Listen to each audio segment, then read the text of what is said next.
What if the secret to success isn't really a secret? What if it's not about big breakthroughs, overnight miracles, or some secret formula shared only with the lucky few? Let's be honest, we've all seen the ads. Make $200,000 a year working just 2 hours a day. Lose 30 pounds in a week, no exercise needed. Look 20 years younger using this one cream. Sounds exciting, right? But here's the truth. None of that works. We live in a world obsessed with instant results. Everywhere you look, someone is selling a shortcut to wealth, health, love, or happiness. But real success, that doesn't come in 3 easy payments of $39.95. This book, The Compound Effect, cuts through the noise.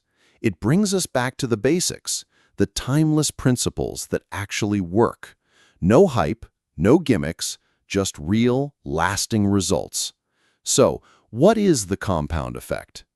It's the idea that small, consistent actions repeated over time create massive success. Not in a week, not in a month, but over time, with discipline, focus, and commitment.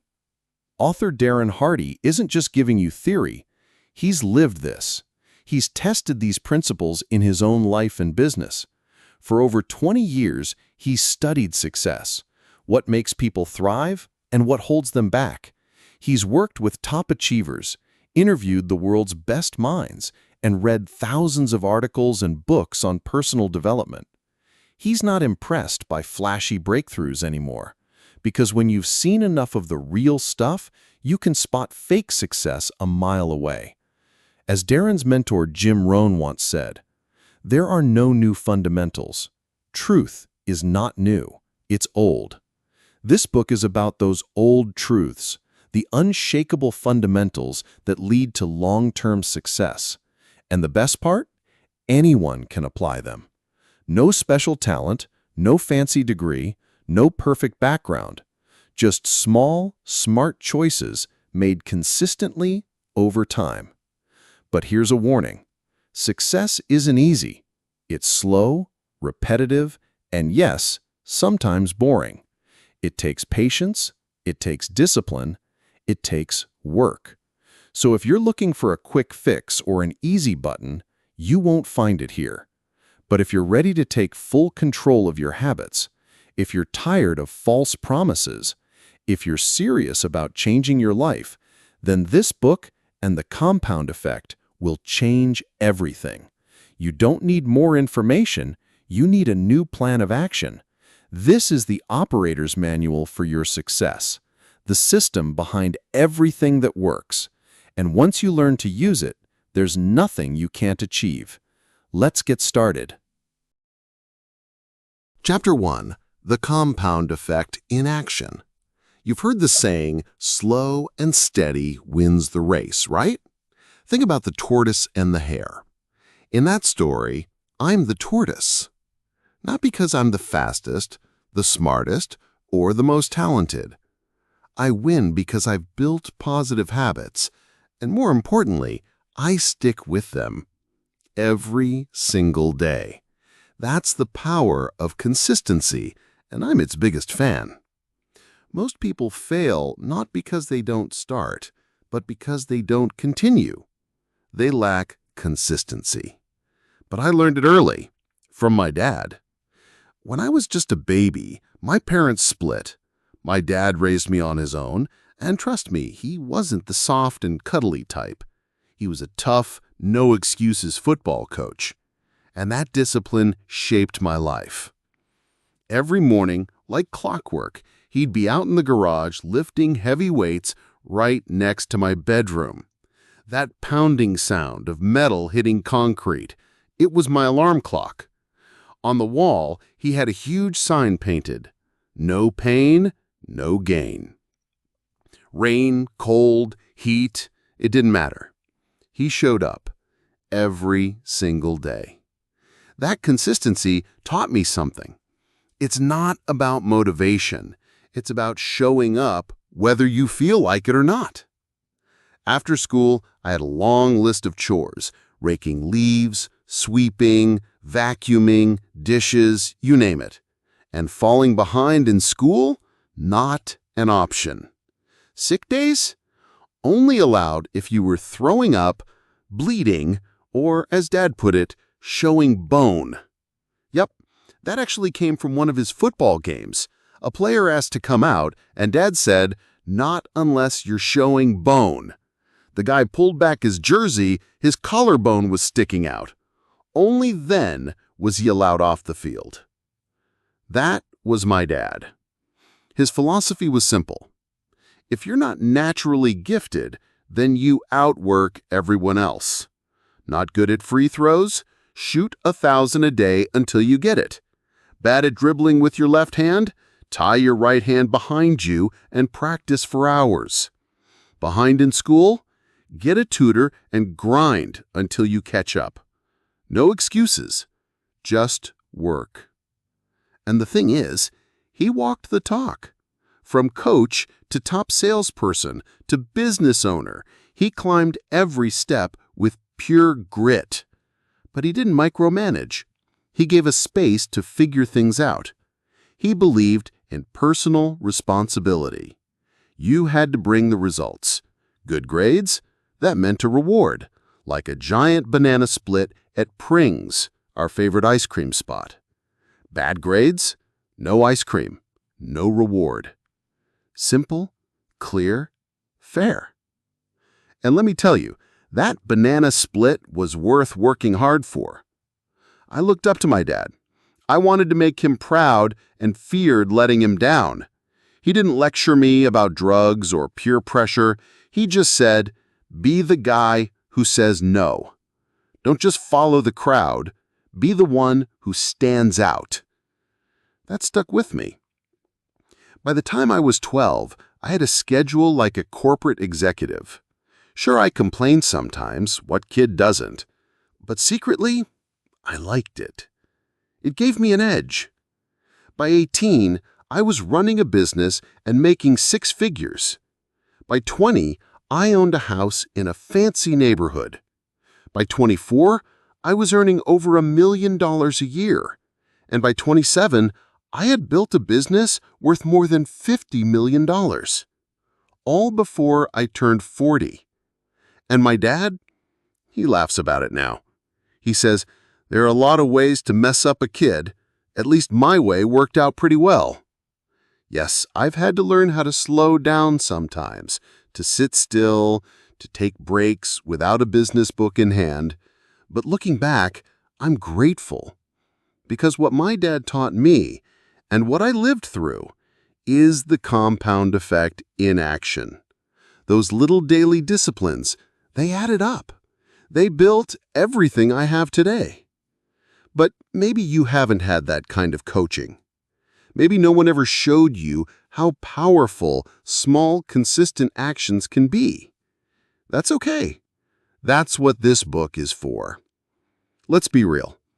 We live in a world full of instant gratification. We're sold on the idea of quick fixes and instant results. Lose weight fast, get rich fast, be happy fast. But it's all a lie. There are no shortcuts to success. We've been tricked by marketing. We've been told success is easy, but the truth?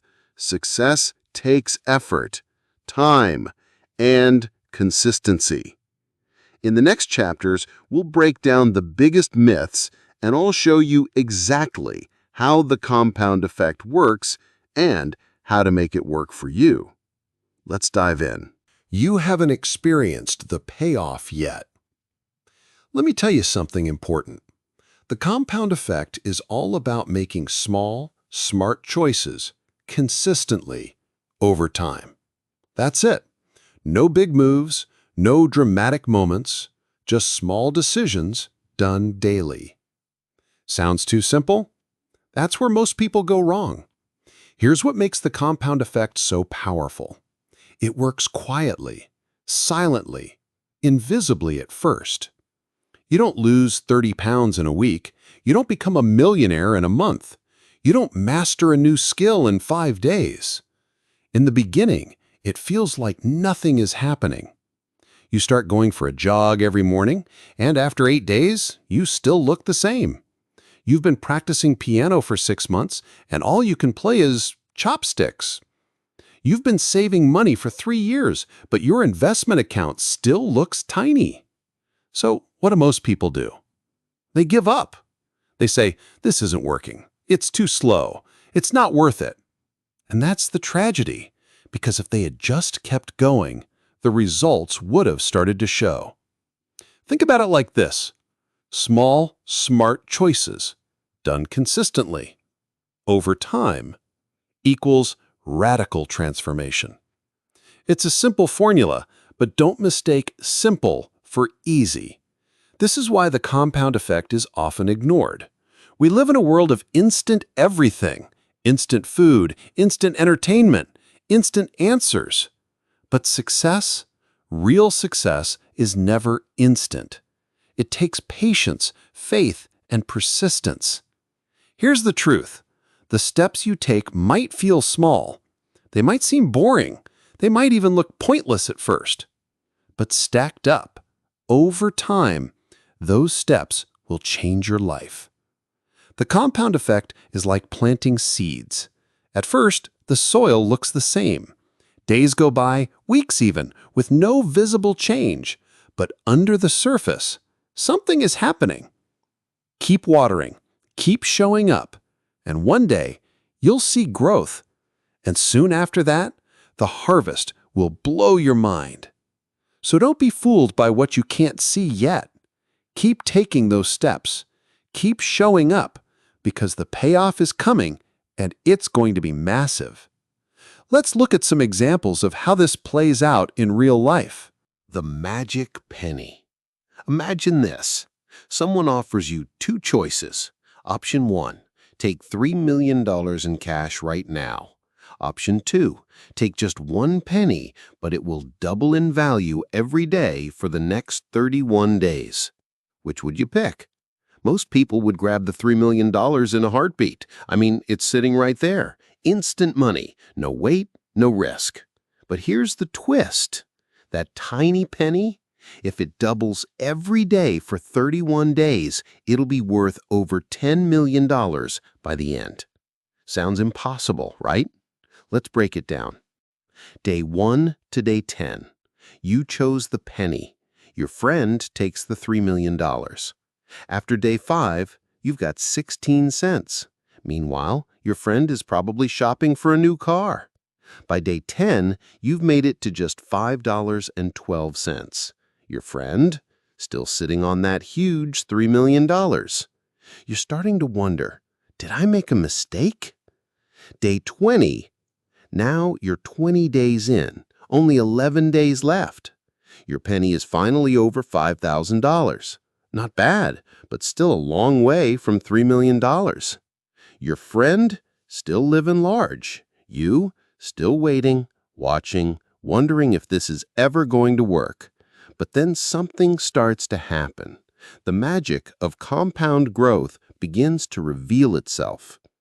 Day 29. Your penny has now turned into $2.7 million.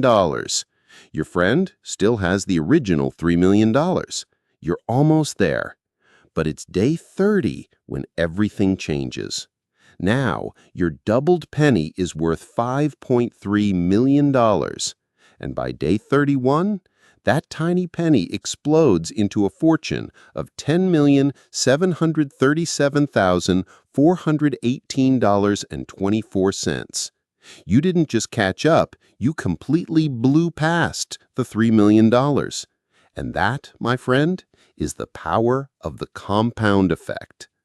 The growth doesn't look exciting at first. In fact, it looks boring. Tiny progress, tiny results. But over time, it multiplies, it builds, and one day, it takes off like a rocket. This is exactly how success works in real life. You eat healthy for a week, nothing changes. You read every night for a month, no transformation. You save a few dollars a day, no wealth. So you stop, you give up, and you miss out on the magic. But if you stay consistent, If you keep stacking the right habits, one day the results will seem unbelievable to everyone watching. So remember this formula: small smart choices plus consistency plus time equals radical transformation. The penny isn't magic. The compound effect is. The story of three friends. Let me tell you a story about three ordinary guys. They all grew up together, live in the same neighborhood, make about $50,000 a year. Each one is married. Each one has average health and a little bit of that post-marriage belly. Meet Larry, Scott, and Brad. Larry. Larry keeps living life as he always has. No major changes, no new habits. He's fine, but deep down, he wonders why nothing ever seems to improve. Scott. Scott decides to make some small, positive changes. He starts reading 10 pages a day of a good book. He listens to 30 minutes of self-improvement audio during his commute. And after reading an article by Dr. Oz, he decides to cut just 125 calories from his diet every day. That's as simple as skipping one soda or switching from mayo to mustard. He also walks a bit more, just a few extra steps a day. Nothing drastic, no big effort, but he's consistent. Brad, on the other hand, makes a few not-so-great choices. He buys a new big-screen TV to binge his favorite shows. He's been cooking more, especially those cheesy, creamy recipes from the Food Channel. He even installs a bar at home and adds one extra drink a week to his routine. It's nothing extreme, just a little more indulgence, a little more comfort. Fast forward 5 months. Guess what? There's no noticeable difference between them. They all look the same, feel the same. Life seems unchanged. 10 months later, still no major difference. Scott's still reading. Brad's still relaxing. Larry's still doing what he's always done. 18 months in, now we're starting to notice small changes. Just barely. By month 25, the changes are clear. Scott looks fitter, more energetic. Brad is gaining weight, looking sluggish. And Larry is, well, still stuck. Month 27, now the difference is obvious. And by month 31, the results are stunning. Brad has gained 33.5 pounds. Scott has lost 33.5 pounds. That's a 67-pound swing between the two. Let's do the math. 125 extra or fewer calories a day times 940 days is equal to 117,500 total calorie difference. 117,500 calories divided by 3,500 calories per pound is 33.5 pounds. Same time, same kind of people, but completely different outcomes. But it's not just about weight. Scott has read nearly 1,000 hours of books and listened to inspiring audio every day. He's applying what he learned. He's earned a promotion, got a raise, and his marriage is thriving. Brad? He's unhappy at work. His marriage is struggling, and he can't figure out what went wrong. And Larry? Well, he's still the same. just a little more frustrated that life hasn't changed. The point is this: the compound effect is real. It works for you or against you. Small, smart choices, made consistently, over time, create a massive difference. At first, it looks like nothing is happening. But one day, boom! It seems like someone became an overnight success. But that success, it's not overnight. It's the result of hundreds of quiet, invisible wins. So ask yourself, which friend do you want to be? Brad, who lets life slip away with small, poor choices? Larry, who stays stuck in place? Or Scott, who commits to tiny improvements and ends up transforming his life? The compound effect is always working. The only question is, are you using it to build your life or letting it break you down? How one muffin changed everything. The story you just heard about the three friends might have seemed a little dramatic, but the truth is, it goes even deeper than that. Because the compound effect doesn't just change what's visible, it starts to shape everything beneath the surface too, like a small drop in water that sends ripples across an entire lake. Let's look closer at one small decision. Meet Brad again. One day, Brad decides to try out a muffin recipe he saw on the Food Channel. He bakes it. It turns out great. His family loves it. He feels proud. It seems innocent, even heartwarming. So, he bakes again. And again. Sweets become a more regular part of his routine. He's loving his own cooking and eating more than his share. Not enough to raise eyebrows, but enough to tip the scales. What happens next? At night, Brad feels sluggish. He doesn't sleep well. He wakes up feeling groggy. That makes him cranky. And his mood starts affecting his work performance. He's now a little less productive, which leads to a few disappointing comments from his boss. That discouragement carries over, and now Brad starts disliking his job. The drive home feels longer, the stress feels heavier, and so he reaches for comfort food again to unwind. The cycle begins. Once upon a time, Brad would take evening walks with his wife, but now he just doesn't feel like it. Low energy, no motivation. So, the walks stop. Their conversations become shorter, their connection weaker. His wife misses their time together. She wonders what's changed. And since Brad's no longer getting fresh air, he's not getting those endorphin boosts that kept his mood in balance. He feels low, unhappy, and it spreads. Brad starts noticing flaws in himself and in others. He doesn't compliment his wife anymore. He feels a little out of shape, a little less confident, a little less romantic.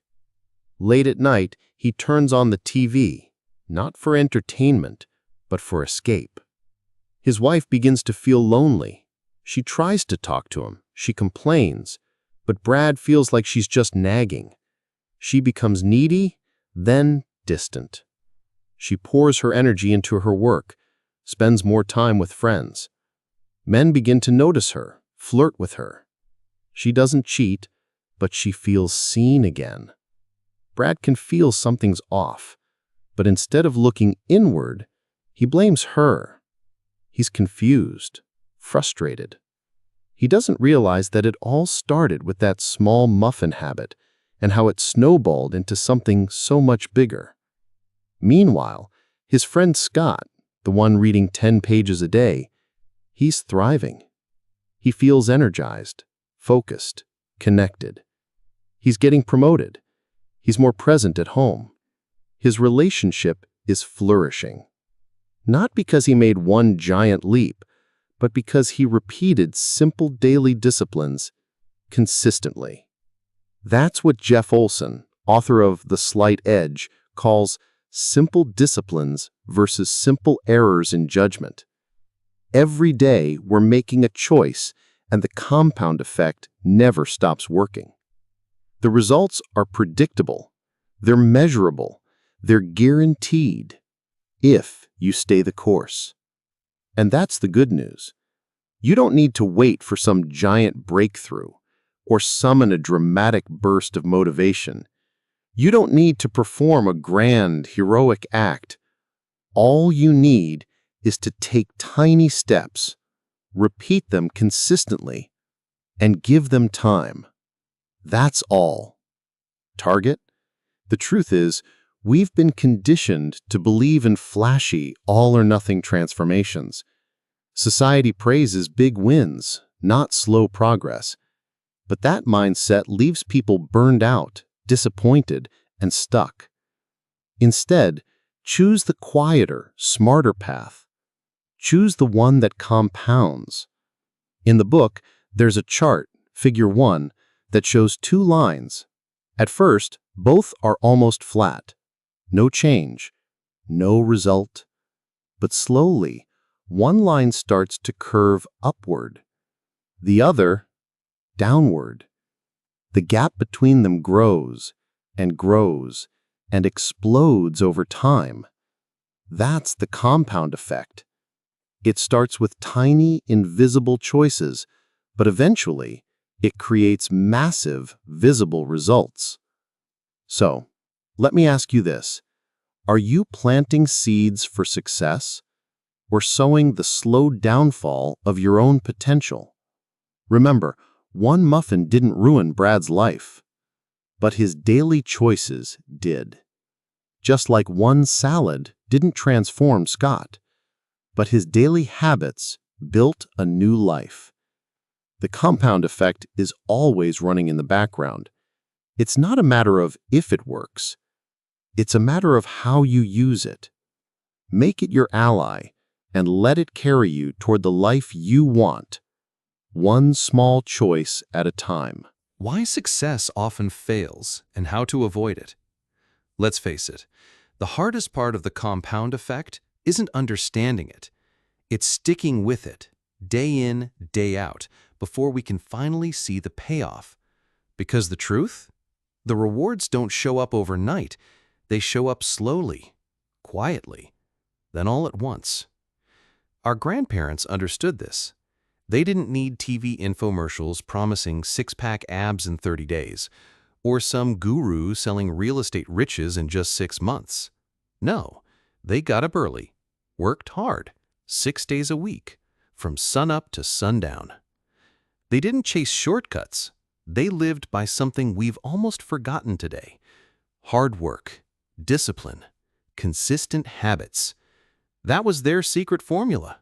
Not flashy, not trendy, just solid, honest effort over time. But here's the thing. Success doesn't always last forever. Wealth, prosperity, even strong values, they tend to skip generations. Why? Because abundance can breed complacency. The next generation grows up surrounded by success, but they didn't earn it. They didn't fight for it. They didn't sacrifice or struggle to build it, and so they don't always know how to value it. Think about it. Children of royalty, movie stars, corporate heirs. They often grow up entitled, not disciplined, surrounded by luxury but lacking grit, because they didn't develop the habits that built the empire, they just inherited the spoils. And it's not just the rich. This mindset shows up everywhere. We see it in regular families, in adults who once worked hard but now take shortcuts. In a society that's grown addicted to comfort, we've become soft, mentally, emotionally, and physically. As a culture, we've lost our connection to what it really takes to succeed. Words like grit, fortitude, and resilience aren't glamorous anymore. They're old-fashioned, boring, uncool. And yet, those are the exact traits that built every lasting legacy in history. It was the grind that shaped our ancestors, the struggle that chiseled their character, the discipline that made them unshakable. But here's the pattern we often ignore. Nothing fails quite like success. Yes, you heard that right. Success, left unchecked, often leads to failure. Why? Because once people get comfortable, they stop doing the things that got them there. Just like the great empires of history. Egypt, Greece, Rome, Spain, France, England. They didn't fall because of enemies. They fell because of complacency. They stopped striving. They stopped growing. They got lazy and crumbled from within. It's like the story of the boiling frog. If you drop a frog into boiling water, it'll jump out immediately. But if you place it in cool water and gradually heat it, it'll stay there, comfortable, until it's too late. That's what happens with success. We get used to the warmth, and we don't realize the heat is rising until we're cooked. So, what's the solution? It's simple, but not easy. We need to reclaim the work ethic our grandparents had. We need to restore our discipline, our character, and our will to do what's hard. Not just for the country, but for your own life. Don't fall for the magic pill mindset. You can wait on the couch for your dreams to manifest or chant all the affirmations in the world. But success isn't a genie you summon. It's a craft you build, one brick at a time. Let me tell you a quick story. A beautiful restaurant opened up by the beach in San Diego. It had everything going for it. The space was spotless. The hostess had a warm, genuine smile. The service was top-notch, and the food? Absolutely phenomenal. People lined up, waiting more than an hour to get a table. Business was booming. But then, something changed. Slowly, the team began taking success for granted. The hostess became cold and arrogant. The waitstaff looked messy and uninterested. The food? Sometimes good, sometimes disappointing. The magic that once set them apart was gone. Not all at once, but piece by piece. 18 months later, they were out of business. Not because the food wasn't good enough, but because they stopped doing the things that made them successful in the first place. Their success blinded them, and it led to their downfall. So here's the truth loud and clear. You will never change your life until you change something you do daily. Success is not about the big wins. It's about the small disciplines repeated over time without fail. The compound effect doesn't reward talent or luck. It rewards persistence. It rewards those who keep going long after the excitement fades. So, are you willing to show up? Even when no one is watching? Even when it's boring? Even when the results are invisible? Because that's the real test. And if you can pass it, success won't just come your way, it'll stay. Let go of instant gratification and embrace the real path to success. Let's talk about something that's holding so many of us back. A mindset that's quietly ruining our potential. The microwave mentality. We live in a world where everything is instant. Fast food, 1-hour glasses, 30-minute photo processing, overnight shipping, instant texts, microwave meals, even microwave eggs. We're surrounded by speed, and slowly we've started to expect our success to come that way too. But here's the truth. Success does not work on a microwave setting. It's not fast, it's not easy, and it's definitely not instant. Real success is slow. It's boring. It's built one small step at a time. When you truly understand the compound effect, you start to lose those insta-result expectations. You stop waiting for miracles. You stop hoping for shortcuts. You stop falling for overnight success stories because you finally get it. Success is not about one big win. It's about 1,000 small wins, quietly compounding over time. Excellent. Let's talk about the lottery. You see someone on TV screaming with joy, holding a giant check. Everyone celebrates that moment. But what you don't see? The millions of people who lost. Harvard psychologist Daniel Gilbert once said something eye-opening. If every person who lost the lottery got 30 seconds of airtime to say, "I lost," it would take 9 years to get through the losers of a single drawing. 9 years! Yet we keep chasing that one-in-a-million fantasy. It's time to let that go. Promise yourself this. No more lottery thinking. No more get-rich-quick schemes. No more thin thighs in 30 days. It's all noise, because deep down you know every successful athlete, every top performer, every master of their craft got there through relentless repetition. They showed up early.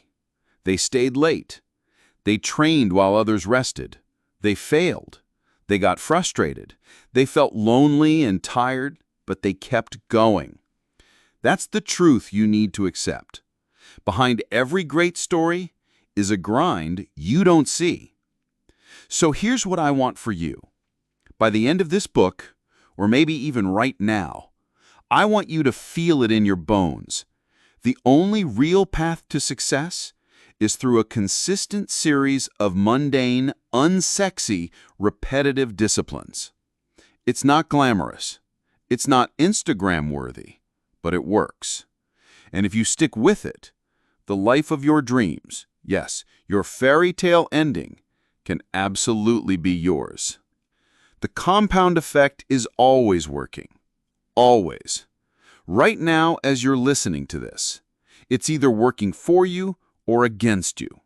Your habits, your thoughts, your actions, they're all building momentum in a direction. The question is, which direction? Because it doesn't matter where you are on the curve, you can start today. You can make simple, positive changes, and you can steer the trajectory of your life upward. You're not stuck. You're not too late. All it takes is a decision. Start doing the right small things daily and let time do the rest. So, have I made my point? Let go of the microwave mentality. Forget the shortcuts. Forget the instant fixes. Because your future success won't be the result of some magical overnight breakthrough. It will come from your daily choices, repeated again and again. In the next chapter, we're going deeper. We'll uncover the one thing that controls your entire life. Yes, everything you have or don't have, every victory or defeat, every win or failure, it all begins with this one force. Learn how to master this, and you'll unlock the power to change your life completely. Let's find out what it is. Together. Chapter 2. Choices. We all come into this world the same way, naked, scared, and clueless. None of us arrive with a manual. We all start with a clean slate. But from that moment on, the life we build, the success we achieve, the struggles we face, all come down to one simple thing: the choices we make. Yes, choices. Every choice you make becomes a brick in the foundation of your life. These choices can be your best friend, paving the way to your goals, or they can be your worst enemy, steering you far away from the life you desire. Think about it. Everything you have in your life right now, your job, your relationships, your health, your habits, it all exists because of a choice you made at some point. Choices are at the root of every single result in your life. And here's the key. Every choice you make starts a behavior. That behavior, when repeated, becomes a habit. Over time, your habits shape your destiny. If you choose poorly, life will nudge you back to the drawing board. You'll be forced to make new, often tougher choices. And if you avoid choosing altogether, you've still made a choice. The choice to be passive, to let life happen to you, rather than taking charge. You see, you make your choices, but then your choices make you. Every single decision, no matter how small, alters the course of your life. Whether it's deciding to go to college or not, choosing who you marry, whether you take that last drink before driving, whether you join in gossip or stay silent. Even deciding to say, "I love you," or to stay quiet. All these small choices create a ripple effect that compounds over time, shaping your future in ways you can't even imagine in the moment. That's the compound effect in action. This chapter is about becoming aware of your choices. It's about making choices that expand your life, not limit it. It might sound complicated, but trust me, you'll be surprised at how simple it really is. From this point forward, you'll stop making 99% of your choices unconsciously. No longer will your routines and daily behaviors be automatic reactions based on old habits and societal programming. You'll start asking yourself powerful questions. How many of my behaviors have I never consciously voted on? What am I doing every day that I didn't intentionally choose to do? And more importantly, why do I continue to do them? By using the same simple strategies I've applied in my own life, strengthened by the unstoppable compound effect, you'll start to loosen the grip of those invisible habits that are pulling you off course.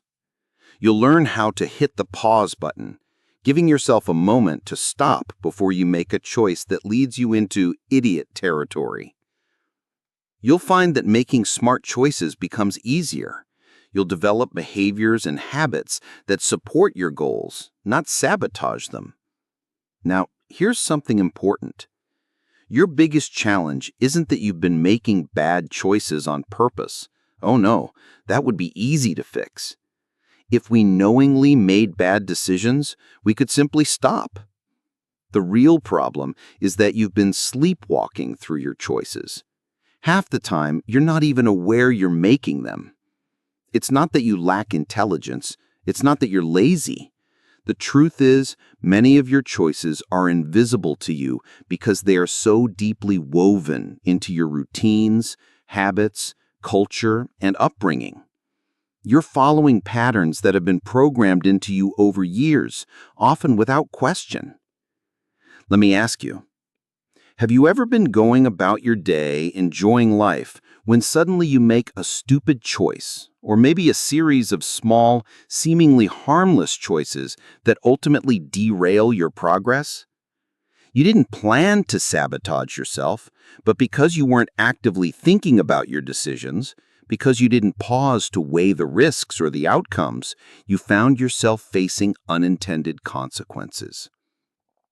Nobody wakes up and says, "Today I'm going to become overweight." No one sets a goal to go bankrupt. No one dreams of getting a divorce. But these outcomes often happen not because of one huge mistake, but because of a series of small, poor choices. Choices made without awareness. One extra slice of pizza here, skipping a workout there. Over time, these tiny choices compound into significant consequences. This chapter is your wake-up call. It's about taking ownership of your choices. You need to understand that every choice matters. You need to become intentional, deliberate, and mindful of the decisions you make, no matter how small they seem. because over time, the compound effect doesn't miss a single choice. It multiplies everything. The good news? You can change the direction of your life by making simple, better choices consistently. You don't have to overhaul your entire life in one day. You just need to start choosing wisely, moment by moment. And here's the secret. When you become aware of your choices, you gain power. The power to direct your life intentionally instead of letting life happen to you. So as you move forward from here, I want you to remember one thing. You are the sum total of your choices. The life you are living today is the result of choices you made in the past. And the life you will be living tomorrow depends on the choices you make today. Choose consciously. Choose wisely. Because once you make a choice, that choice starts making you. Elephants don't bite, but mosquitoes do. Let me ask you something. Have you ever been bitten by an elephant? No, but I bet you've been bitten by a mosquito, haven't you? It's always the small things that bite us. We often imagine that it's the massive, catastrophic mistakes that ruin people's careers, relationships, or lives. And yes, sometimes we do see those dramatic collapses. A comedian's career shattered in seconds because of a careless, offensive rant. A celebrity once adored for their humanitarian work, caught in a drunken scandal saying things they can never take back. Or even an admired athlete suddenly lashing out at an official in a fit of rage. These moments are loud. They grab headlines. They're unforgettable. But here's the truth. For most of us, it's not the elephants that destroy our progress. It's not these extraordinary, massive mistakes that are the problem. No.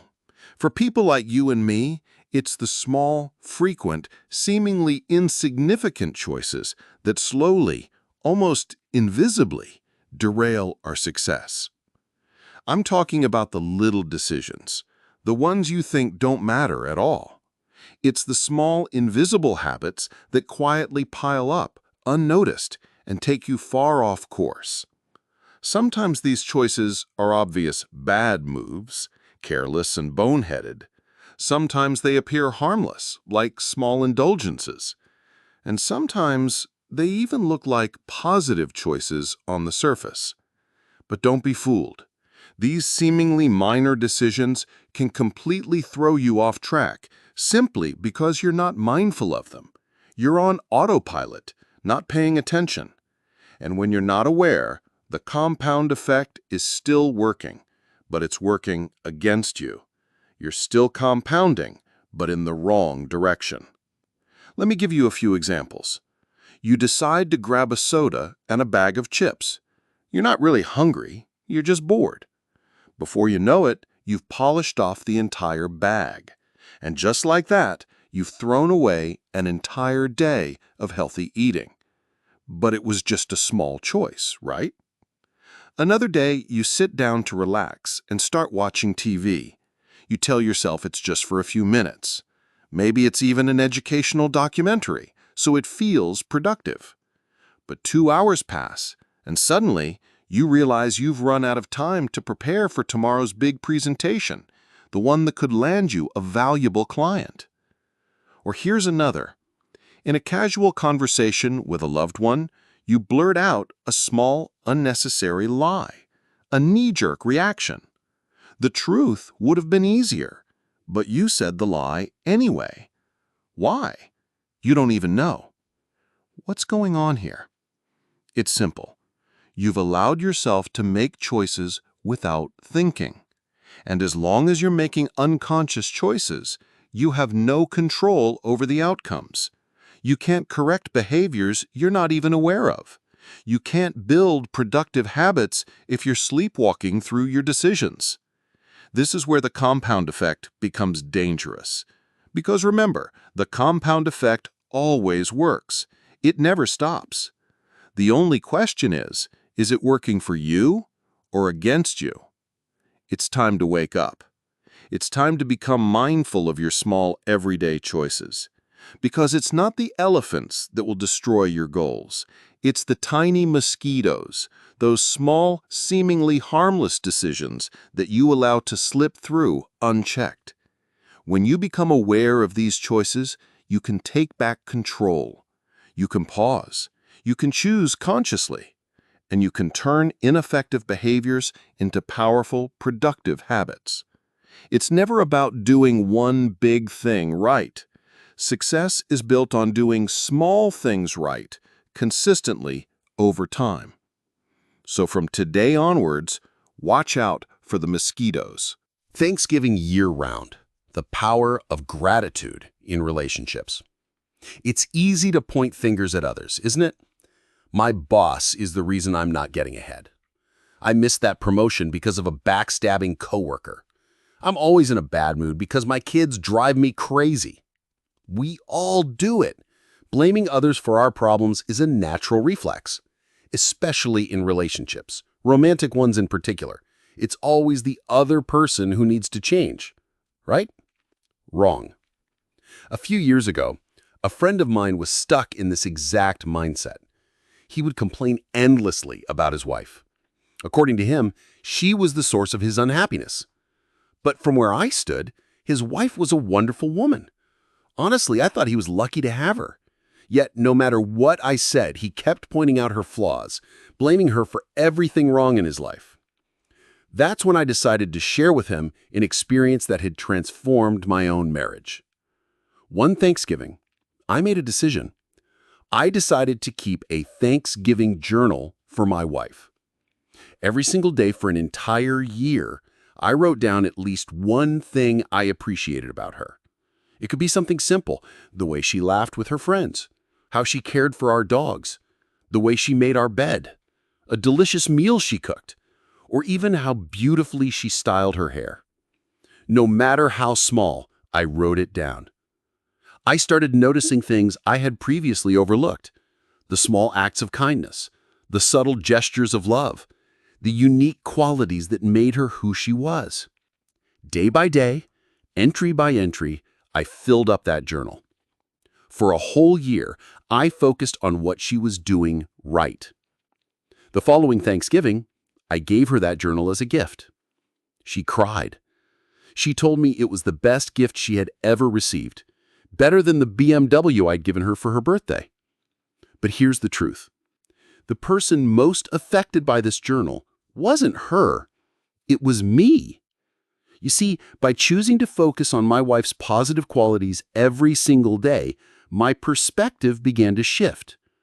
I started seeing her through a lens of gratitude and appreciation. I wasn't focusing on what annoyed me. I was consciously looking for reasons to be grateful. And something incredible happened. All the small things that used to bother me began to fade away. They became insignificant compared to the ocean of positive traits I was discovering. I fell in love with her all over again, not because she changed, because I changed how I looked at her. My attitude towards her became softer, kinder, more appreciative, and naturally, she responded to me in a more loving way. This created a positive cycle. The more I appreciated her, the better I treated her. The better I treated her, the more loved she felt, and the more loved she felt, the more she responded with kindness and affection. This cycle compounded over time, and that year turned out to be one of the best years of our marriage. After hearing my story, my friend, who had been stuck in a loop of blame, decided to try it too.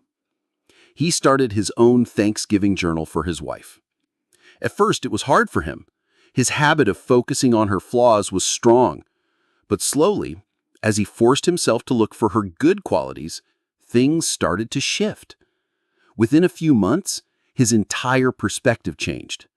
He began interacting with his wife differently. He was more patient, more affectionate, more understanding. And guess what? She started responding to him in a new way. The way he chose to see her changed their entire relationship. The old cycle of blame and criticism was replaced by a new, positive feedback loop of appreciation and love. The compound effect was in full force, but this time it was compounding in their favor.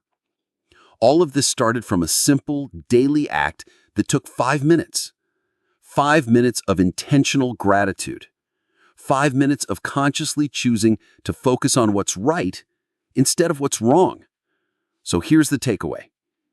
If you want to transform any relationship in your life, be it with your spouse, your children, your friends, or even your coworkers, stop waiting for them to change. Start by changing how you see them. Choose to look for what they're doing right. Choose to appreciate them daily, because what you focus on expands. When you choose gratitude, you invite more reasons to be grateful. It's not a one-time event. It's a daily practice. That's how you create Thanksgiving year-round. Owning 100%. The power of taking full responsibility. Here's a simple truth. We are all self-made, but only successful people are willing to admit it. When life goes well, they take credit for it. When life goes wrong, they take responsibility for it too. I was just 18 years old when I first learned about personal responsibility. I attended a seminar that completely changed the way I saw my life. The speaker asked a simple question. What percentage of responsibility do you have in making a relationship work? Being young and full of wisdom, I quickly answered, 50-50. Both people must do their part. Others in the room chimed in. 51-49. You have to be willing to give a little more than the other person. 80-20. Real love means sacrifice. But then the instructor turned to a large paper and wrote 100-0. He said, you have to be willing to give 100% with zero expectation of receiving anything in return. That hit me hard, because it meant this. Only when you take 100% responsibility for making a relationship work, will it work.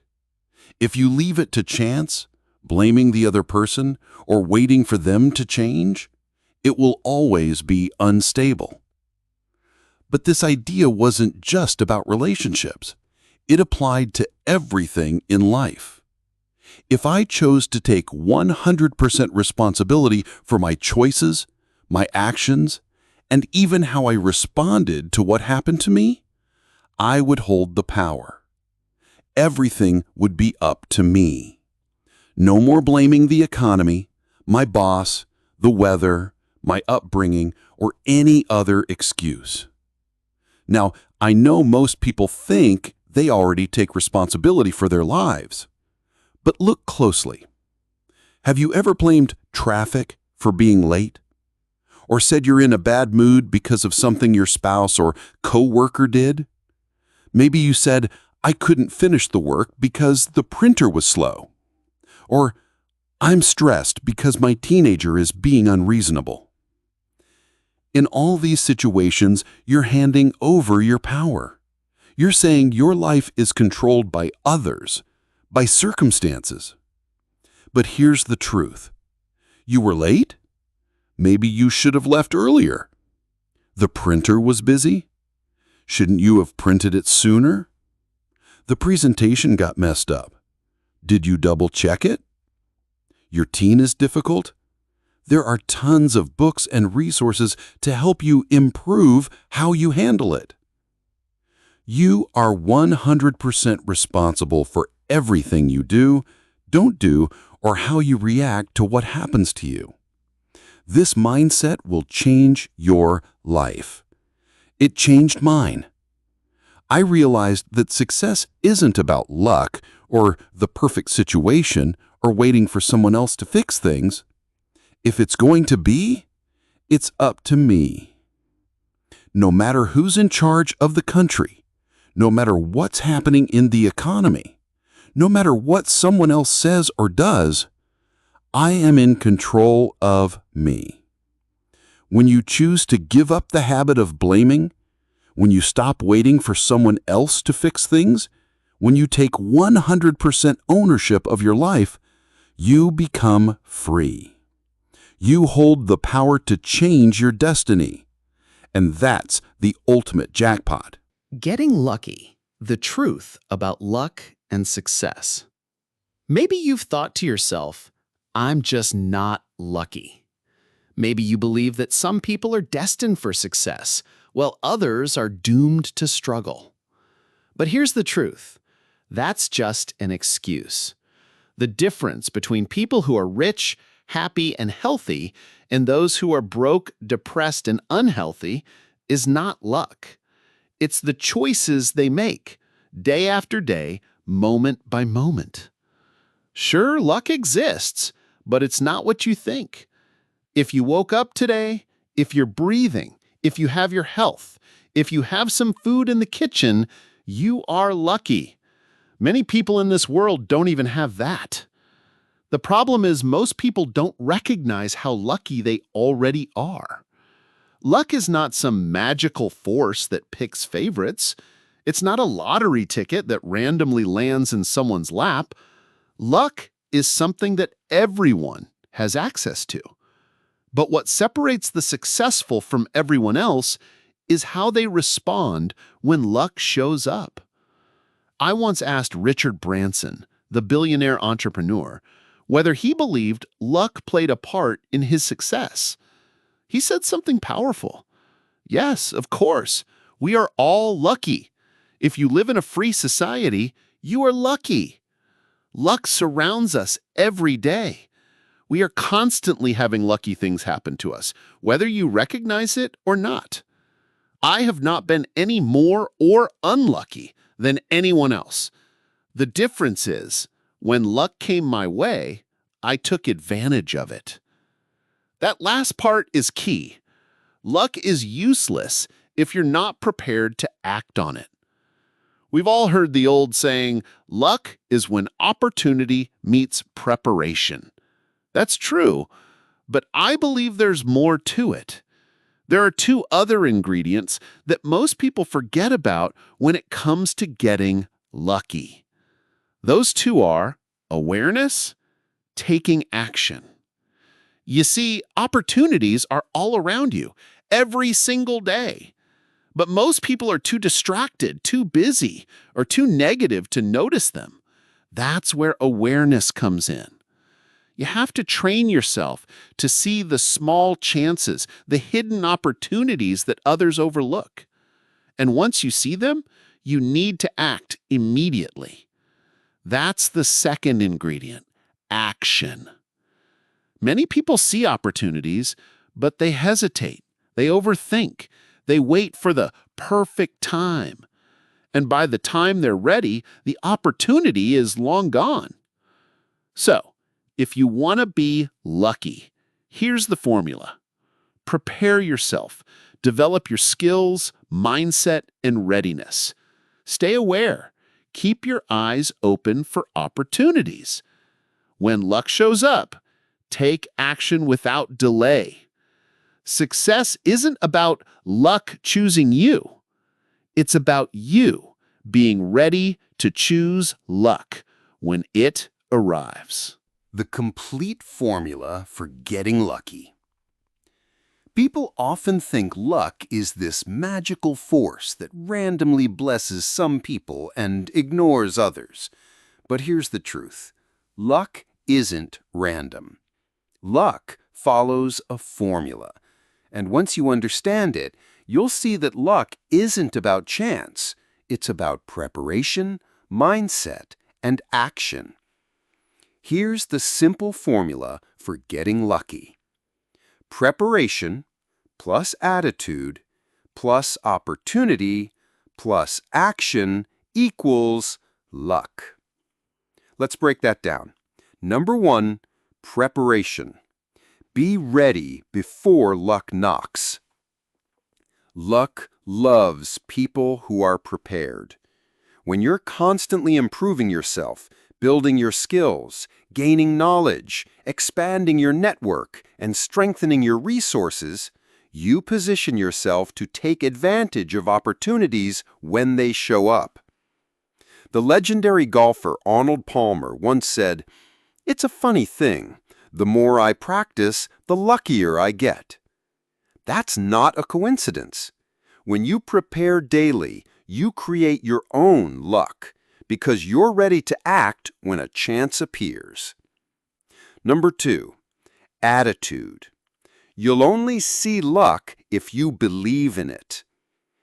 This is where most people miss out. Attitude is about having the right mindset, the belief that luck is all around you. If you believe opportunities are scarce, you'll never see them, even when they're right in front of you.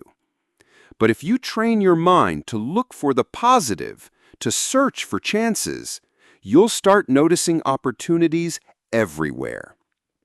As Richard Branson said, luck is always around us. The difference is whether we recognize it. You can't see what you're not looking for, and you won't look for what you don't believe exists. Number 3, opportunity. Luck shows up unannounced. Opportunities often show up when you least expect them. You can't plan for them, you can't predict them. Sometimes opportunities arrive faster or in a different form than you imagined. But when they do, will you be ready? Remember, opportunity doesn't shout, it whispers. And only those who are prepared and paying attention will hear it. And number 4, action. The final and most important step. This is where you come in.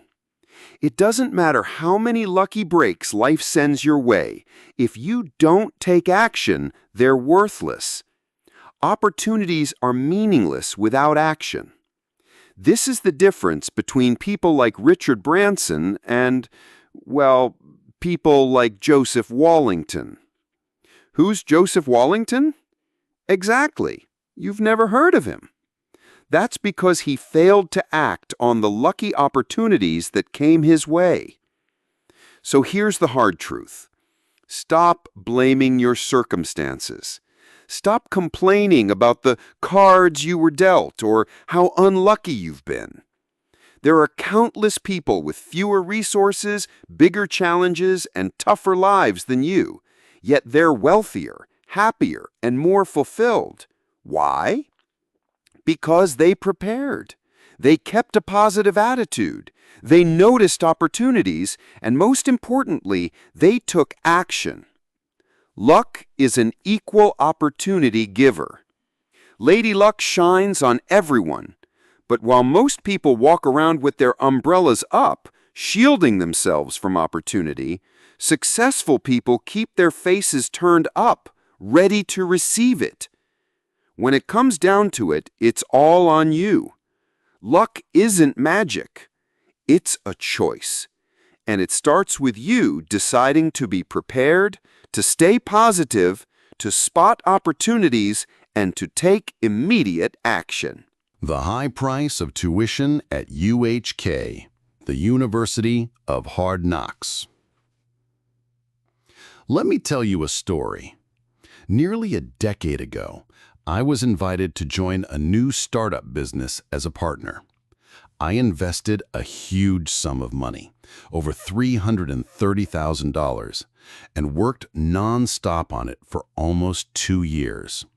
But then, everything came crashing down. I discovered that my business partner had completely mismanaged the finances and wasted all the money. Just like that, it was gone. Now, you might expect that I'd be furious, maybe even take him to court. But I didn't. In fact, I later lent him more money when he had a personal emergency. Sounds crazy, right? But here's the truth. That loss was my fault. You see, I had agreed to go into business with him without doing my homework. I didn't check his background properly. I didn't investigate his character deeply enough. And during the business, I wasn't paying attention to the financial details. I trusted him to handle it. But in reality, I was being lazy. I ignored red flags. I overlooked warning signs. Every decision that led to that loss was a choice I made. So in the end, I was 100% responsible for the results. When I found out what had happened, I had a choice. I could waste more time and energy fighting it, or I could accept responsibility, learn my lesson, and move on. I chose to move on. And honestly, if I faced that situation again, I'd make the same choice, because the most valuable lessons in life often come from the University of Hard Knocks. The tuition is expensive, but the education is priceless.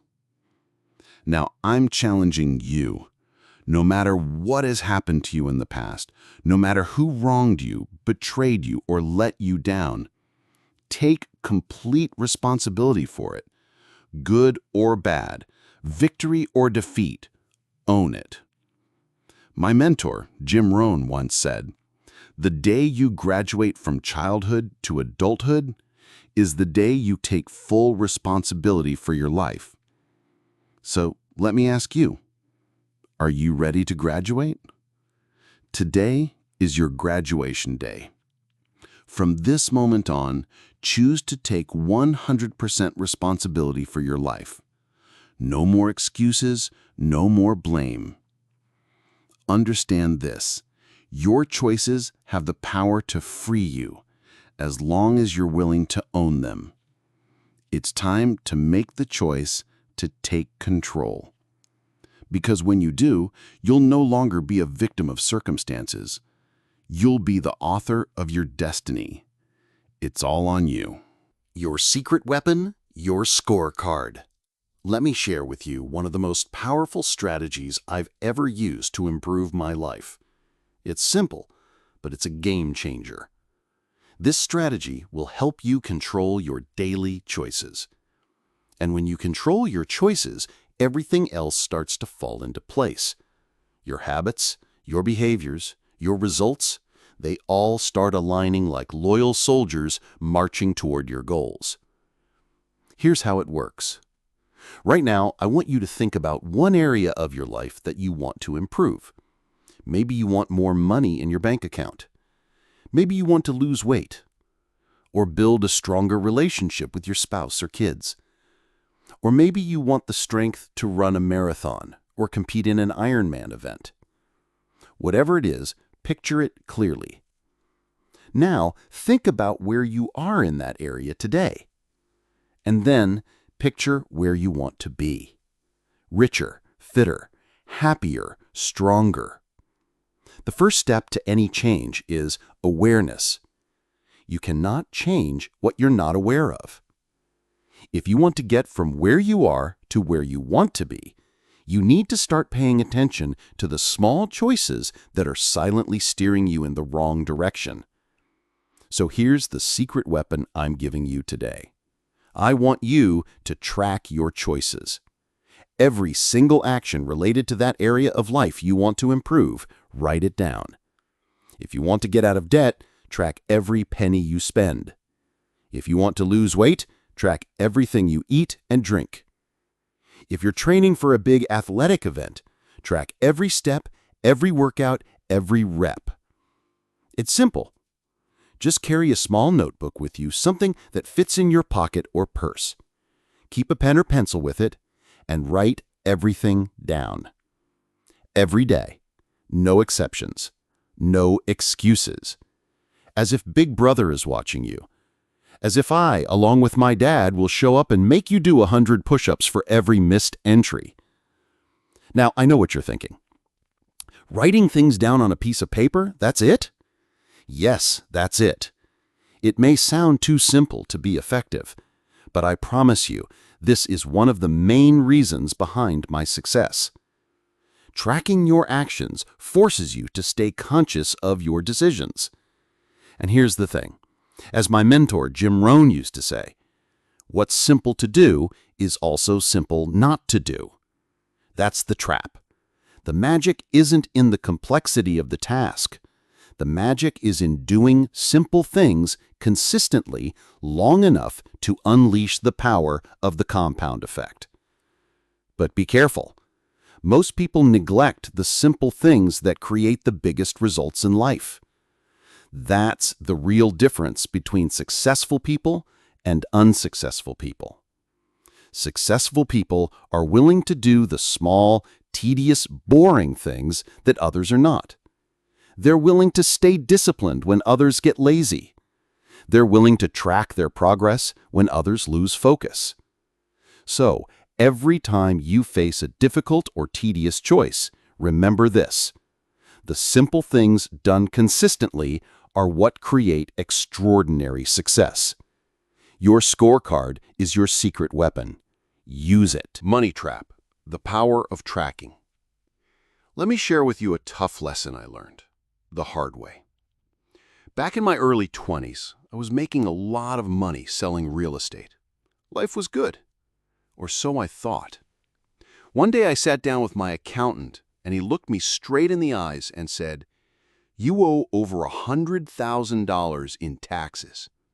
I was shocked. "What? I don't have that kind of money lying around," I said.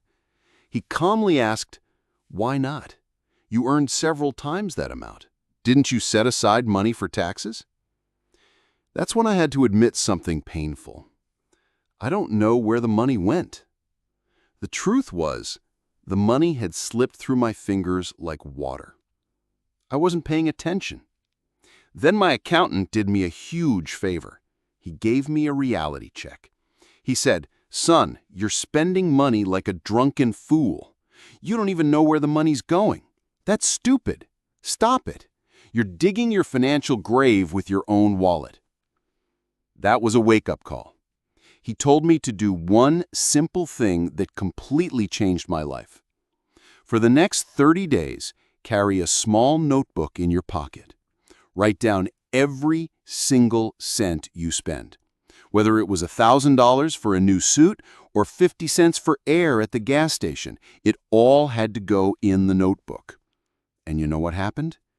Instant awareness. Suddenly, I noticed how many unconscious spending decisions I was making. There were times I didn't buy something, not because I couldn't afford it, but because I didn't want to pull out the notebook and admit I'd spent money on something dumb. Tracking my money for 30 days built a new discipline in me. This little exercise changed my financial habits forever. It didn't just help me spend less, it helped me save more, invest smarter, and even enjoy my spending more, because now every purchase was intentional. But here's the real secret. Tracking isn't just for money. Over the years, I've used this same strategy to track what I eat and drink, how much I exercise, how many sales calls I make, how much time I spend learning new skills, even how I nurture relationships with family and friends. Every time I track, I improve. Tracking is my go-to system whenever I need to fix something in my life. Now, I'm asking you to do the same. For at least one full week, I want you to track your behaviors in the area of life you want to improve. This book isn't just for reading, it's for getting results. And results require action. I know you've probably heard about tracking before. Maybe you've even tried it once or twice. But let me ask you, are you doing it now? Probably not. If you were, your life would already be working at a higher level. Tracking is how you get back on track. Think about it. How do casinos in Las Vegas make so much money? Because they track every table, every hand, every minute. How do Olympic trainers produce world-class athletes? Because they track every workout, every calorie, every micronutrient. All winners are trackers. And now, I want you to start tracking your life with the same level of intensity. Tracking works because it brings moment-to-moment awareness to your actions. And here's a universal truth. You cannot improve what you don't measure. Professional athletes track every stat. Golfers track every swing. Pitchers track every pitch. Why? Because when their stats improve, they win more. When they win more, they earn more. From this moment on, I want you to track yourself as if you are a valuable commodity, because you are. This is the idiot-proof system I promised you. Regardless of how aware you think you are, believe me, you're not. Tracking will revolutionize your life and your lifestyle. It's simple, but it works. Start tracking. Keep it slow and easy. Start tracking your life. Okay, take a deep breath. Don't panic. We're not going to turn your life upside down overnight. We're starting off slow and easy. I'm asking you to track just one habit for 1 week. That's it. Pick the habit that seems to control you the most. It could be your eating habits, your spending, your screen time, or anything else that's quietly steering your life off course. That's where you'll start. Let's say you choose eating because you want to lose weight. Your task is simple. Write down everything you put in your mouth, from the steak and salad at dinner to that tiny candy bar in the break room, to the extra glass of wine when the host tops you off. Oh, and don't forget the drinks, sodas, coffee, that sneaky late-night hot chocolate. They all count. Now, I know this sounds simple, and it is, but only if you actually do it. That's why I want you to make a promise right now. Commit. Set the date. No turning back. So what will this tracking look like? It's not complicated. Each day, take a fresh page. Write the date at the top and start logging everything in that category. That's it. Keep it organized. Keep it relentless. What will happen after just 1 week? You'll be shocked. You'll realize how calories, dollars, minutes have been slipping away without you even noticing. It's like finding leaks in a boat you didn't even know had holes. But here's where the magic kicks in. Keep tracking that one habit for 3 weeks. Yes, 21 days. You're probably groaning right now. You're thinking, 3 weeks? I don't want to carry a notebook around for that long. But trust me, after 1 week, the results will be so obvious you'll want to continue. Why 3 weeks? You've probably heard that it takes 21 days to build a habit. Is that an exact science? Maybe not, but it's a good rule of thumb, and it's worked for me. So commit to tracking that one habit for 21 days. Now here's the fun part. After a few days, you'll catch yourself thinking, do I really want that candy bar? Because I'll have to write it down. That little pause, that's awareness. And that pause will save you 200 calories. Skip that candy bar every day for 2 weeks and guess what? You've already lost a pound without going on a diet. Or let's talk about that daily $4 coffee. At first it seems harmless, right? But let's do the math. $4 a day for 3 weeks is $60. $4 a day for a year is $1,460. Invested over 20 years, that's $51,833.79. That's right. Your $4 coffee habit is costing you a brand new luxury car in 20 years. Every dollar you spend today could be worth $5 in 20 years, or $10 in 30 years, if you invested it instead.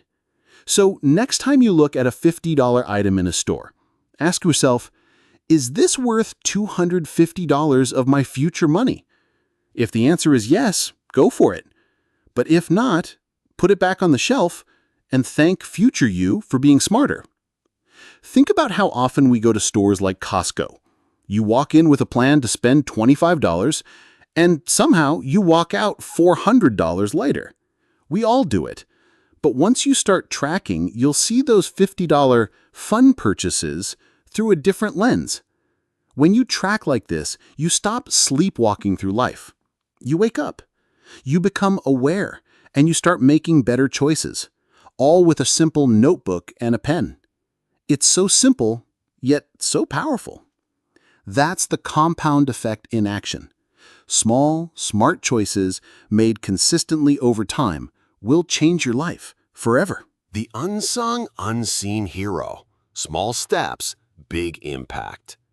Once you start tracking your life, something amazing will happen. Your attention will shift.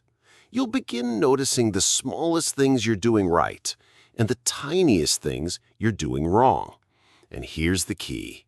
When you choose to make even the smallest course corrections consistently over time, you will see extraordinary results.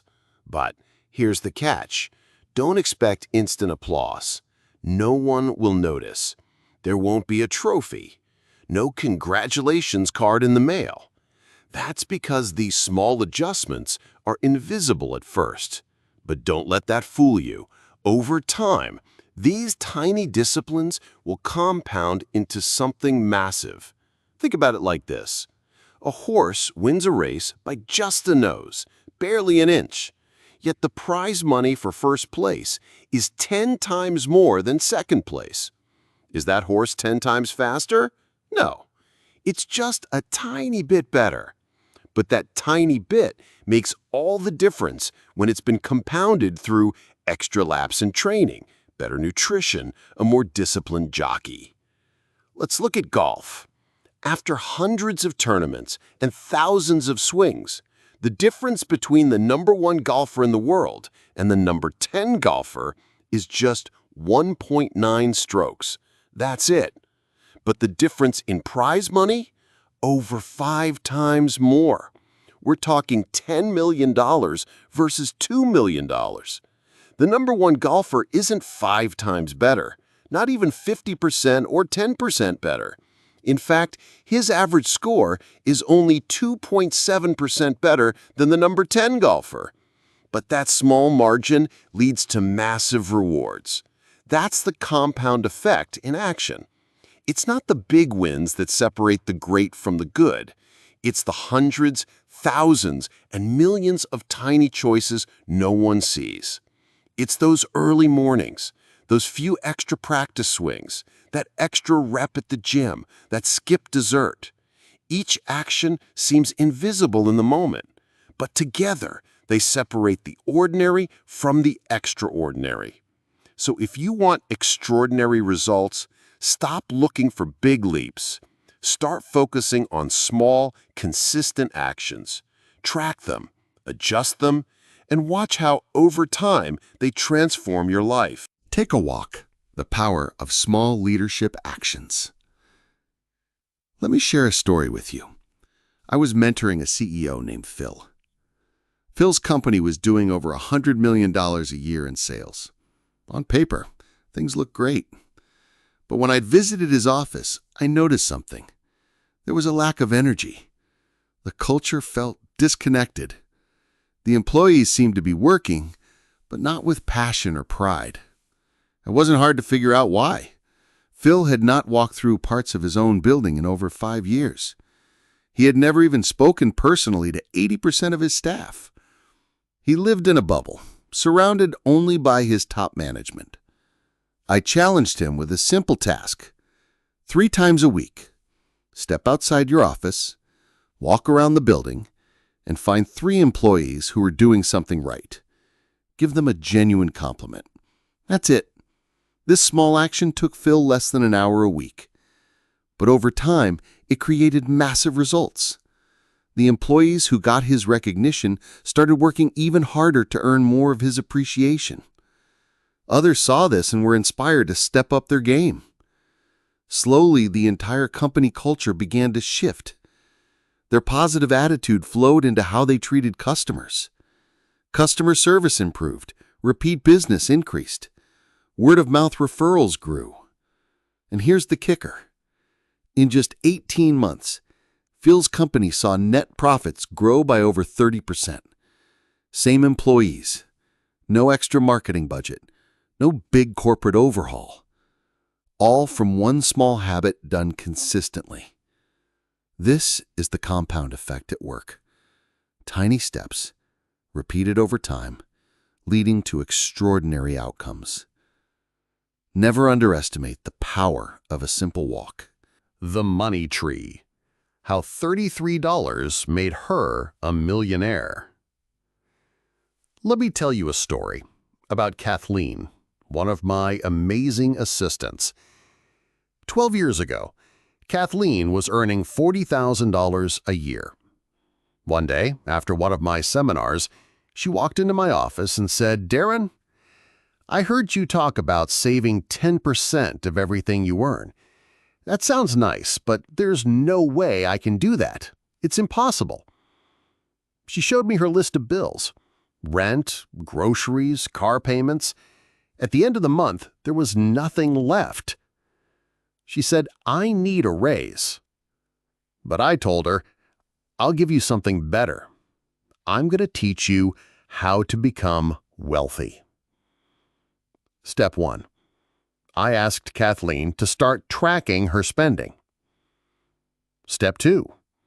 I told her to open a new savings account with just $33. That's only 1% of her monthly income.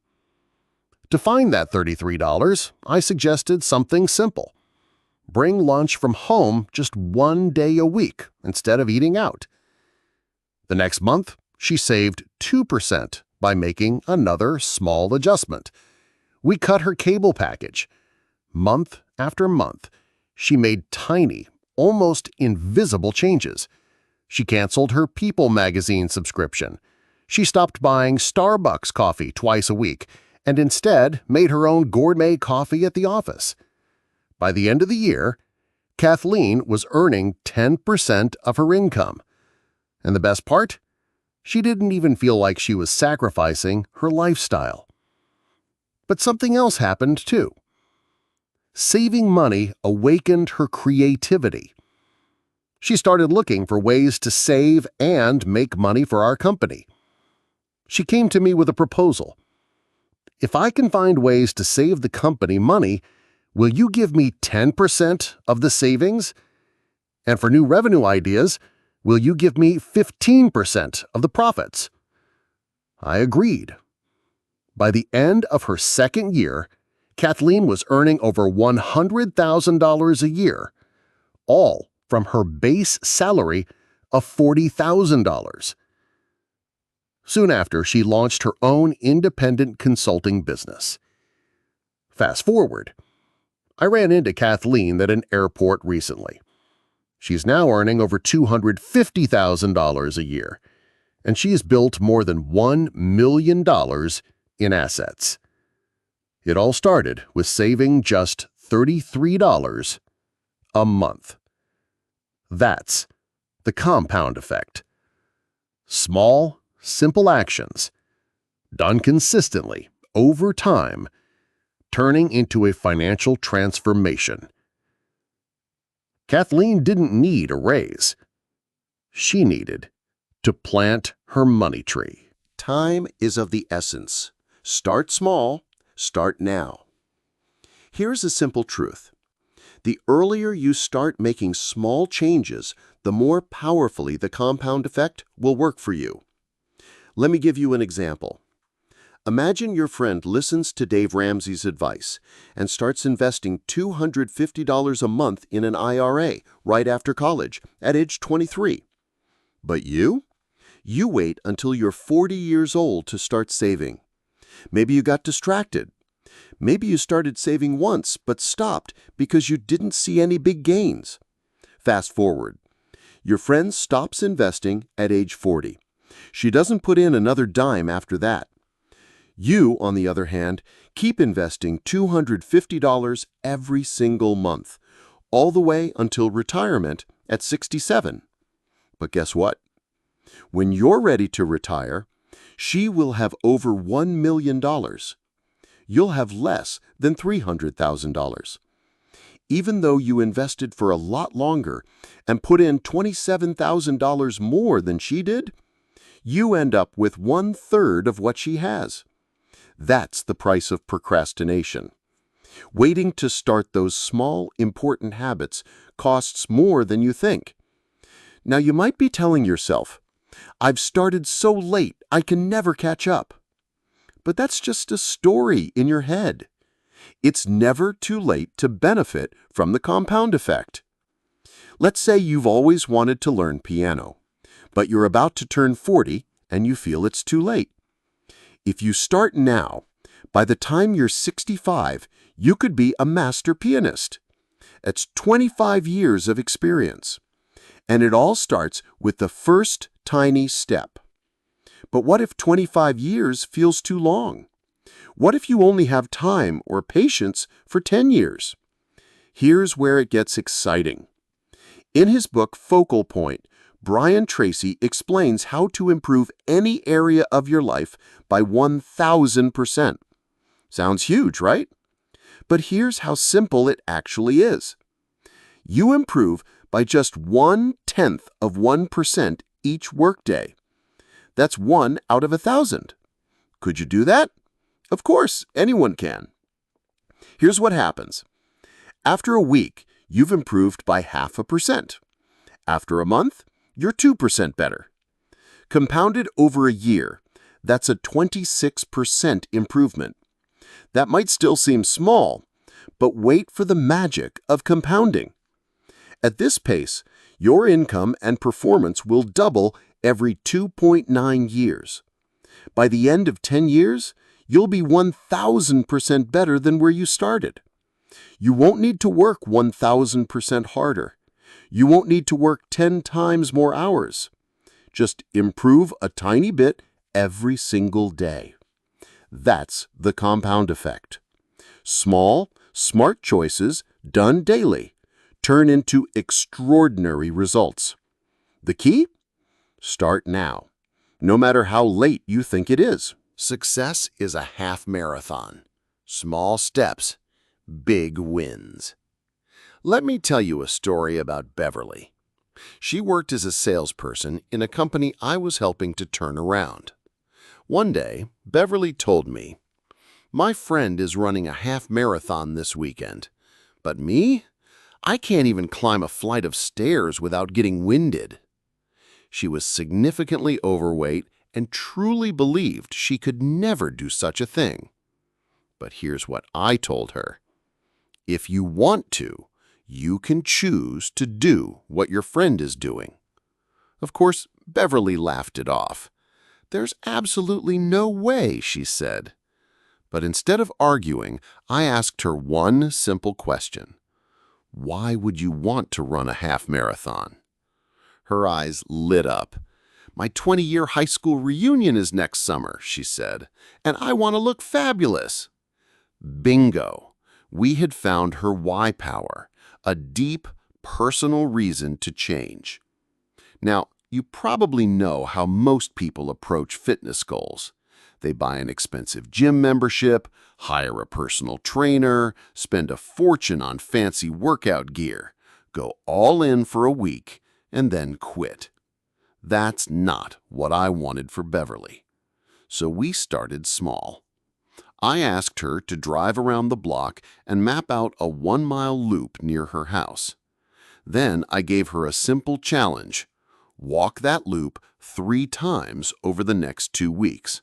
No running, no pressure, just a simple, doable action. After that, I asked her to walk the loop 3 times in 1 week. Then slowly she started jogging, but only as far as she felt comfortable. The moment she got breathless, she'd stop and walk. Gradually, she could jog 1/4 of a mile, then 1/2 a mile, then 3/4.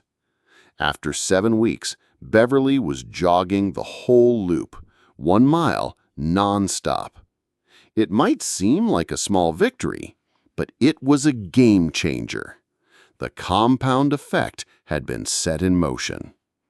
From there, I asked Beverly to increase her distance by just 1/8 of a mile each outing. That's around 300 steps further, barely noticeable. But over 6 months, Beverly was running 9 miles comfortably. In 9 months, she was running 13.5 miles regularly, more than a half marathon. But the real magic? It wasn't just about running. Beverly lost her cravings for chocolate and junk food. Her energy at work skyrocketed. Her sales performance doubled. Her marriage became more passionate. she became a more active, joyful mom.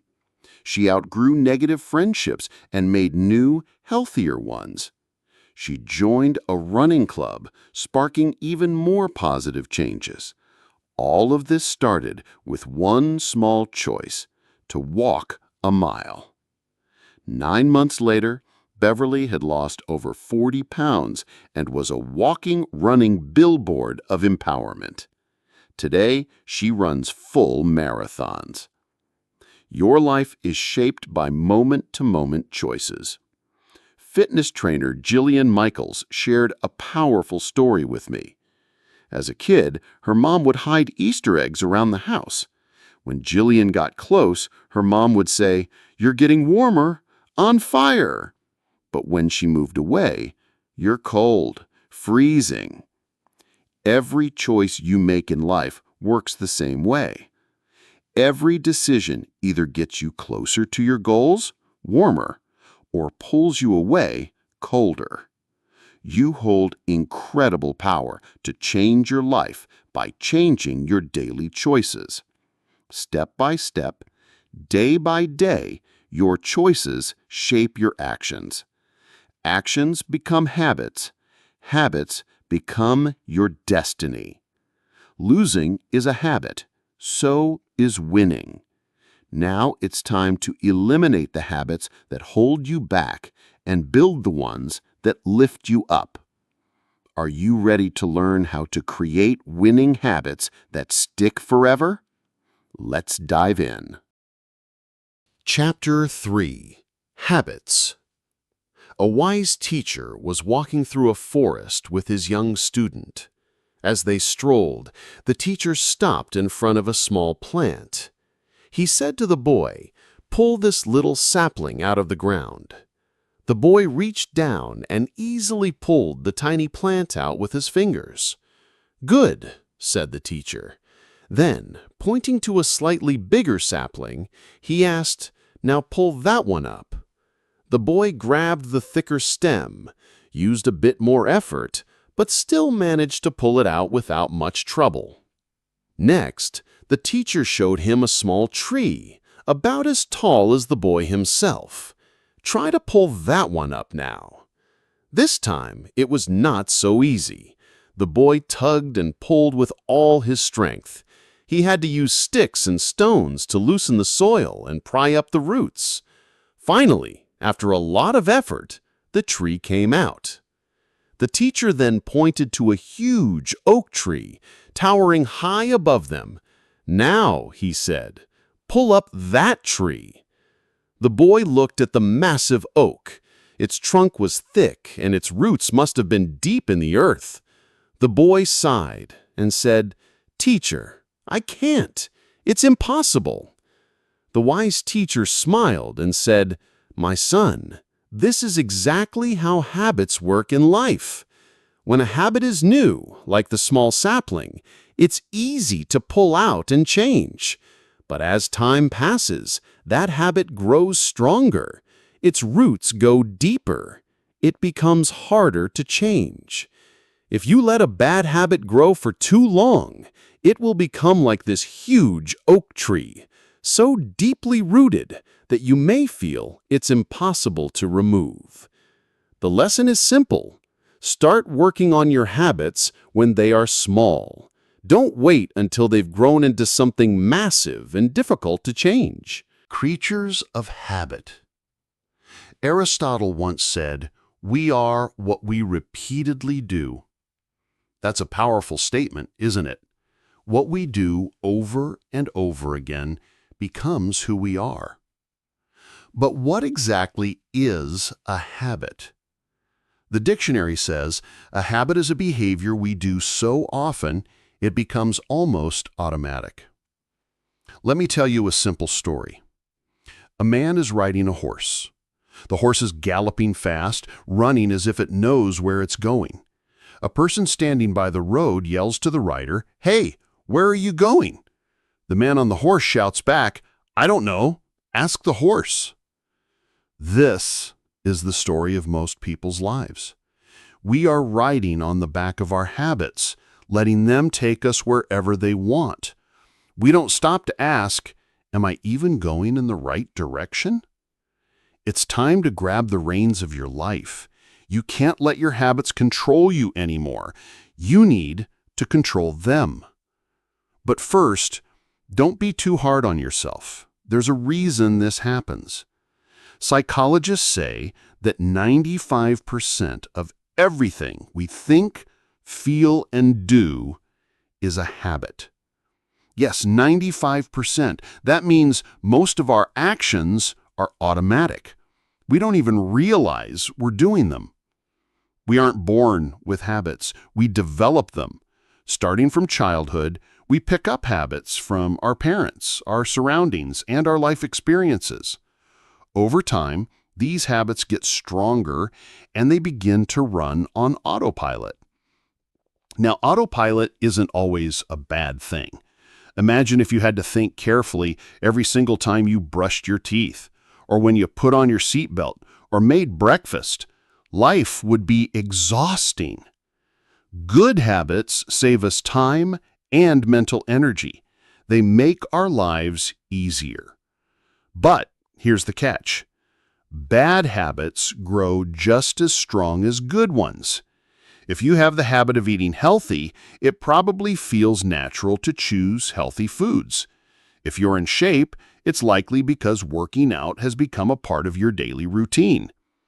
If you're successful in sales, it's because you've developed habits like positive self-talk, mental preparation, and resilience against rejection.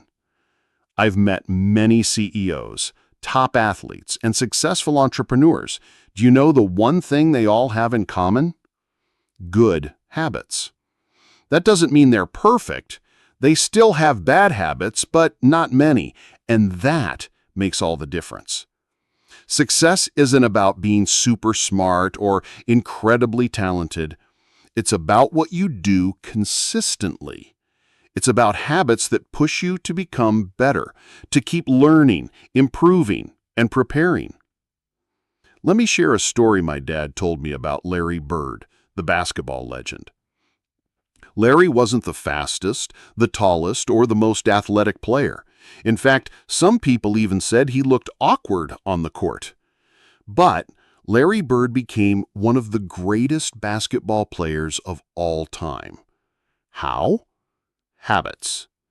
Every morning before school, Larry would shoot 500 free throws every single day. While others relied on talent, Larry relied on practice, discipline, and habits. That's how he became a champion. And here's the good news. You can do the same for yourself. You can train yourself to build habits that will make you a champion in your own life. It's true that many of your current habits were formed unconsciously. Maybe you picked them up from your parents, your environment, or as ways to cope with life. But just like you learned them, you can also unlearn them. You have the power to change. It all starts with a choice and the willingness to practice new habits until they become automatic. Are you ready? Let's go. Start by thinking your way out of the instant gratification trap. We all know the truth. Eating Pop-Tarts won't help us lose weight. Watching hours of TV every night won't make us smarter or more successful. Buying expensive running shoes doesn't mean we're ready to run a marathon. We know these things. We're rational beings, right? Then why do we keep falling into bad habits? The answer is simple. Instant gratification. We crave quick rewards. We want pleasure now, and that need often makes us act without thinking. Imagine this. What if every time you took a bite of a Big Mac, you immediately collapsed from a heart attack? Would you go for a second bite? Probably not. What if your very next cigarette instantly aged your face to look like you're 85 years old? Would you light up again? Highly unlikely. Or what if skipping one important work call caused you to lose your job that very same day? You'd probably never miss a call again. And what if that first forkful of cake made you instantly gain 50 pounds? Saying no thanks to dessert would be easy. But here's the problem. In real life, bad habits don't punish you instantly. The damage is slow, silent, invisible in the moment. You don't feel the heart attack today. You don't see your face aging after one puff. You don't get fired for skipping that task today. That's why bad habits feel so harmless. But make no mistake, the compound effect is still working on you. Every small bad choice is like adding one tiny drop into a bucket. You don't notice it today, but one day, the bucket overflows. That's why it's time to wake up. Your daily habits are shaping your future, whether you see it or not.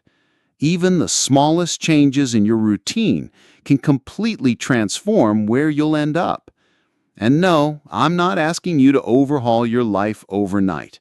You don't need a dramatic personality makeover. It's the tiny, almost invisible adjustments that matter. Let me give you an example. Imagine a plane taking off from Los Angeles, heading to New York City. Now let's say the pilot adjusts the nose of the plane by just 1 degree. That's a shift so small you wouldn't even notice it on the runway. But by the time that plane crosses the country, it won't land in New York. It'll be 150 miles off course, somewhere in Albany or maybe Dover, Delaware. This is exactly how your habits work. A small bad habit might seem harmless today, but over time, it can steer you far away from your goals, dreams, and the life you want. And most people drift through life like that, letting their habits, their autopilot, decide where they end up. But that's not going to be you. You're going to take control of the wheel.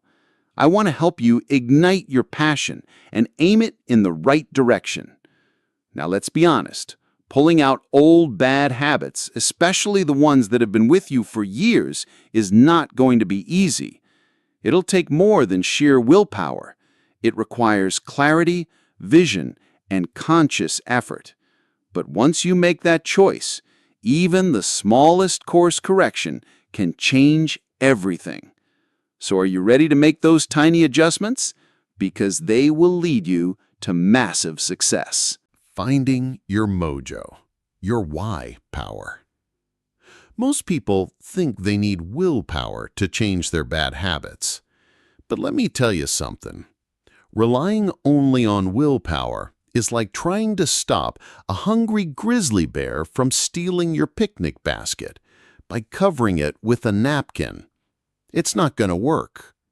When you're trying to build new habits, you'll face resistance. You'll feel lazy, tired, uncomfortable, and in those moments, willpower alone won't be enough to save you.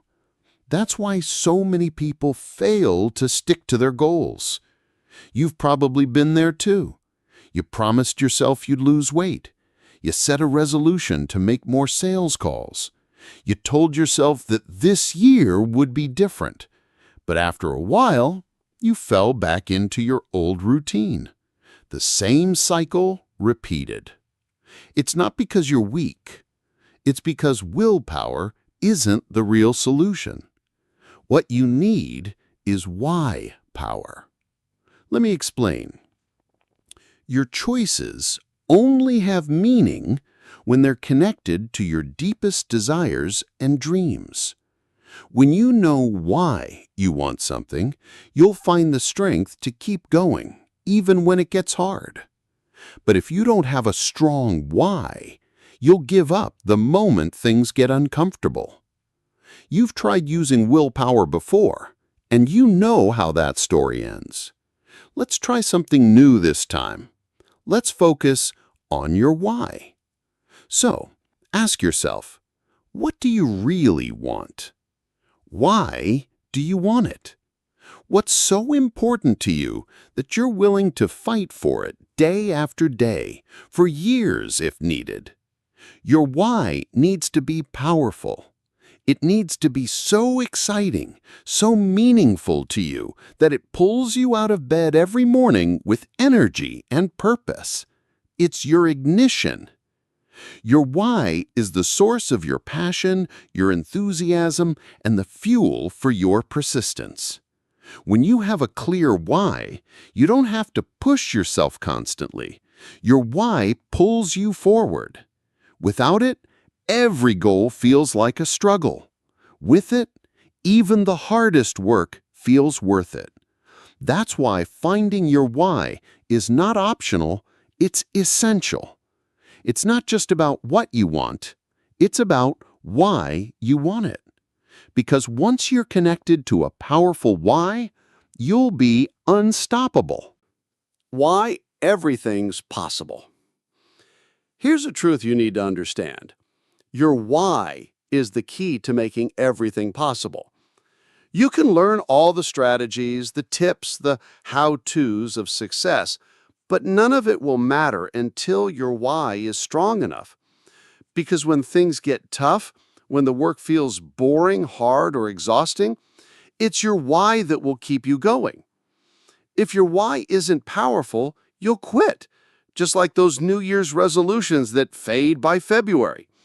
You'll fall back into bad habits and old routines. But when your why is strong, you become unstoppable. Let me give you a simple analogy. Imagine this. I lay a 10-inch wide, 30-foot long plank on the ground. I tell you, walk across this plank and I'll give you $20. You'd probably do it. Easy money, right? Now, let's change the scenario. What if I placed that same plank between two 100-story buildings? Would you still walk across it for $20? I don't think so. You'd probably look at me and say, "No way. The risk is too high, the reward isn't worth it." But now imagine this. Your child is on the rooftop of the opposite building. That building is on fire. Would you cross the plank to save your child? You wouldn't even think twice. You'd run across that plank, no matter how dangerous it is. What changed? The plank is the same, the risk is the same, but this time your why changed. That's the power of a meaningful why. When your reason is big enough, you'll do whatever it takes. You'll find a way to get across no matter how hard it is. That's why money and material goals aren't enough. Sure, they're nice. We all love nice things. But they don't reach deep into your heart. If you want to tap into your true drive, you need a why that comes from a deeper place, a reason that stirs your soul. In an interview, Tony Robbins said it perfectly. "I've seen business moguls achieve their ultimate goals, yet still live in frustration, worry, and fear. They focused only on achievement, not fulfillment. Success without fulfillment is failure." That's powerful, isn't it? You see, achievement alone won't give you happiness. You can reach your goals and still feel empty inside. But when your why is connected to something meaningful, when it's about growth, contribution, love, family, purpose, that's when success becomes fulfilling. That's why it's not enough to say, "I want to be successful." You need to ask yourself, why do I want it? What's driving me? What's the deeper reason that will pull me forward when things get hard? When you find that reason, you'll unlock a superpower inside you, your why power. Core motivation. If you want to tap into your true why power, you need to start with your core values. Your core values define who you are and what you stand for. Think of them as your internal compass, your guiding beacon, your personal GPS. Every day, life throws choices, temptations, and demands at you. Your core values are the filter that helps you decide, is this taking me closer to my true goals or pulling me off track? But here's the problem. Most people never stop to define their core values clearly. And when your values are unclear, you end up making choices that don't feel right deep down. Let's take an example. If honesty is a core value for you, but you spend your time with people who lie and cheat, you'll constantly feel uncomfortable and frustrated. That's because your actions are not aligned with your values. And when that happens, it creates stress, a lot of stress.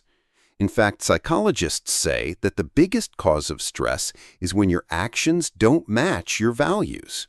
It feels like an internal tug of war. But once you define your core values, life becomes simpler. Decisions become easier. No more overthinking, no more indecision. When faced with a choice, just ask yourself, does this align with my core values?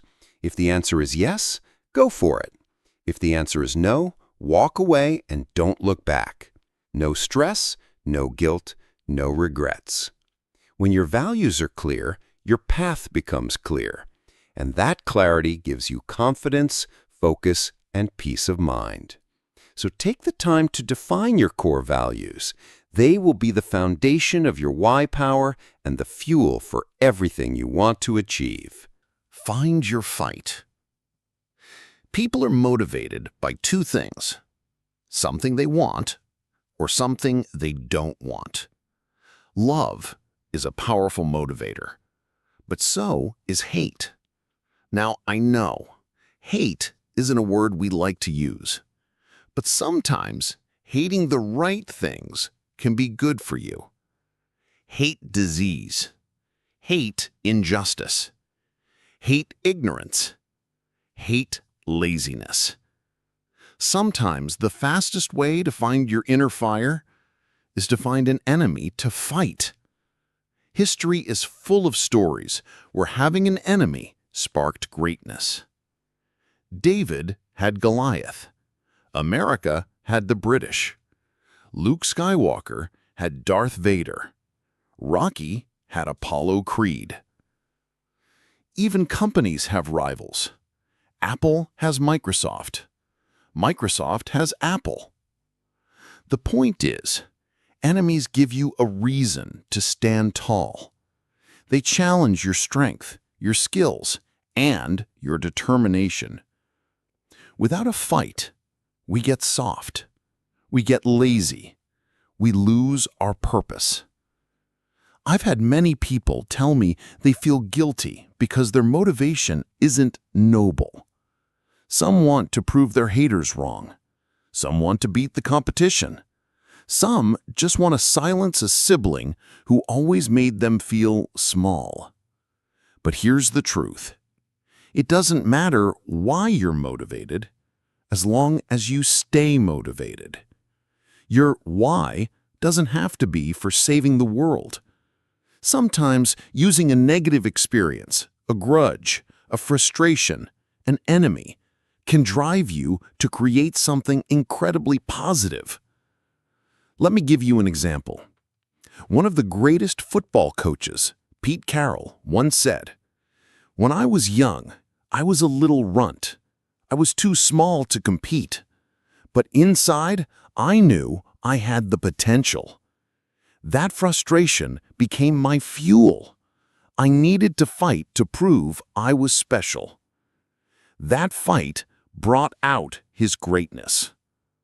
Another example, the legendary actor Anthony Hopkins. As a child, Hopkins struggled with dyslexia and ADHD long before those conditions were understood. Teachers labeled him a problem child. Society told him he wouldn't amount to anything. He was angry. He was resentful. But instead of letting that anger destroy him, he used it. He discovered acting and made it his mission to prove everyone wrong. Today, Anthony Hopkins is considered one of the greatest actors in history.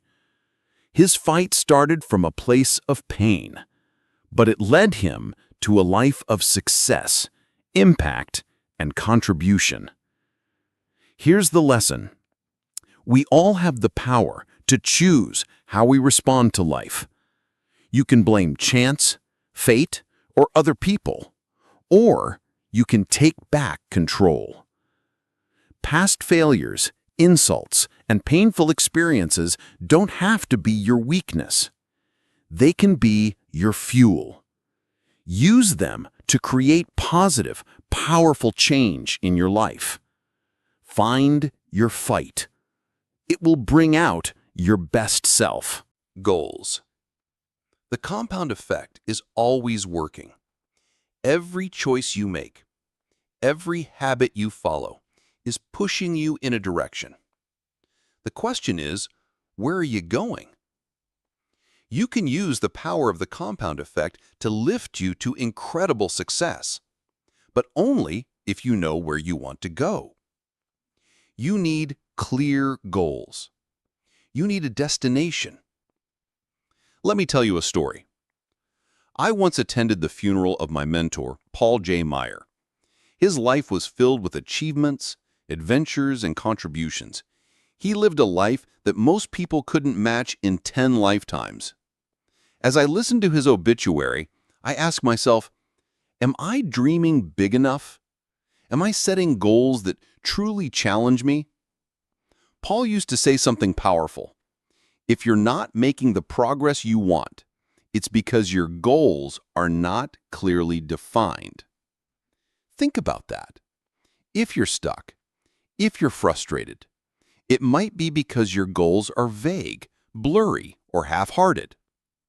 Paul also said, whenever you vividly imagine, ardently desire, sincerely believe, and enthusiastically act upon, must inevitably come to pass.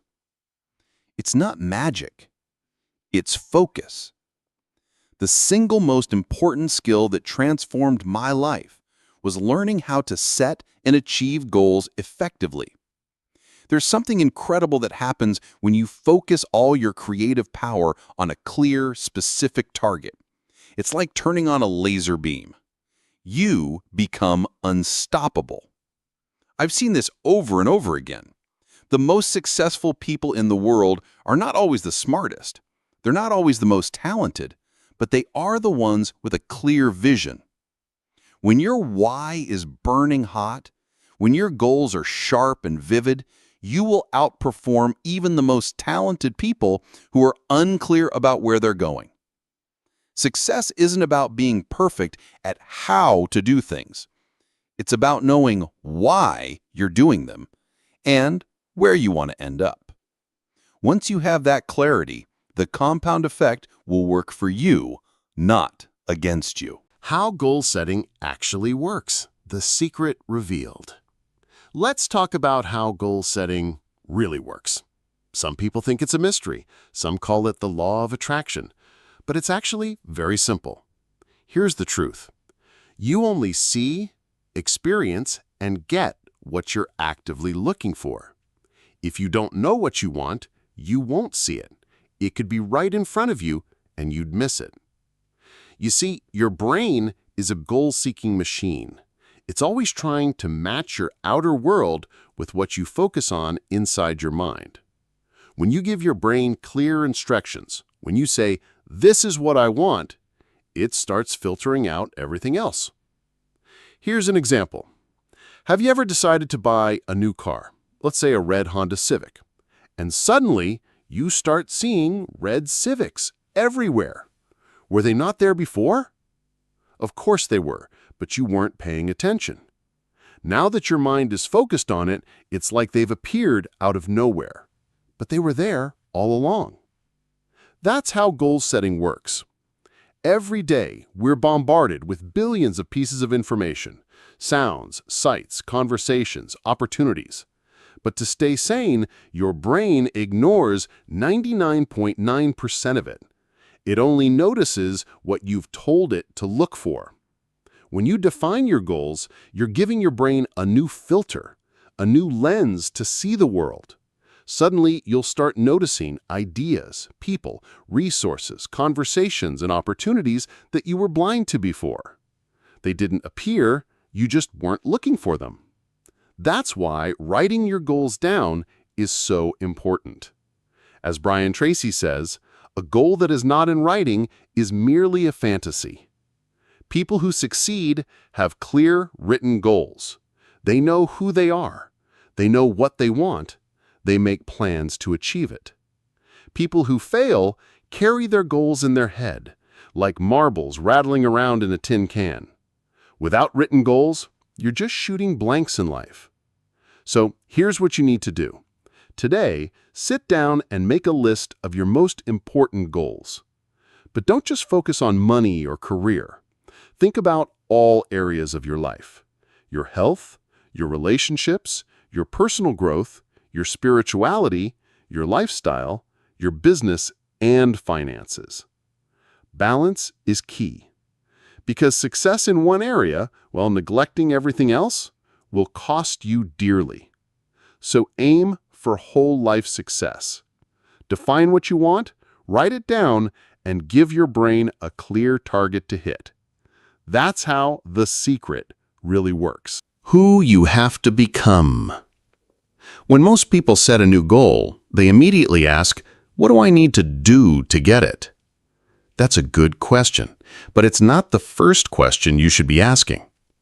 The real question is, who do I need to become to achieve this goal? You've probably seen people who seem to do all the right things. They follow the steps, put in the effort, but still don't get the results they want. Why does that happen? Because success isn't just about doing, it's about becoming. One of my mentors, Jim Rohn, said it best. If you want to have more, you have to become more. Success is not something you pursue. It's something you attract by the person you become. When I truly understood this, it changed my life. Let me tell you a personal story. Years ago, when I was single and ready to find my life partner, I made a list. Not just any list, a long list. I wrote down everything I wanted in the perfect woman. Her personality, her values, her background, even the texture of her hair. I filled over 40 pages describing her in detail. But then I asked myself a deeper question. Instead of thinking, what do I have to do to find her? I asked, would a woman like this even want a guy like me? That was a wake-up call. So I flipped the process. I wrote 40 more pages describing the kind of man I would need to become to attract a woman of that quality. What kind of character would I need? What values should I live by? How should I treat people? What kind of mindset should I have? Then I went to work on myself. I didn't chase after her. I became the kind of man who would naturally attract her. And guess what? It worked. As if she had stepped right out of the pages of my journal, I met my wife, Georgia. She was everything I had envisioned and more. Here's the lesson. If you want to achieve something big in life, don't just ask, what do I need to do? First ask, who do I need to become? Because success doesn't come from chasing it. It comes from attracting it by becoming the person who deserves it. Behave yourself. All right, you've set your goals, you're clear on what you want. Now comes the real work, your behavior. Because between you and your goals is how you behave every single day. Let me ask you this. What habits do you need to stop doing? And what new habits do you need to start? This is how the compound effect works. Every little choice, whether good or bad, is moving you somewhere. The question is, where? You might think you already know your bad habits, but I'm willing to bet you're missing a few. That's why tracking your behavior is so important. Here's a simple example. Do you know how many hours you actually spend watching TV every day? Or how often you check social media? Or how many sodas you drink? Most people have no clue. I once mentored a very successful executive who wanted to be even more productive. So I had him track his daily activities for 1 week. Guess what we found? He was spending 3.5 hours a day consuming news, reading newspapers, listening to news in the car, watching news at night, even checking Yahoo News multiple times during work hours. He wasn't a journalist. He wasn't a stockbroker. He didn't need that much information. It was simply a habit. I suggested a simple fix. Cancel the newspaper, turn off the TV and radio, use an RSS feed to get only the news that truly matters to him. That one small change saved him hours every day. He used that extra time to exercise, read, plan, and spend more time with his family. He later told me, "I've never felt less stressed and more productive in my life." You see, one tiny habit shift can lead to a massive life upgrade. Now it's your turn. Grab a notebook, write down your top 3 goals. Then make a list of all the habits that might be sabotaging your progress. Be honest with yourself. If you say you want to be healthy, but you've got Doritos dust on your fingers, I'm believing the Doritos. If you say personal growth matters, but you spend more time gaming than reading, I'm believing the Xbox. If you claim family is your #1 priority, but they're not even on your schedule, I'm believing your calendar. Habits and behaviors never lie. That list of bad habits, that's the truth of who you are right now. But here's the good news. You get to decide whether that's okay or if you're ready to change. Next, write down the positive habits you need to adopt. Habits that, if practiced consistently, will compound into your success. Remember, this isn't about feeling guilty. It's not about blaming yourself for the past. It's about being clear, honest, and intentional about the future. We're going to uproot the bad habits and plant new, powerful habits in their place. And that's how you take control of your life. Game Changers: 5 strategies for eliminating bad habits. Your habits are learned. That means they can be unlearned. But first, you need a new game plan. Here are 5 powerful strategies to break free from bad habits and finally steer your life in the direction you want. 1. Identify your triggers. Every bad habit has a trigger. Ask yourself, who am I with when this habit shows up?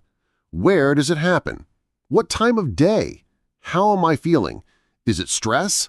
Boredom? Anxiety? Do certain people or places bring it out of you? For example, do you crave sweets at night? Do you drink more when you're with certain friends? Be honest and write down the big 4s. Who, what, where, when. Awareness is the first step to change, but it's just step 1. 2. Clean house. If you want to quit a bad habit, remove the temptation. Want to stop drinking alcohol? Get rid of every bottle. Throw away the glasses, too. Want to stop overspending? Unsubscribe from all shopping emails. Cancel those catalogs. Want to eat healthier? Clean out the junk food in your kitchen.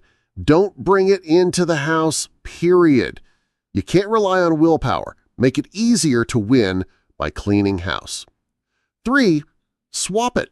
You don't have to suffer. You can swap bad habits with better ones. For example, I love something sweet after dinner.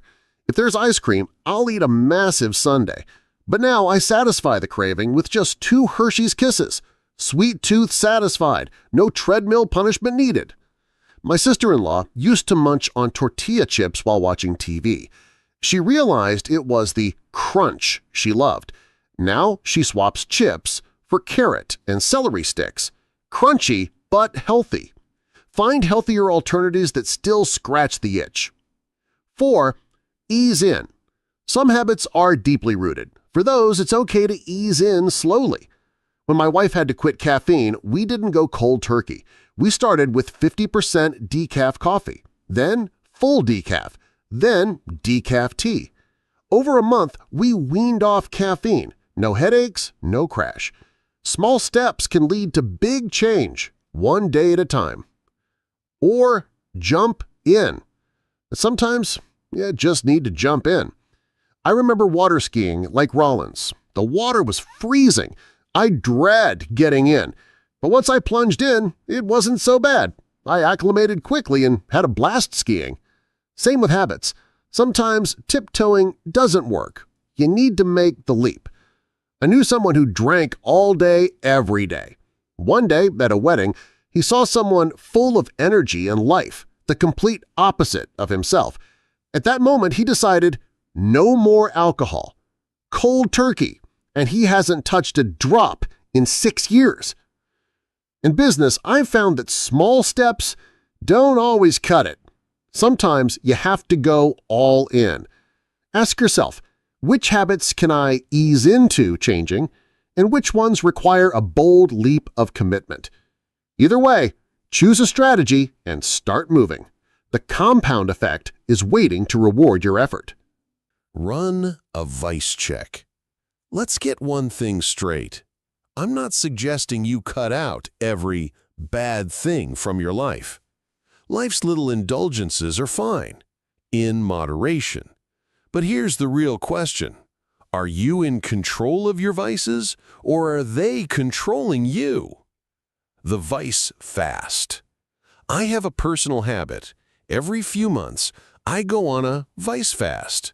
I pick one of my vices, coffee, ice cream, wine, movies, and I take a break from it for 30 days.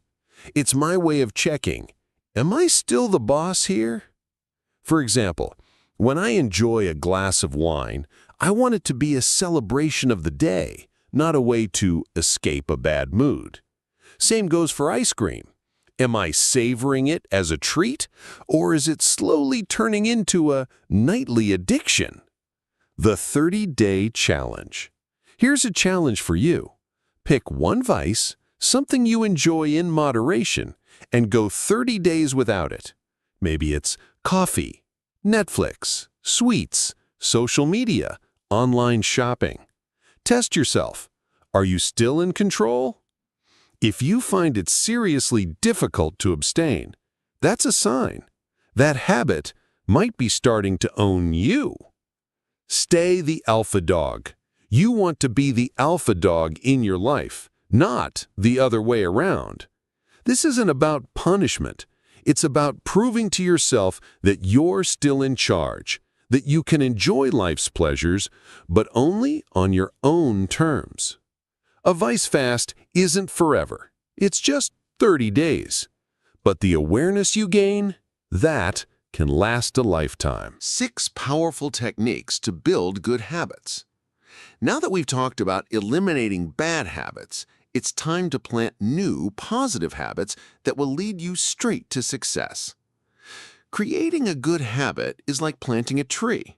You've got to plant it, water it, care for it, and make sure it takes root. Let me walk you through 6 powerful strategies to make that happen. 1. Set yourself up to succeed. You want to make your new habits easy to do. If you join a gym that's 30 miles away, guess what? You'll never go. But if that gym is 5 minutes from your home, you'll have no excuse. If you want to eat healthy, make sure your fridge is filled with good options. If you don't want to binge on junk at work, keep healthy snacks in your desk.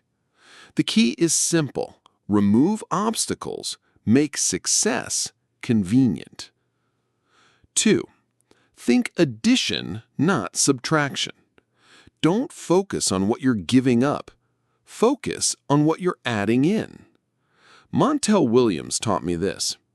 Instead of thinking, I can't eat chocolate or burgers, he thinks, today I get to enjoy a fresh salad, juicy fruits, and grilled veggies. Shift your mindset from sacrifice to abundance. A friend of mine replaced his TV time with playing with his kids and learning photography. Soon, the TV wasn't even a temptation anymore.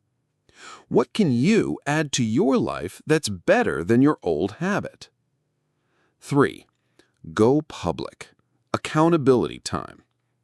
Nothing keeps you more disciplined than telling the world about your new goal. Post it on social media. Tell your family, friends, coworkers. Once you put it out there, you'll feel the responsibility to stay on track. I once helped a colleague quit smoking by putting a big calendar on her desk. Every day she didn't smoke, she'd draw a big red X.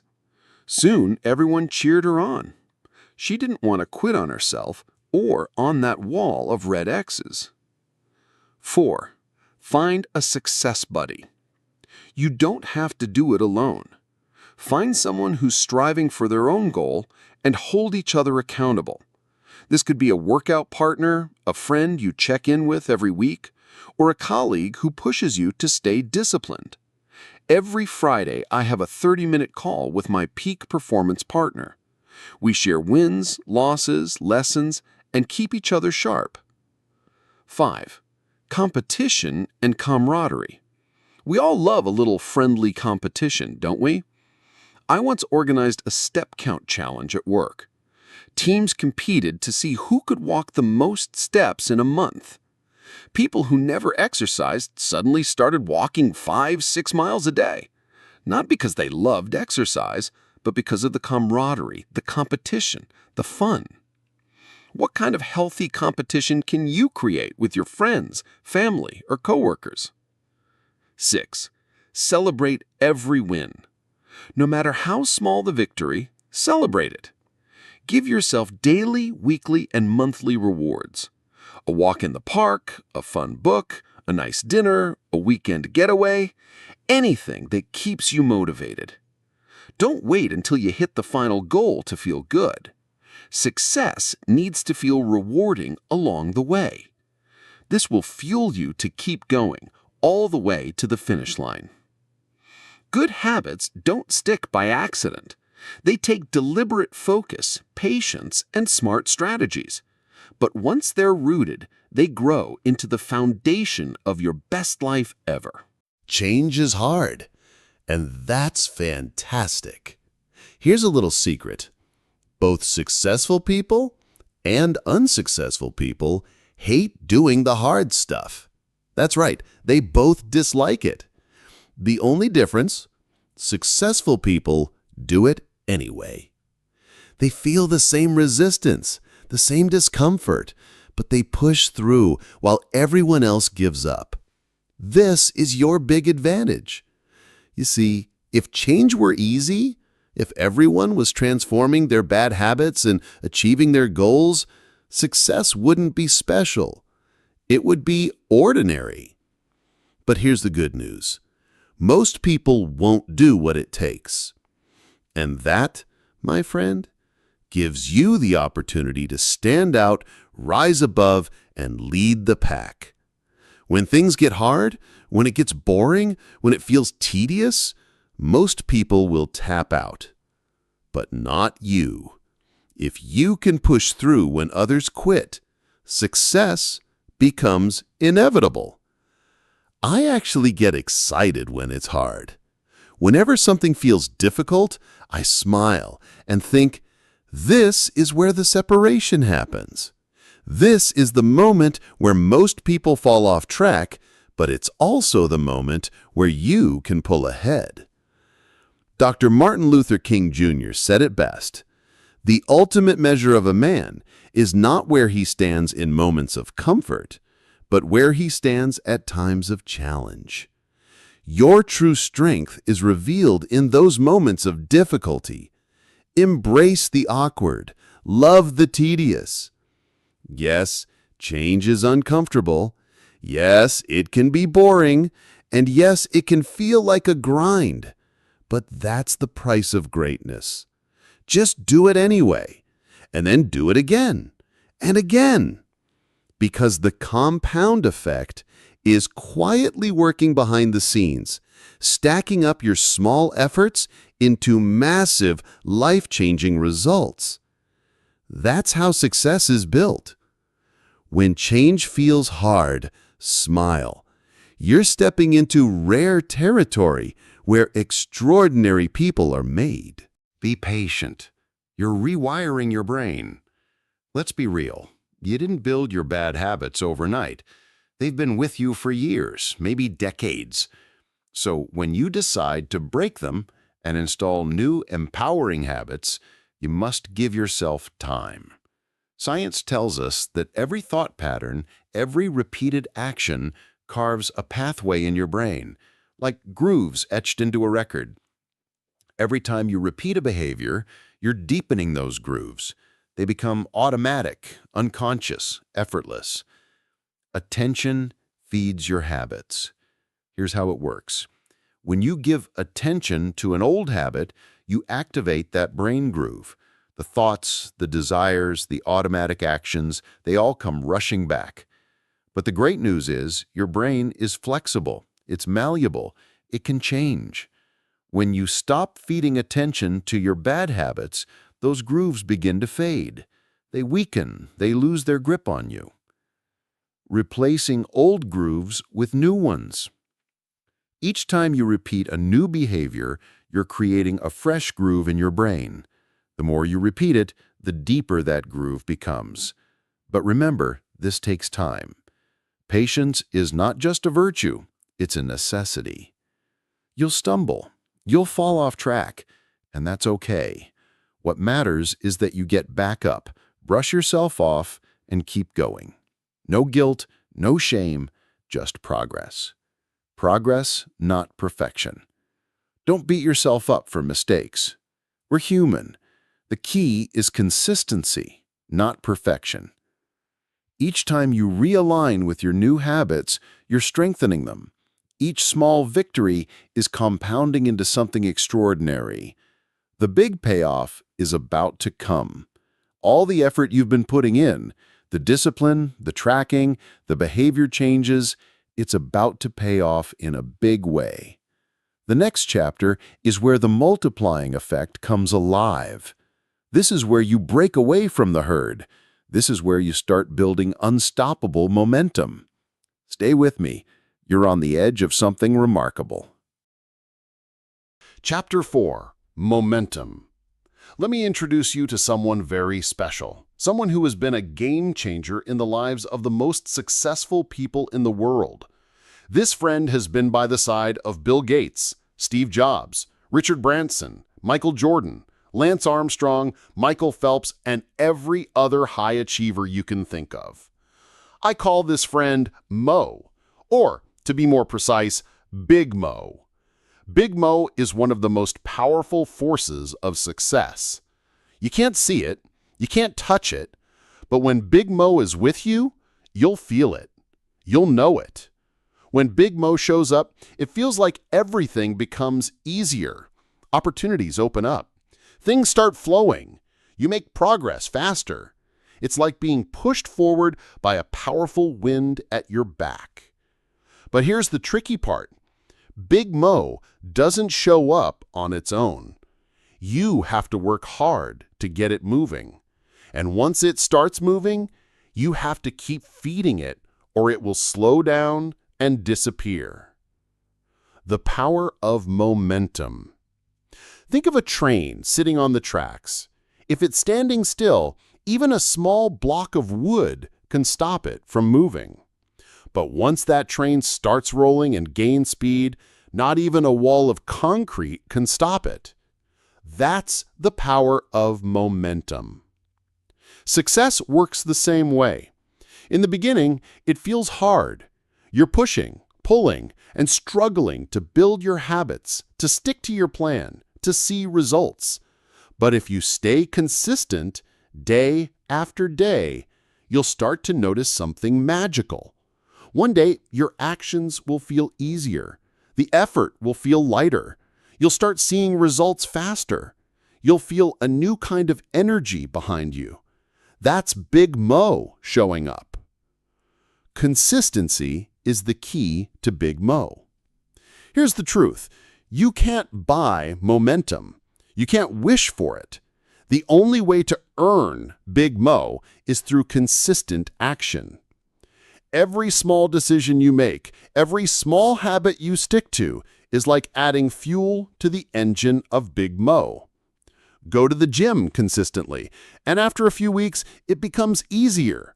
You feel stronger, more energetic. That's Big Mo. Save a small portion of your income every month, and over time, your wealth will start growing faster. That's Big Mo. Practice a skill every day, and one day it'll feel like second nature. That's Big Mo. But remember, if you stop, Big Mo stops.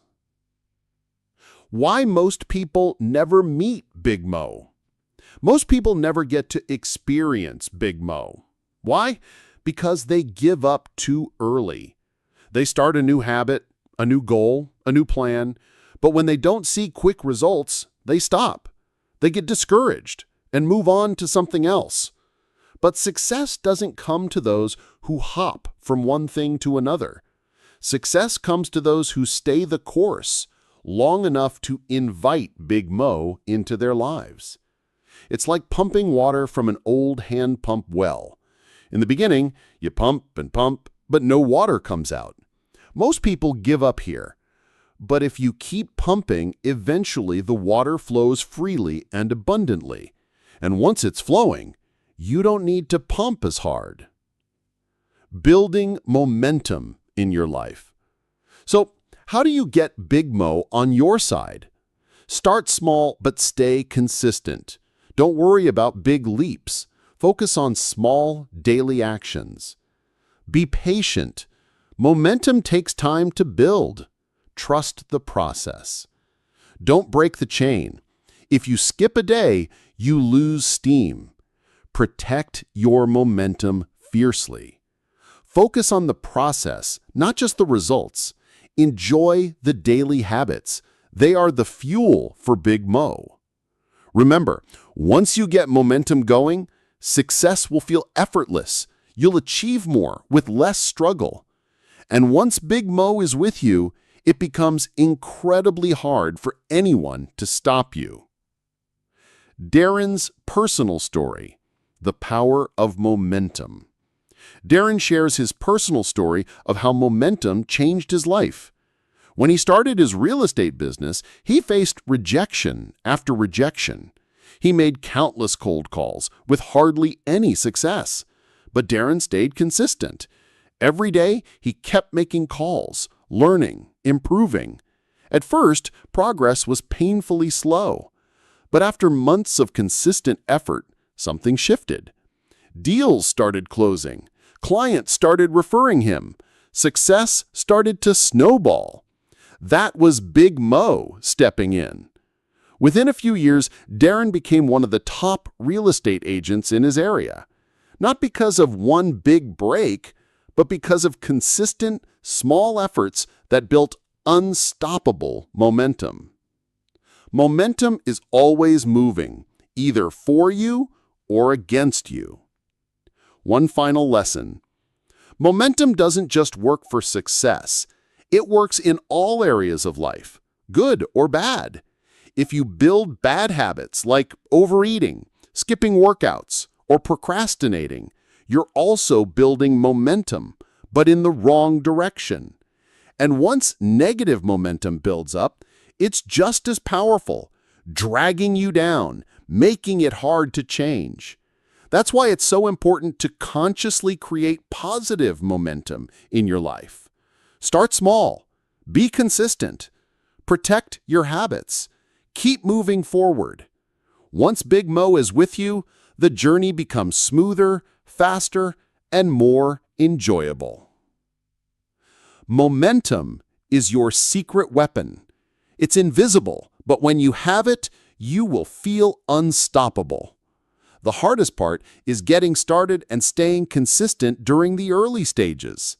But once you build it, Big Mo will carry you towards success faster than you ever imagined. Harnessing the power of Big Mo. Do you remember Newton's first law from high school physics? You know, the law of inertia. It says, objects at rest tend to stay at rest, and objects in motion tend to stay in motion. In simple words, couch potatoes will stay couch potatoes, and achievers who build momentum will keep moving and achieving more. This is the secret behind every success story. It's not easy to build momentum, but once you do, everything changes. The merry-go-round example. Think back to when you were a kid playing on a merry-go-round.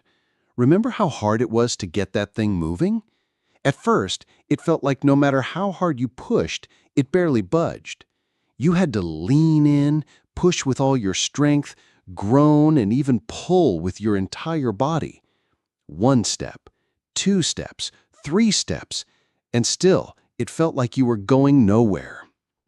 But then, after all that effort, it slowly started to spin.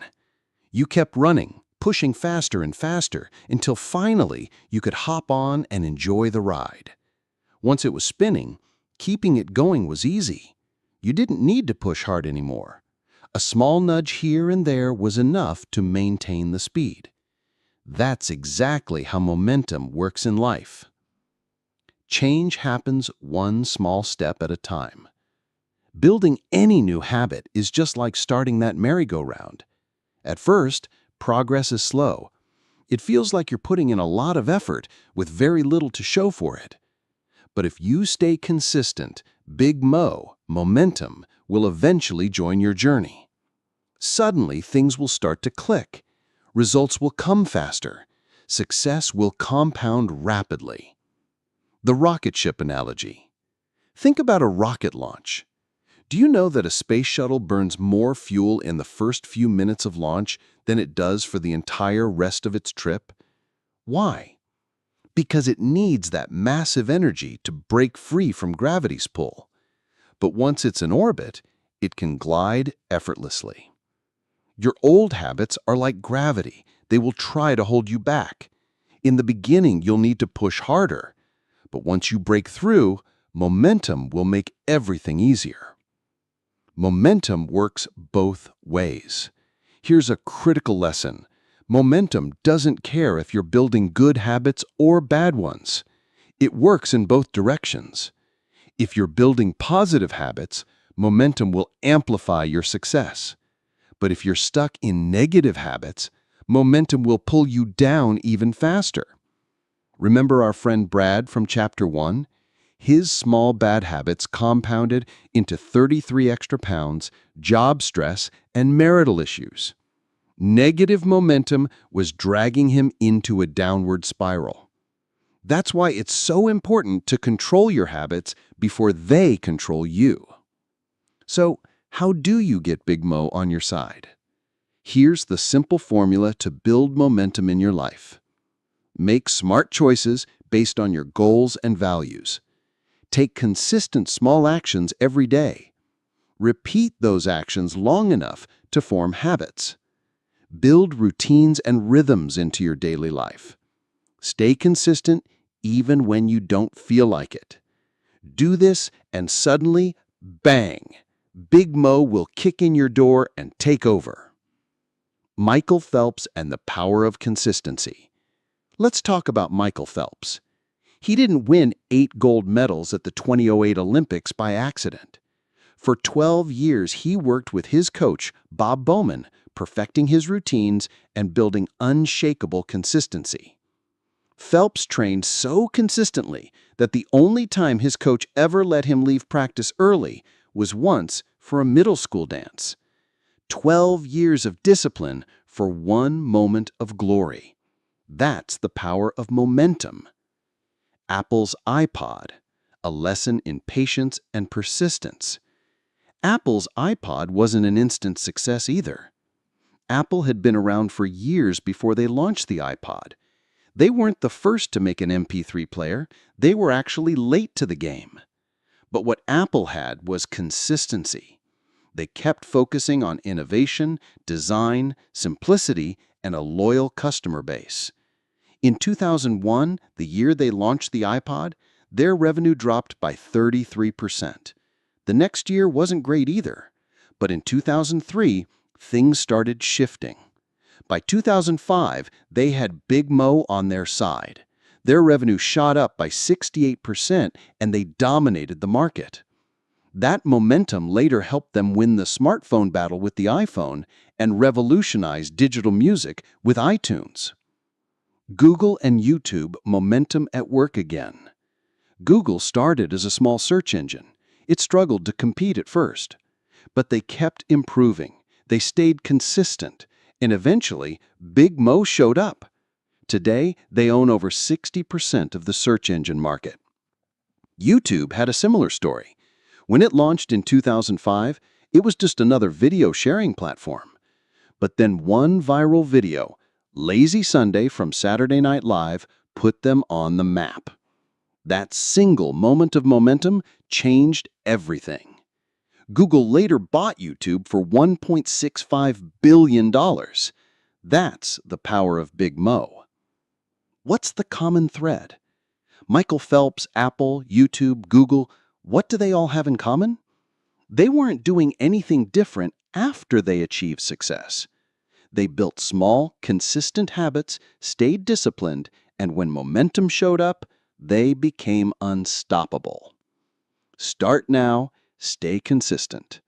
Momentum is a powerful force, but it doesn't just show up on its own. You have to earn it. You start small, you stay patient, you stay consistent. Then, one day, Big Mo shows up. And when it does, success becomes inevitable. Routine power. Have you ever wondered why some of your best intentions fail? You start off excited about a new goal, eating healthy, exercising daily, but after a while, you lose steam. Why does that happen? The reason is simple. You didn't have a system. Without a solid routine to support your new habits, even the best plans will eventually fall apart. Routines, the secret of high achievers. A routine is something you do every day, automatically. You don't think about brushing your teeth, right? Or putting on your seatbelt. You just do it. That's how successful habits are built, through routines. Look at anything you're successful at, and you'll see a routine behind it. These routines help reduce stress and make your actions automatic and effective. So if you want to achieve new goals, you need to create new routines that support them. The bigger the goal, the stronger your routines. Ever wonder why military boot camps are so intense? Why making your bed or polishing your boots is treated like a life or death task? It's because routines build discipline. In just 8 to 12 weeks, these simple routines transform teenagers into mission-ready soldiers. Through constant practice, they learn to perform under chaos and pressure, automatically, without hesitation. You might not be in a battlefield, but life throws its own battles at you. Without solid routines, your life can become chaotic, stressful, and unpredictable. Predictable routines equals predictable results. Let's take a look at golfer Jack Nicklaus, one of the greatest golfers in history. Jack was famous for his pre-shot routine. Before every single shot, he followed the exact same sequence of steps. He would line up his club face, adjust his stance, waggle his club, and visualize his target. Only after this entire dance would he strike the ball. During a major tournament, a psychologist timed Jack's routine from the moment he pulled out his club until he hit the ball. The result? His routine never varied more than 1 second from the first tee to the final putt. That's incredible consistency. When routines break, performance suffers. On the flip side, let's talk about Greg Norman at the 1996 Masters. During that tournament, as the pressure increased, Greg Norman's pre-shot routine got faster and faster. He rushed through it. The result? His rhythm broke. His consistency vanished, and so did his chance of winning. Changing his routine under pressure made his performance unpredictable. The same thing happens to football kickers. Without their pre-kick routine, their accuracy significantly drops. It's not because they forgot how to kick, it's because they're out of rhythm. Routines center you. Even pilots with thousands of flight hours go through their pre-flight checklist before every flight, without exception. Not just for safety, but to center themselves mentally and prepare for top performance. Routines aren't just about actions, they're about mindset. High achievers live by routines. Every high achiever, Every successful entrepreneur, athlete, or leader has routines that regulate their daily disciplines. That's the difference between people who succeed consistently and those who only succeed occasionally. Routines are what separate the extraordinary from the ordinary. Without routines, you're relying on willpower, and willpower fades. With routines, your actions become automatic. So how do you create effective routines that support your goals? Step 1. Decide which habits you want to implement. Look at your goals. What behaviors do you need to add? What bad habits do you need to remove? Step 2. Design your routine intentionally. Be like Jack Nicklaus. Create a specific sequence of steps that prepares you for success. Step 3. Lock it in place. Once you design a morning routine, for example, treat it like it's carved in stone. No negotiations, no excuses. Step 4. If interrupted, start over. If life throws a distraction at you, go back to the start of your routine. Anchor yourself. This builds discipline and strengthens the foundation for the day's performance. Routines are your launch pad. Here's the truth. A daily routine built on good habits is the most powerful weapon you have. It's what turns dreams into results. It's what keeps you grounded when life gets chaotic. It's what transforms small efforts into massive achievements. Design your routines carefully. Protect them fiercely. Execute them daily. And soon, success will become your default setting. Bookend your days. If you want to become world-class in anything you do, you need to build world-class routines. But here's the challenge. You can't always control what happens in the middle of your day. Unexpected calls, sudden emergencies, distractions, life happens. However, there are 2 times in your day that you can almost always control: the beginning and the end. That's why successful people bookend their days with powerful routines. Why morning and evening routines are critical? Think of your day like a sandwich. The bread, the top and bottom, is what holds everything together. Even if the middle gets messy, a strong foundation on both ends keeps everything intact. That's what morning and evening routines do. They give your day structure and stability, no matter how chaotic the middle gets. Start your day with intention. Let's start with the morning. How you begin your day sets the tone for everything that follows. If you wake up late, check your phone, and rush into the day, you're already playing defense. But if you start your day with a deliberate routine, you take control. For me, it starts with reviewing my goals. I remind myself of what I'm working towards. This aligns my mindset with my mission. Then I dive into a few key behaviors: reading something positive, getting some physical movement, and planning out my top priorities. This simple routine ensures that no matter what surprises come later, I've already set the right momentum. End your day with reflection. Now let's talk about the evening. At the end of the day, I go through a shutdown routine to reflect and reset. I review what I accomplished. I note what could have gone better. I realign myself with my goals. I also take time to plan for the next day. This helps me clear my mind and sleep with a sense of direction and calm. By bookending my day like this, with intentional routines at the start and finish, I create a framework that supports my success regardless of how unpredictable the day becomes. Design your own bookends. The routines that work for me might not be perfect for you, but the principle remains the same. Start your day with intention. End your day with reflection. You don't need a complicated schedule, just a few simple actions that anchor you in your goals and values. When you control the start and end of your day, you give yourself the power to stay grounded and focused no matter what challenges show up in between. Protect your bookends. Think of morning and evening routines as sacred time. They're your chance to reset, refocus, and realign with your bigger vision. You might not win every battle during the day, but if you win your mornings and your evenings, you'll win the war over time. Success is built in these small, consistent bookends. Rise and shine. Let me share with you a morning routine that has completely transformed my life. It's my personal version of Jack Nicklaus's pre-shot routine. It sets me up for a productive, focused, and intentional day every single day. My morning ritual, locked in. My alarm goes off at 5 a.m. Okay, sometimes it's 5:30 a.m. I'm human too. I hit the snooze button.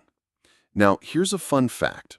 The snooze on an iPhone gives you exactly 8 minutes. Why 8? I have no clue. Ask Steve Jobs. But I use these 8 minutes for 3 powerful mindset exercises. The 8-minute mind reset. First, I think about all the things I'm grateful for. Starting the day with gratitude shifts your entire mindset to abundance. When you begin your morning feeling thankful, the world responds to you differently. Second, I send love to someone. This might sound a little strange, but it's powerful. I pick a person, anyone, and I mentally send them love. It's like a mental love letter. I wish them happiness, success, peace, everything good. When you give love, you attract more love into your life. Third, I focus on my number one goal. I ask myself, what are 3 things I can do today to move closer to that goal? At the time of writing, my top goal was to deepen the love and connection in my marriage.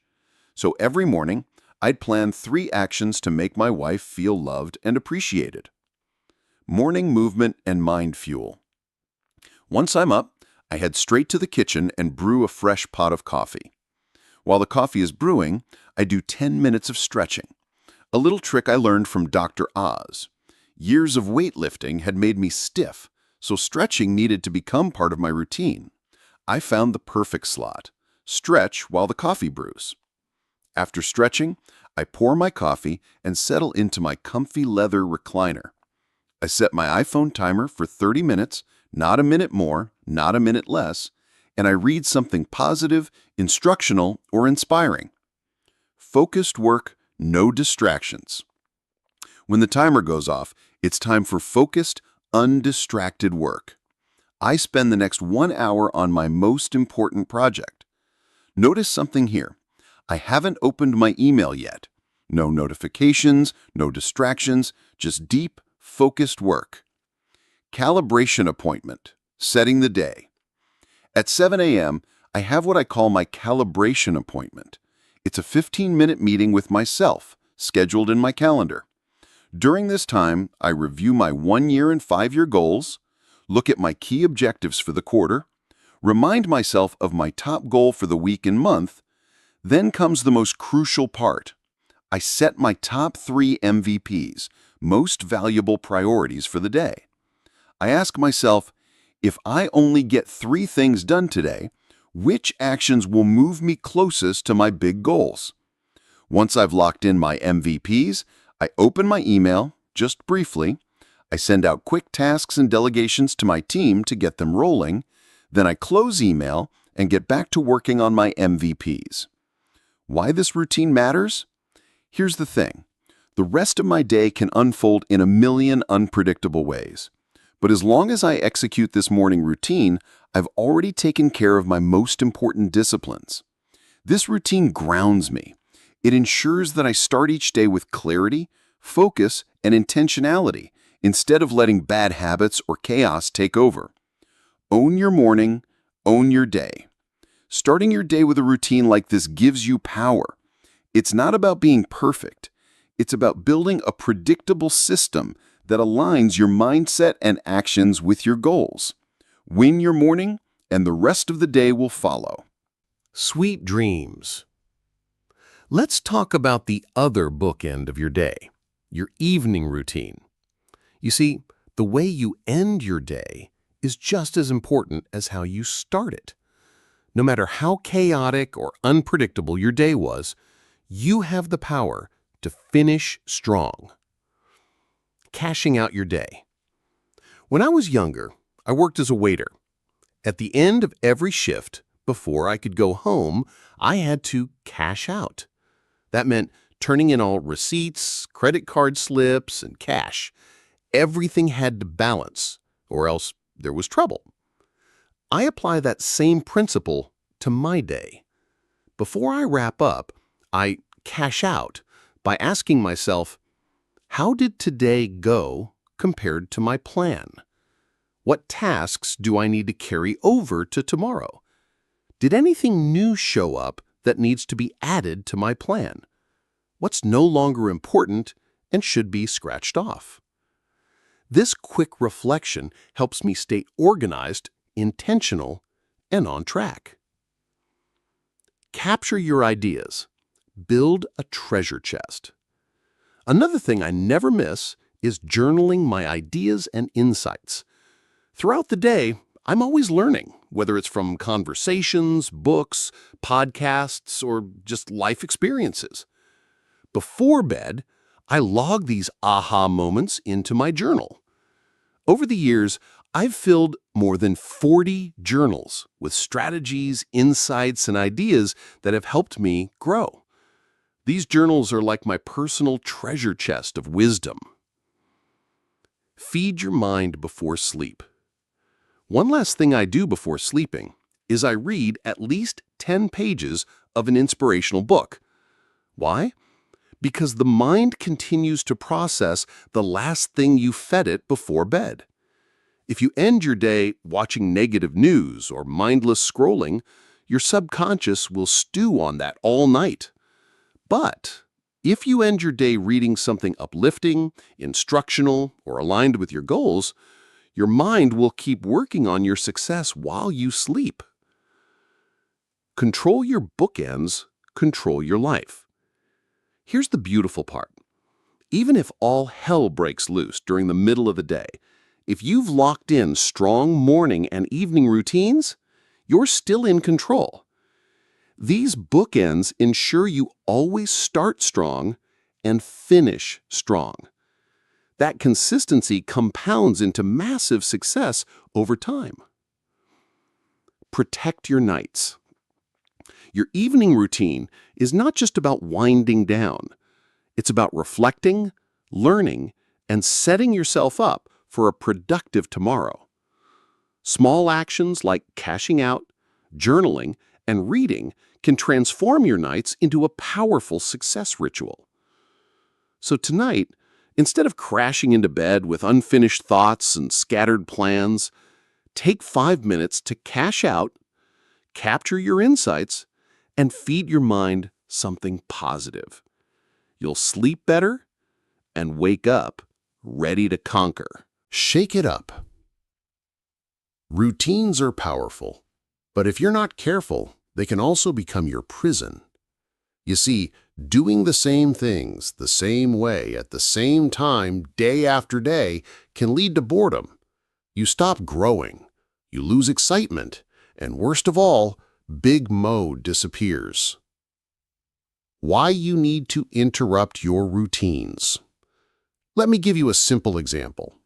When I work out with weights, if I follow the same routine for weeks, same exercises, same order, same tempo, guess what happens? Nothing. My body adapts. Progress plateaus. I get bored. I lose passion. Momentum. Gone. That's why it's so important to shake things up. Changing your routine challenges your body, your mind, and your spirit.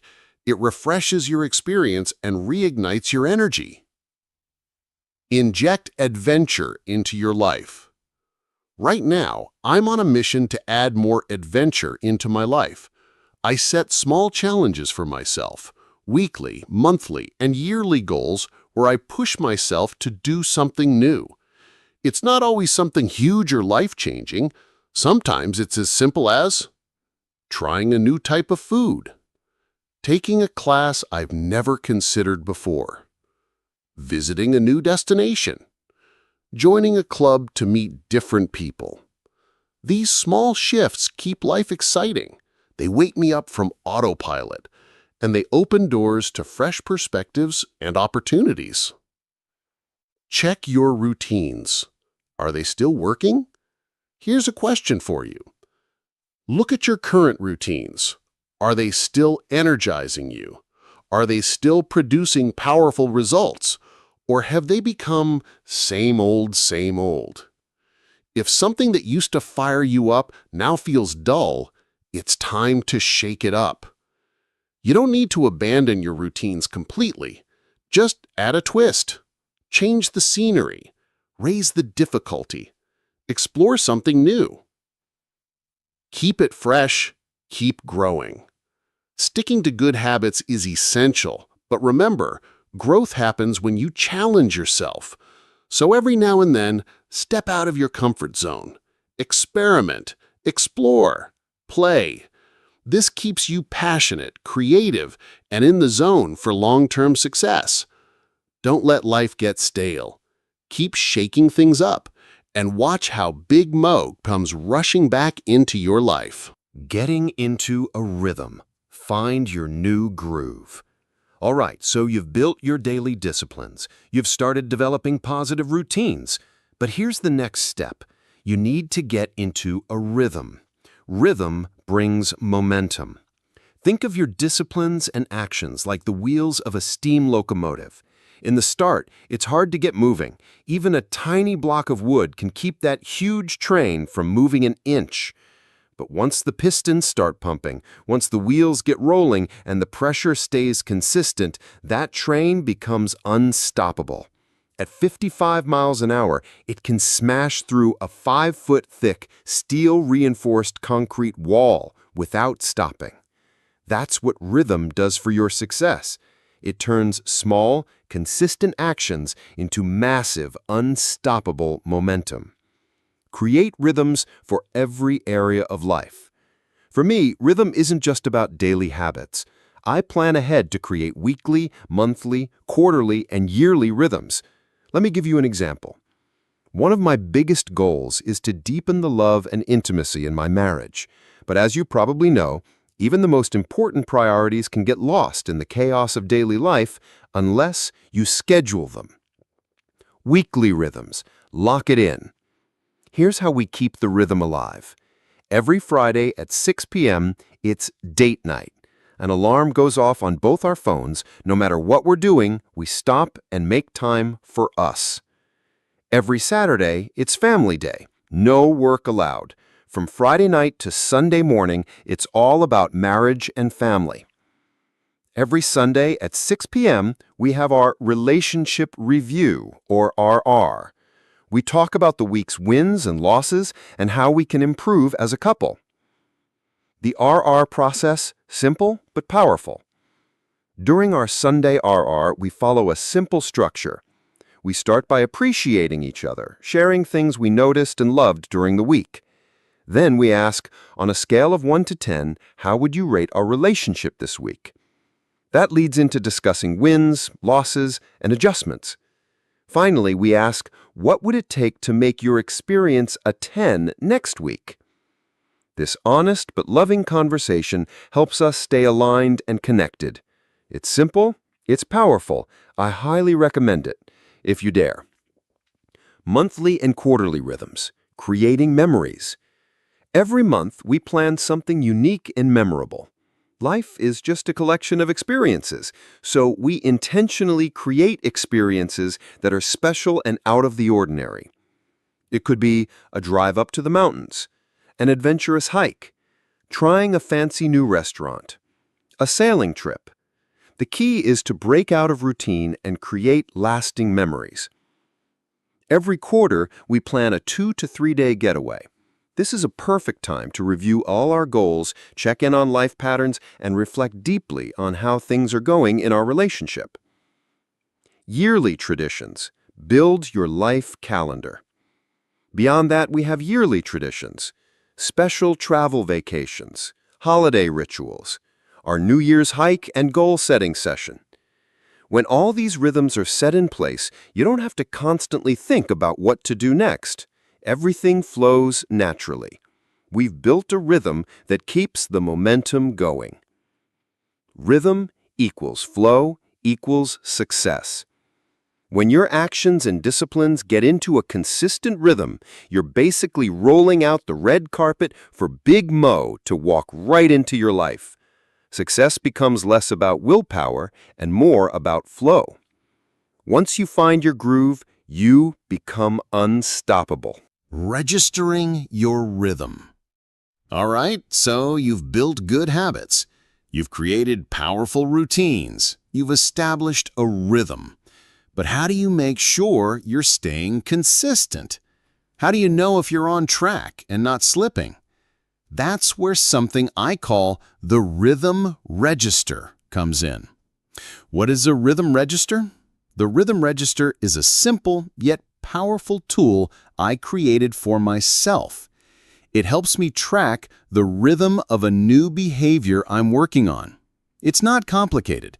It's just a visual way to make sure I'm keeping my commitments day after day, week after week. Because here's the thing, if you can't measure it, you can't improve it. Track the behaviors that matter. Let's say you've decided to drink more water every day. Take 10,000 steps. Show more affection to your spouse. Practice gratitude journaling.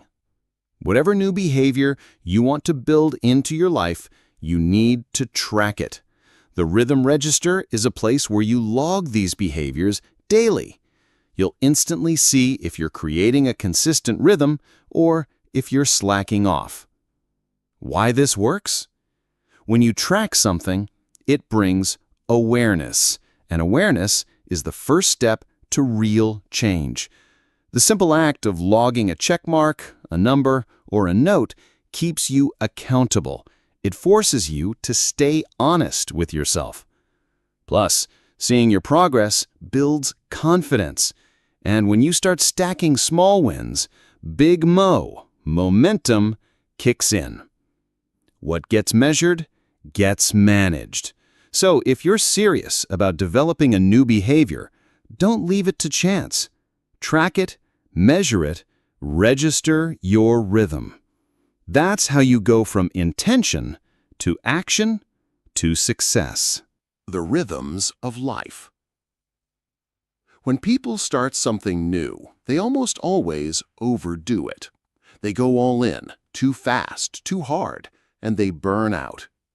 Excitement is good, but sustainability is better. Look, I want you to feel excited about setting up a rhythm for success. But here's the real key. You need a plan that you can absolutely, positively do for the long term. Not just this week, not just this month. I'm talking about a rhythm you can sustain for the rest of your life. The compound effect needs time. The positive results you're after, the true compound effect, only happen when you make smart choices and repeat them consistently over time. You don't win by doing a lot for a short burst. You win by doing a little, day in, day out, over the long haul. The common mistake, doing too much too soon. Let me tell you a story. A friend of mine, we'll call him Richard, saw a photo of himself I posted on Twitter. He decided right then and there, I'm getting in shape. This was a big lifestyle shift for Richard. He sat at a desk for 12 hours a day. He avoided bending down just to grab a dish. He hated exercise. But now he was fired up. He joined a gym. He hired a personal trainer, and he started working out 2 hours a day, 5 days a week. I told him, Richard, that's a mistake. You won't be able to keep that up. You're setting yourself up for failure. But he pushed back. No, I've changed. I'm committed.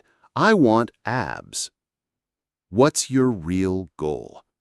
So I asked him, what's your real goal? He said, I want to be trim. I want to be healthy. Why? I want vitality. I want to be around to see my kids have kids. Bingo! That's his true motivation. He wasn't in it for six-pack abs. He was in it for the long haul. Don't design for bikini season, design for life. I told Richard, okay, you've convinced me, but your plan is unrealistic. Here's why. In a few months, life will get busy. He'll say, I don't have 2 hours to work out today, so I guess I won't go.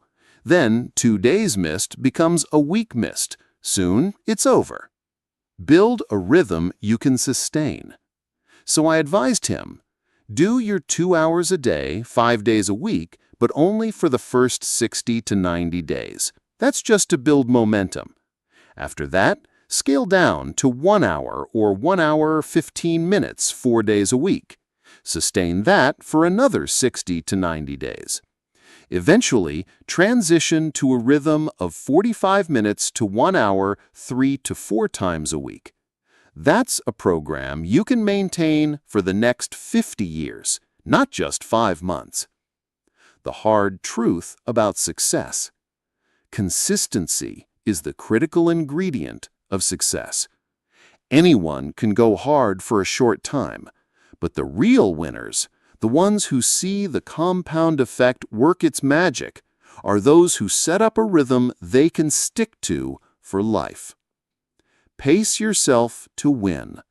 So when setting up your success rhythm, ask yourself, can I keep this up for the next 5, 10, 20 years?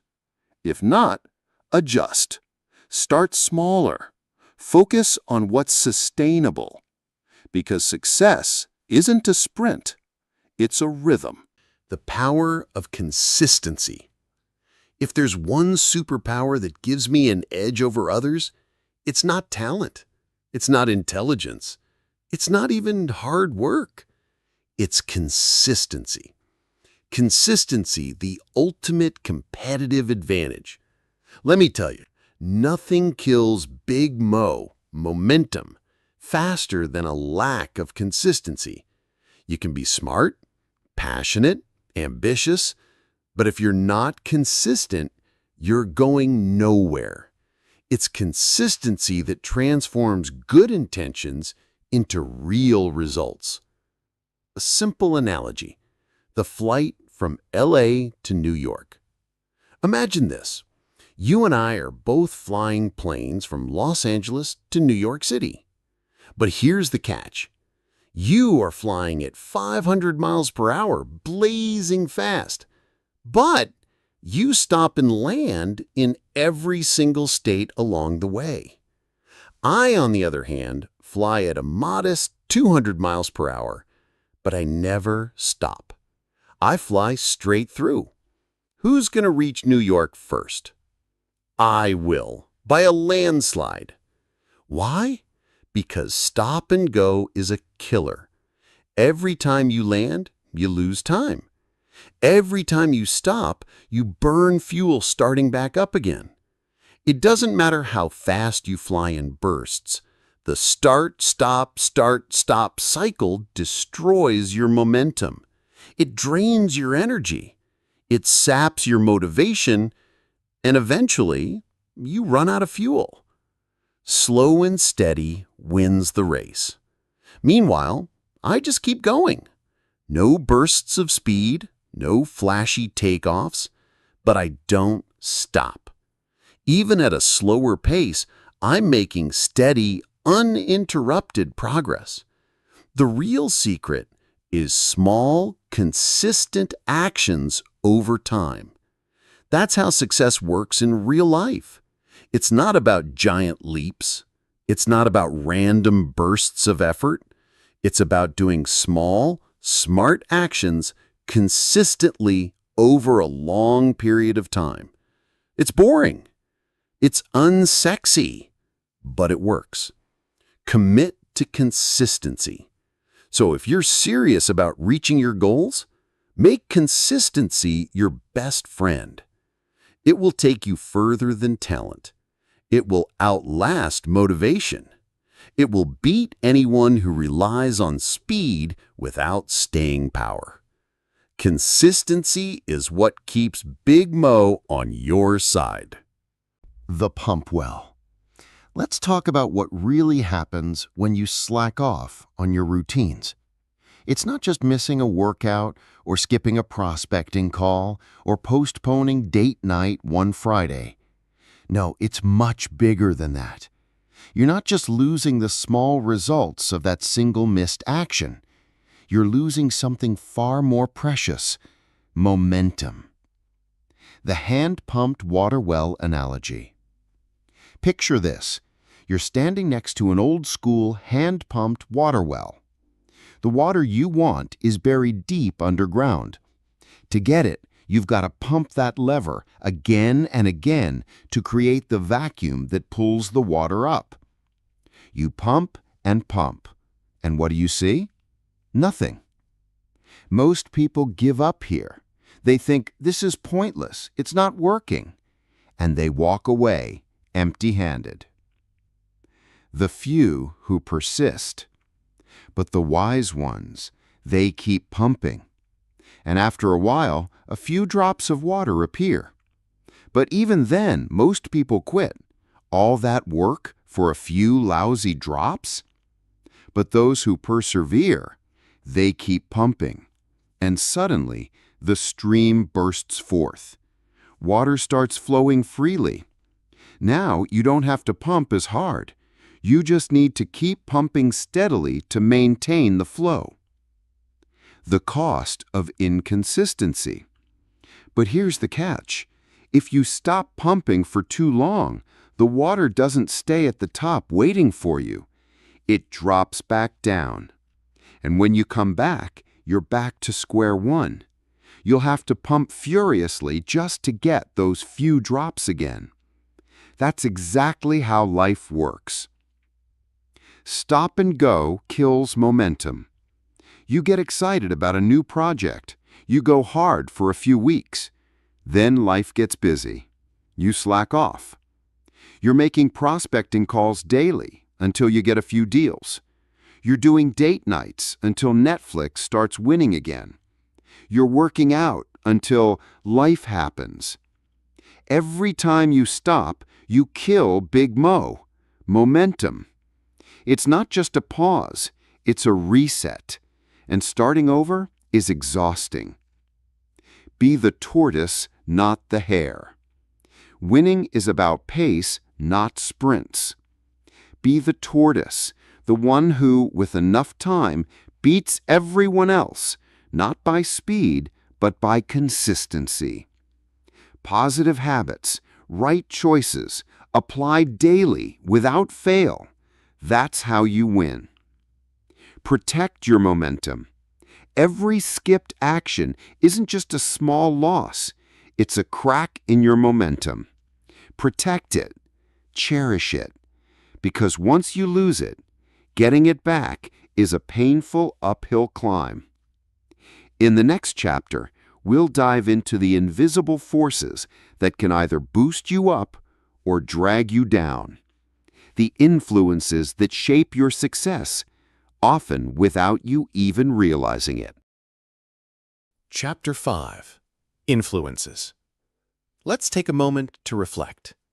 By now, you know how powerful your small choices are. Every choice, whether big or small, adds up over time.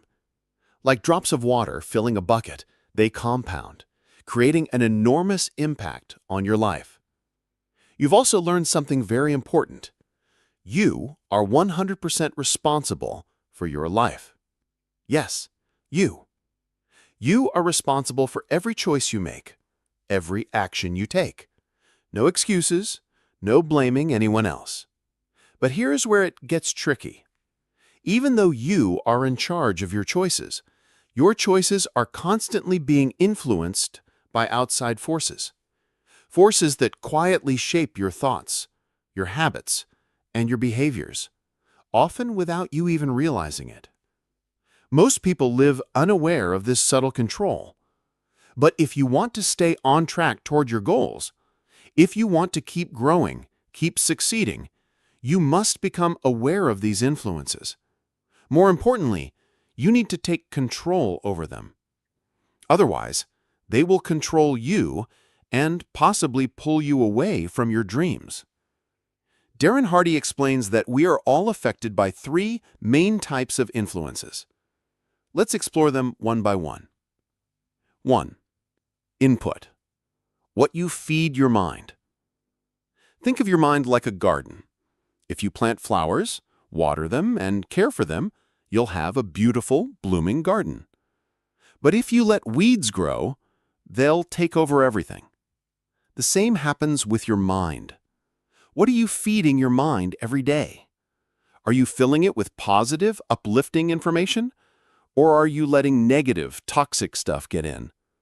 Most people don't even realize how much garbage they're consuming. News filled with negativity, gossip on social media, endless scrolling through meaningless content. Every piece of information you consume is like a seed. It either helps you grow or it holds you back. If you want to grow, you need to be very selective about your input. Start feeding your mind with books, podcasts, videos, and people who uplift you. Fill your mind with ideas that inspire you, challenge you, and push you toward your goals. Remember, garbage in, garbage out. But greatness in, greatness out. 2. Associations. The people you spend time with. You've probably heard this before. You become like the 5 people you spend the most time with. It's true. The people around you shape your thoughts, your attitudes, your habits, even your income. If you hang out with lazy, negative people who complain all the time, their mindset will slowly rub off on you. You might not notice it immediately, but over time, it will affect your actions and decisions.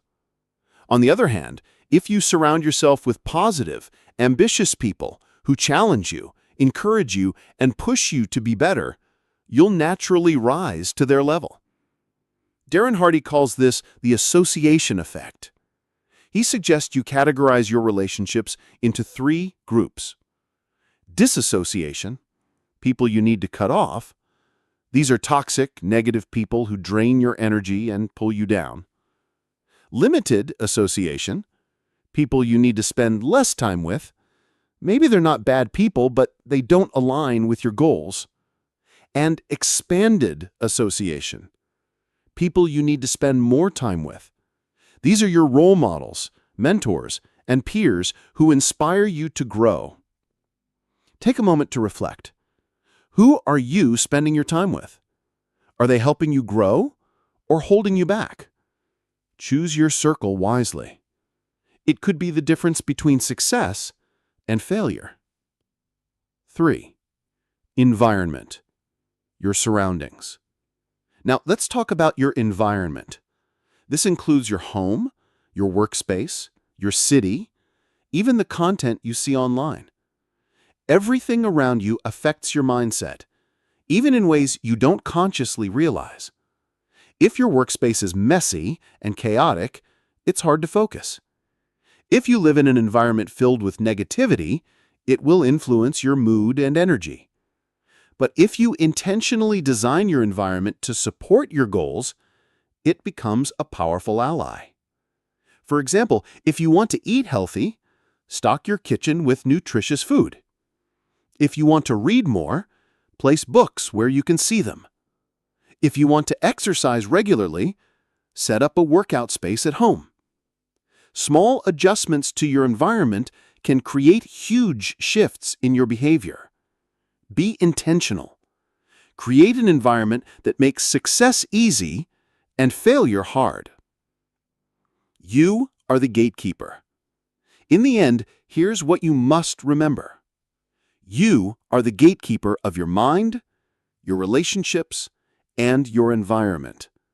Nobody else will protect you from negative influences. It's your job. Be mindful of what you allow into your life. Control your input, choose your associations, shape your environment. When you align these influences with your goals, success becomes a natural outcome. But if you ignore them, you risk being quietly pulled off track. Stay vigilant. Stay intentional. Because these influences will either build you up or break you down. The choice is yours. Garbage in, garbage out. Let me ask you something. If you want your body to be healthy and perform at its best, what do? You eat healthy food. You avoid junk food. You stay careful about what you put inside your body. Simple, right? But what about your brain? If you want your mind to be sharp, focused, and creative, you need to be even more careful about what you feed it. Here's the truth. Garbage in, garbage out.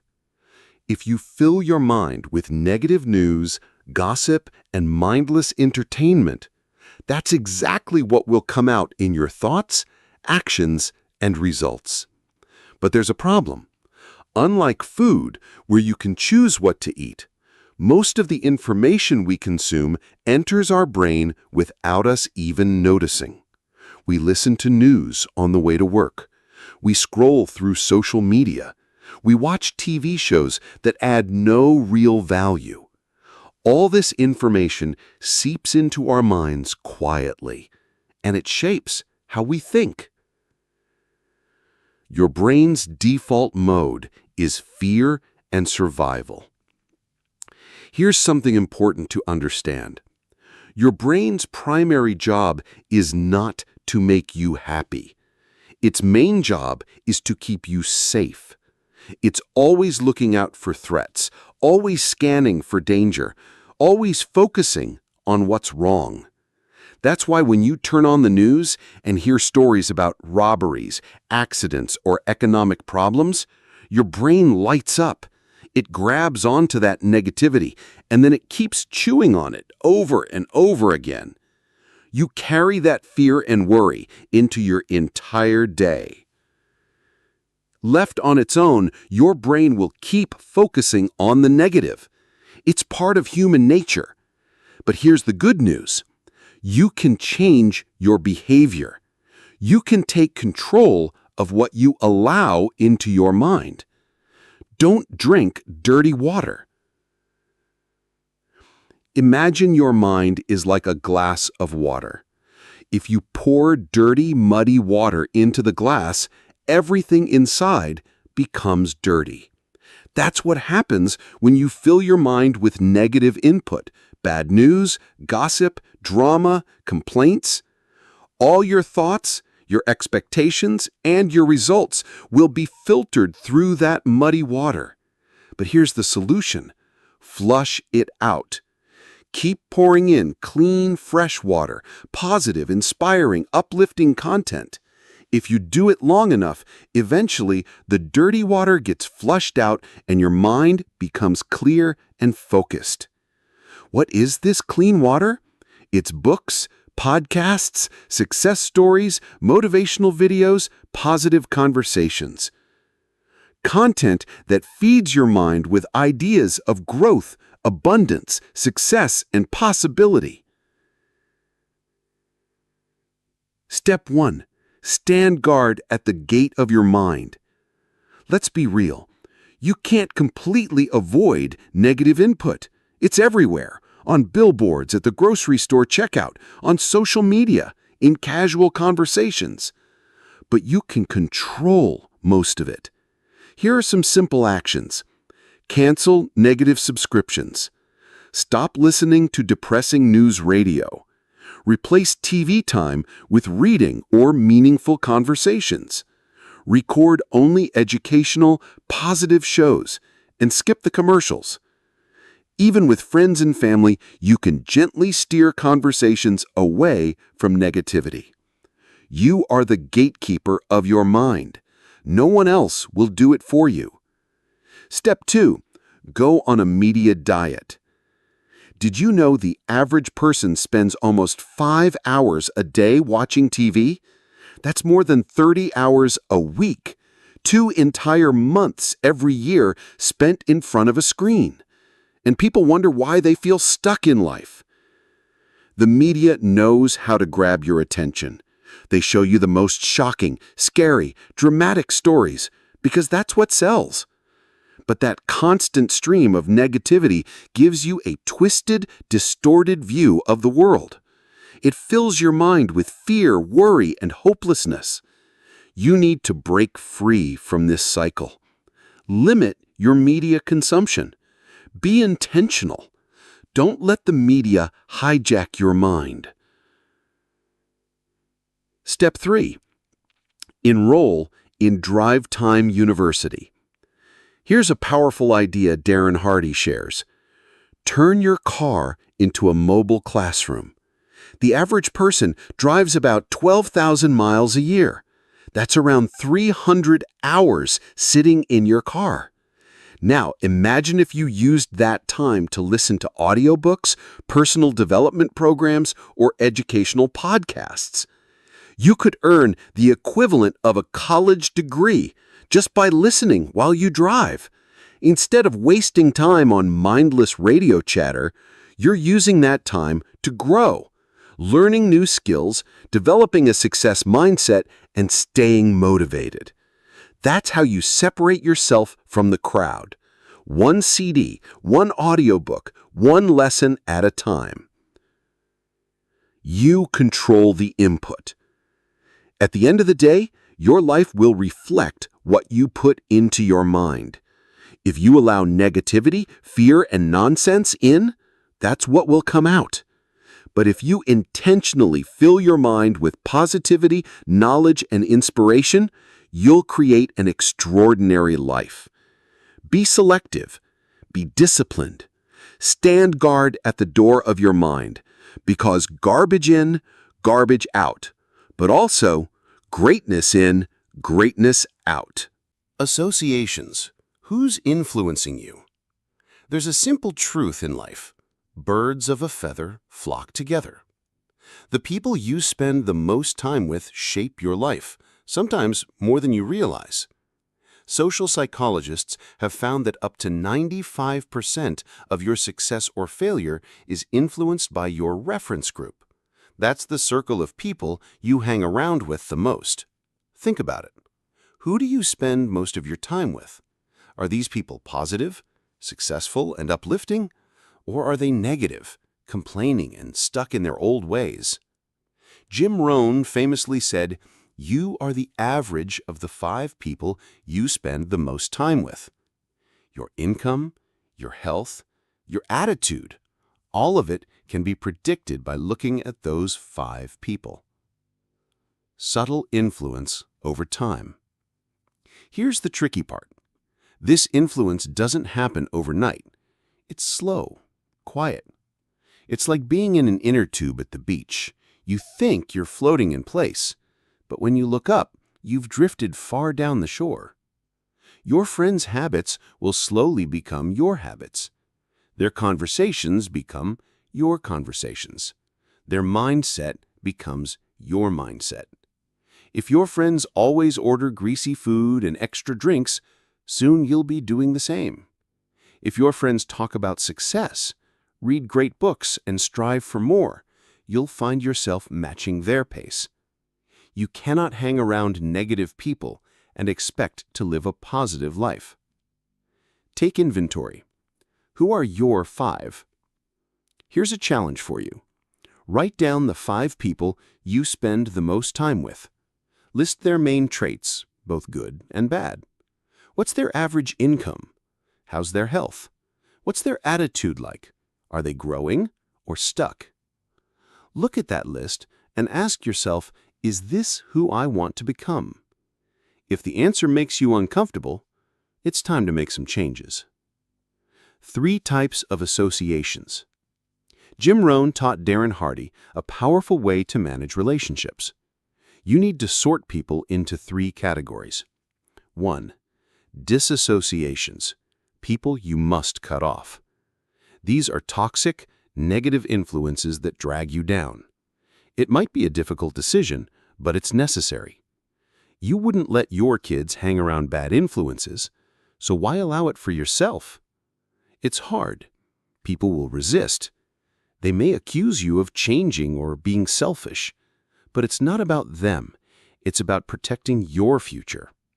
Their discomfort is a reflection of their own guilt and fear. Stay strong. You have to be willing to let go of relationships that no longer serve you. 2. Limited associations. People you see in small doses. These people are okay in small doses. You can spend 3 minutes with them, maybe 3 hours, but not 3 days. Their influence is real, so be intentional about how much time you give them. Even with family, you can limit how much energy you invest. Don't let anyone's negativity cloud your vision. 3. Expanded associations. People you want to emulate. These are the people who inspire you. People who are already living the kind of life you dream of. Seek them out. Spend more time with them. Learn from them. Join groups, clubs, events, and organizations where these people gather. Even if you can't meet them in person, you can absorb their wisdom through books, podcasts, and videos. Darren Hardy shares how he spent thousands of hours with his mentor, Jim Rohn, mostly through audio programs. You can do the same with any mentor you admire. Find a peak performance partner. Here's another powerful strategy. Find an accountability partner. This is someone who's equally committed to personal growth, someone who will call you out when you slack off, and someone you'll hold accountable in return. Darren had weekly calls with his friend Landon Taylor. Every Friday, they'd discuss their wins, their failures, their goals, and what needed improvement. Knowing he had to report back to Landon kept him sharp and focused. You can have the same advantage. All it takes is finding someone who's willing to be honest with you. Invest in mentorship. Mentorship is one of the fastest ways to grow. You don't need a formal program or expensive coaching. Sometimes all it takes is a simple lunch or coffee conversation with someone you admire. Successful people are often willing to share their wisdom as long as you respect their time. Mentorship is a two-way street. Be open to learning, to feedback, and to being molded by their insights. As John Wooden said, mentoring is your true legacy. It is why you get up every day. Build your personal board of advisors. Here's a pro tip. Create your own personal board of advisors. These are people you respect, admire, and want to learn from. Reach out to them regularly. Ask for their thoughts, feedback, and ideas. Their perspectives can open up opportunities and help you avoid costly mistakes. You'll be surprised how many successful people are willing to help when you show genuine curiosity. Choose your circle wisely. In the end, your environment shapes you. The people around you either lift you up or pull you down. If you want to live an extraordinary life, you must be intentional about your associations. Choose to surround yourself with those who reflect the person you aspire to become, because you rise or fall to the level of your circle. Make sure your circle is moving in the direction you want your life to go. Environment. Change your surroundings, change your life. Imagine this. Darren Hardy was working in real estate in the East Bay of San Francisco. Every day he saw the same people, doing the same things, living at the same level. But deep down, Darren had bigger dreams. He knew he needed to be in an environment that would inspire him to level up. So he started driving across the bay to a place called Tiburon, one of the most beautiful, affluent spots in California. It wasn't about meeting wealthy people there. It was about feeling the energy of success. He'd sit by the wharf, look at the stunning hillside homes, and ask himself, which one of these would be my dream home? One house always caught his eye, a blue 4-story home with an elevator and a whale lightning rod on top. One day, after brunch, he followed a random open house sign. Sign after sign, zigzagging up the cliffs. And when he walked into the house, he realized it was that blue house. He bought it. Your environment shapes your dreams. Here's the key point. Darren didn't meet anyone at that restaurant who changed his life, but the environment did. Being in that space, seeing those houses, feeling that energy, it expanded his vision of what was possible. He worked harder, stretched further, and made his dream a reality. You are like a sapling in a pot. Think of yourself as a sapling, a young oak tree. If you plant it in a small pot, its growth is limited. It becomes root-bound and stunted. But plant it in an open field, and it becomes a mighty oak. Your environment is the same. If you stay in a limiting space, physically, mentally, emotionally, you limit your growth.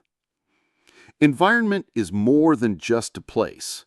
When we talk about environment, it's not just where you live, it's everything around you. Your workspace, your home, your car, your phone, your schedule, even the clutter in your mind. A messy, chaotic environment creates stress. It drains your energy. It distracts you from your goals.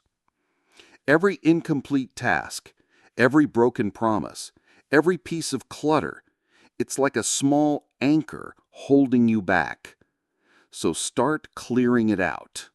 Even small actions like cleaning your workspace or fixing that thing you've been ignoring can release mental energy. You get what you tolerate. Here's a hard truth. You get in life what you tolerate. If you tolerate disrespect, people will disrespect you. If you tolerate being underpaid, that will continue. If you tolerate poor health habits, your body will stay tired and unhealthy. The world responds to the standards you set for yourself. Some people think they're victims of how others treat them, but in reality, you teach people how to treat you by what you accept and what you refuse to accept. Protect your space. You must protect your mental, emotional, and physical space. Don't let chaos, negativity, and distractions invade your environment.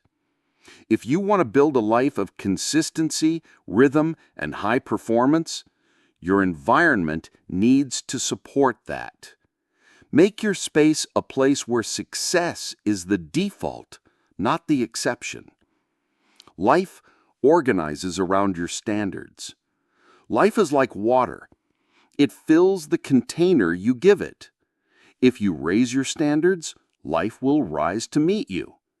But if you settle, life will give you exactly what you tolerate. Protect your space. Raise your expectations and watch how your environment begins to shape you into the person you want to become. Next step, accelerating your results. In the next chapter, we'll talk about how to take everything you've learned so far and unlock the secret to getting greater results with just a little more effort. It might feel like cheating, but life rewards those who know how to leverage the compound effect. Chapter 6. Acceleration. Let me take you to La Jolla, California. A beautiful place with stunning ocean views and steep mountains. For exercise, and to test my willpower, I used to ride my bike up Mount Soledad. It's a 2-mile ride, straight uphill. No stopping, no excuses, just you, the bike, and the climb. Now let me tell you something. Riding up a steep mountain is one of the most painful things you can choose to do. Not many things compare to the suffering you experience when you're pushing yourself up that slope. You hit a point where your muscles scream, your lungs are on fire, and your mind starts talking to you. It's in those moments where you meet your true self. All the ideas you had about being strong or disciplined, they vanish. You're left with raw honesty. The question stares you in the face. Do you keep going, or do you crack and give up? This is what I call a moment of truth. You see, life gives us these moments often. They are tests to see how much you really want something. Tests to see if you will push through the pain or surrender when things get tough. I remember watching Lance Armstrong during his first Tour de France victory. It was 1999. The race had entered the brutal mountain stages. The weather was cruel, freezing rain, mist, and even hail. Lance was not known as a great mountain climber. Many riders thought he wouldn't survive these stages, but they were wrong. On a particular climb up to a place called Sestrere, Lance found himself alone. His team was nowhere near. He had to face the toughest climbers in the world, all by himself. Imagine, after 5.5 hours of climbing mountains, exhausted, freezing, and soaked to the bone.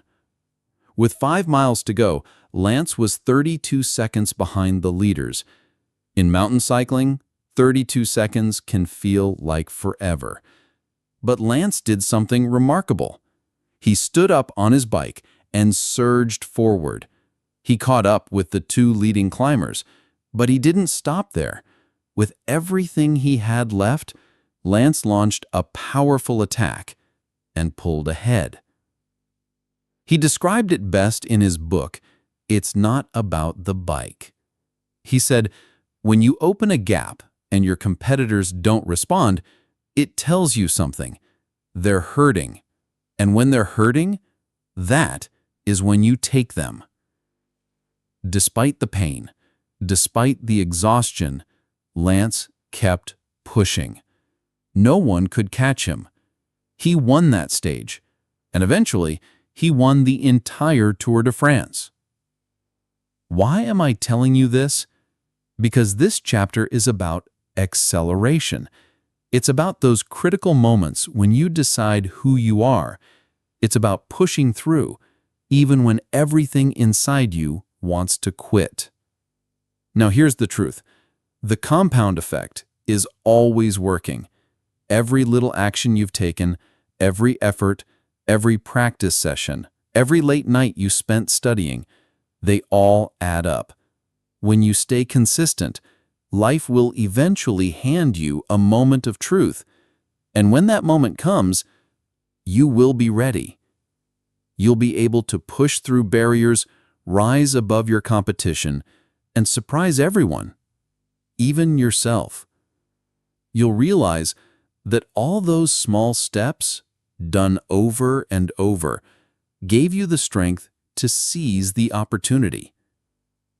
Growth doesn't happen in easy moments. Improvement doesn't come when things are comfortable. It happens when you are in pain, when you are tired, when you are at the edge. Those are the moments where you either step forward or shrink back. Most people stop when they feel discomfort, but high achievers, they know that discomfort is the signal to keep going. That's when breakthroughs happen. Here's a powerful lesson. You don't build character in the easy moments. You reveal it in the hard ones. But there's more.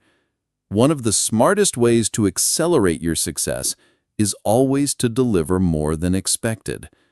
Go beyond what people ask for. Do more than what's required.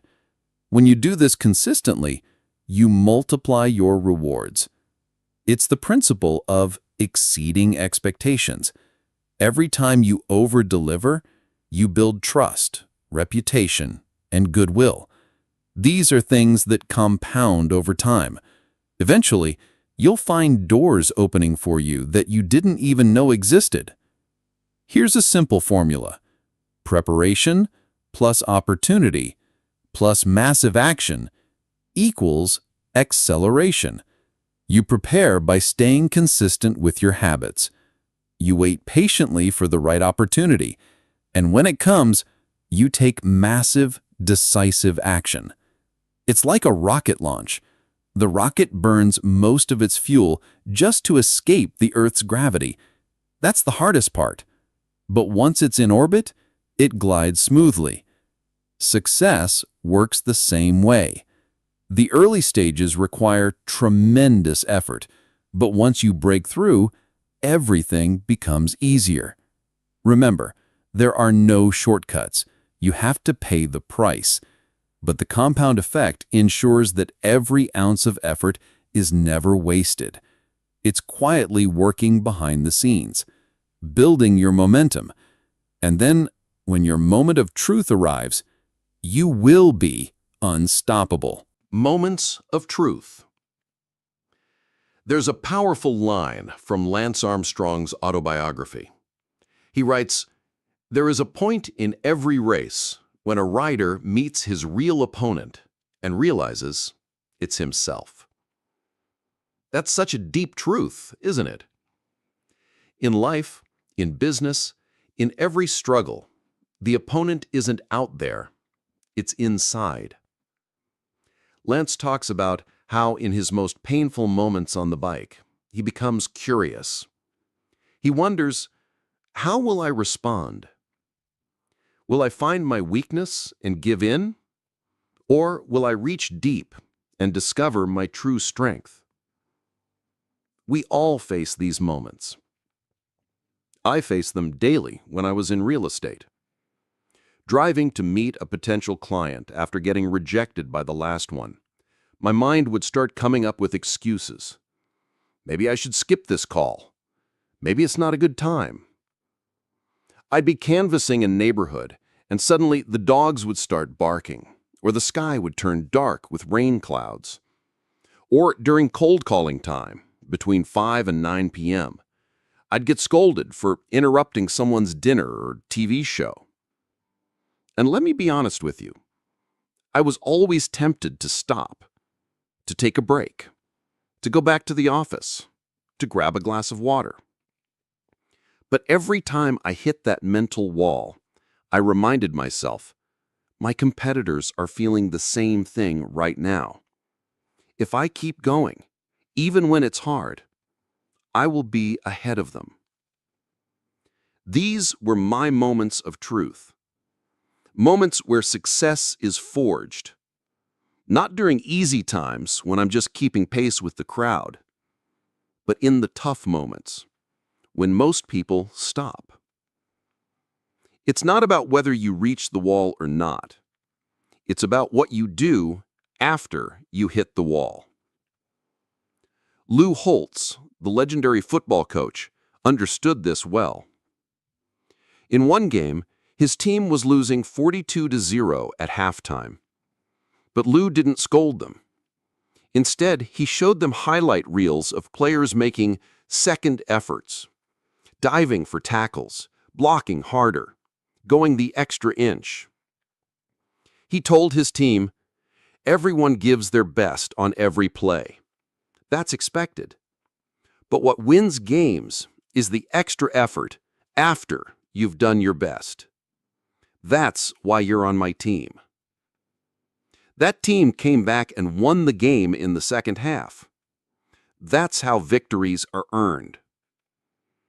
Think about Muhammad Ali. October 30th, 1974, the legendary Rumble in the Jungle.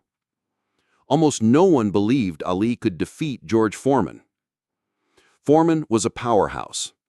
He had knocked out Joe Frazier and Ken Norton in just the second round.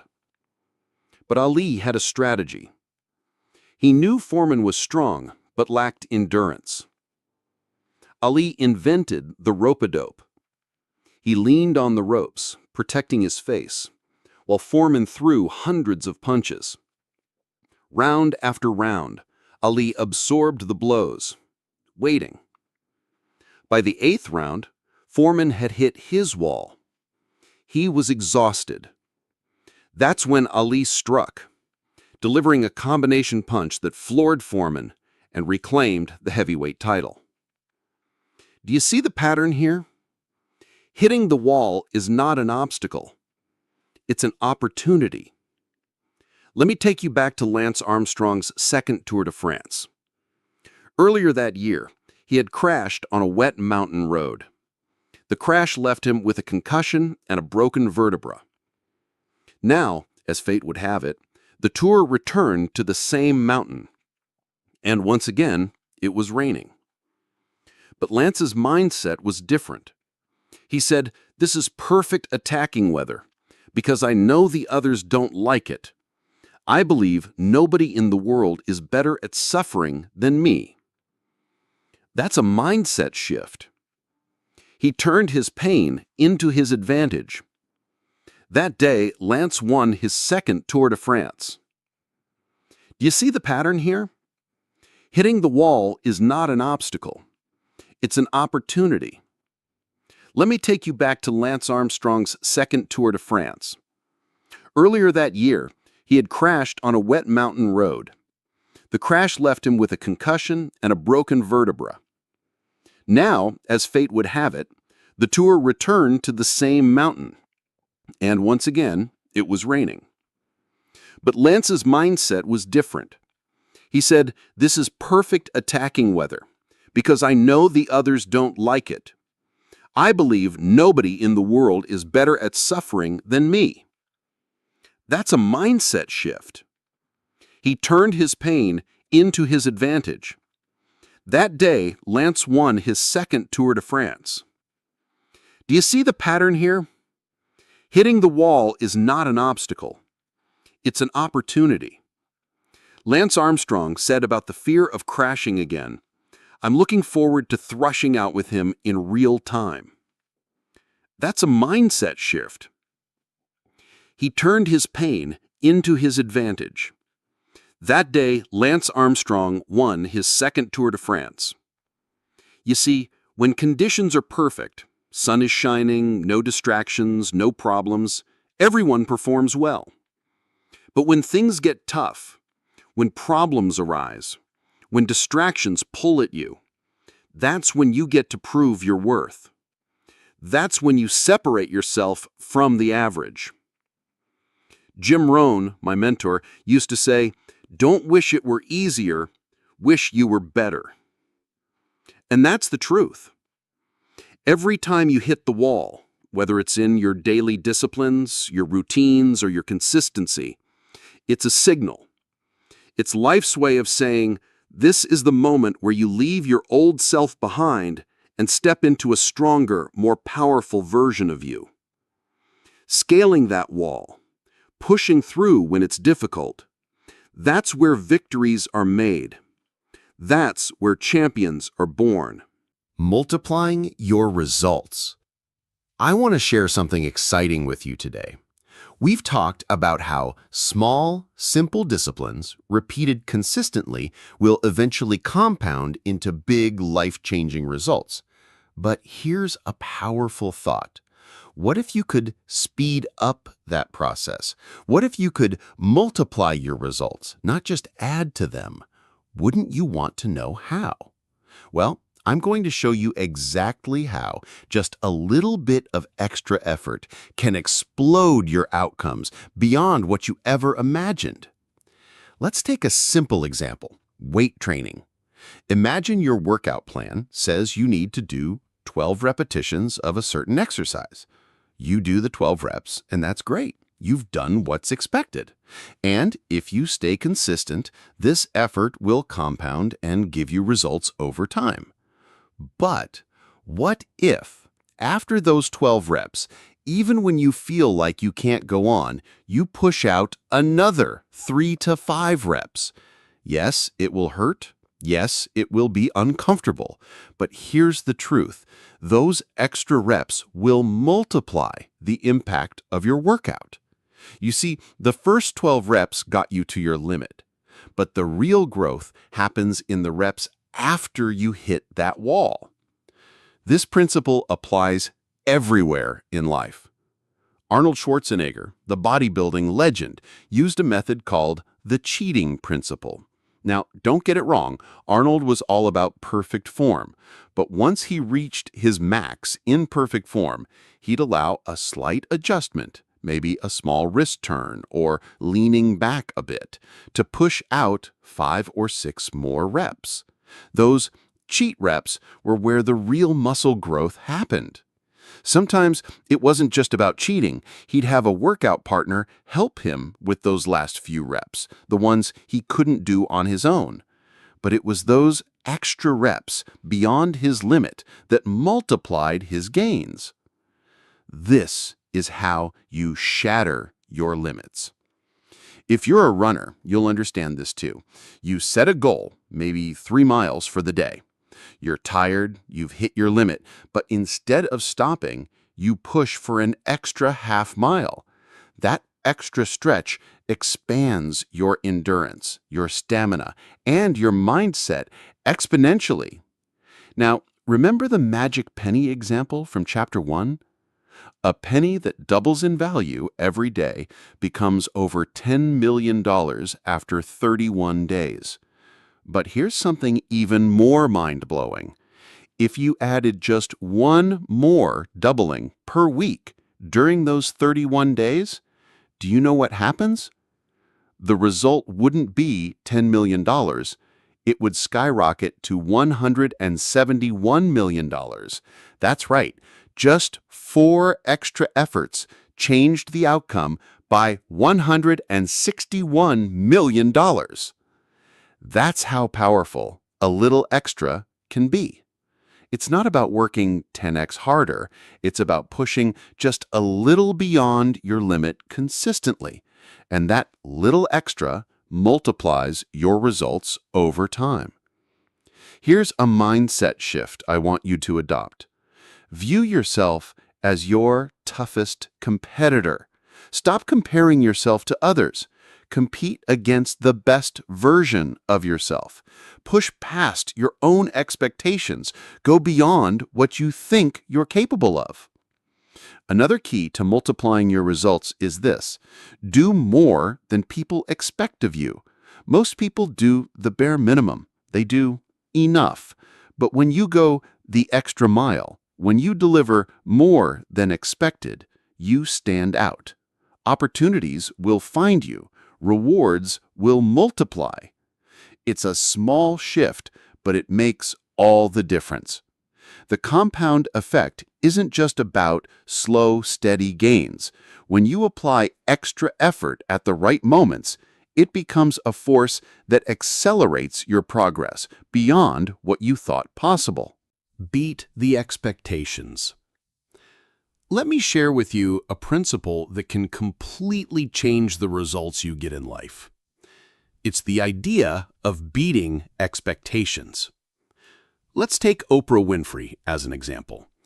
She's famous not just for her success, but for how she constantly goes beyond what anyone expects. Do you remember her show's season opener in 2004? It's still talked about to this day. That day, Oprah invited an audience filled with people whose friends and family had written letters saying they desperately needed a new car. She called 11 people on stage and gave each of them a brand new 2005 Pontiac G6. The crowd was thrilled. That alone would have been a great surprise. But Oprah wasn't done. She then handed out gift boxes to the rest of the audience. She told them, "One of you has a key to the 12th car." Everyone opened their boxes, and inside, every single person had a set of keys.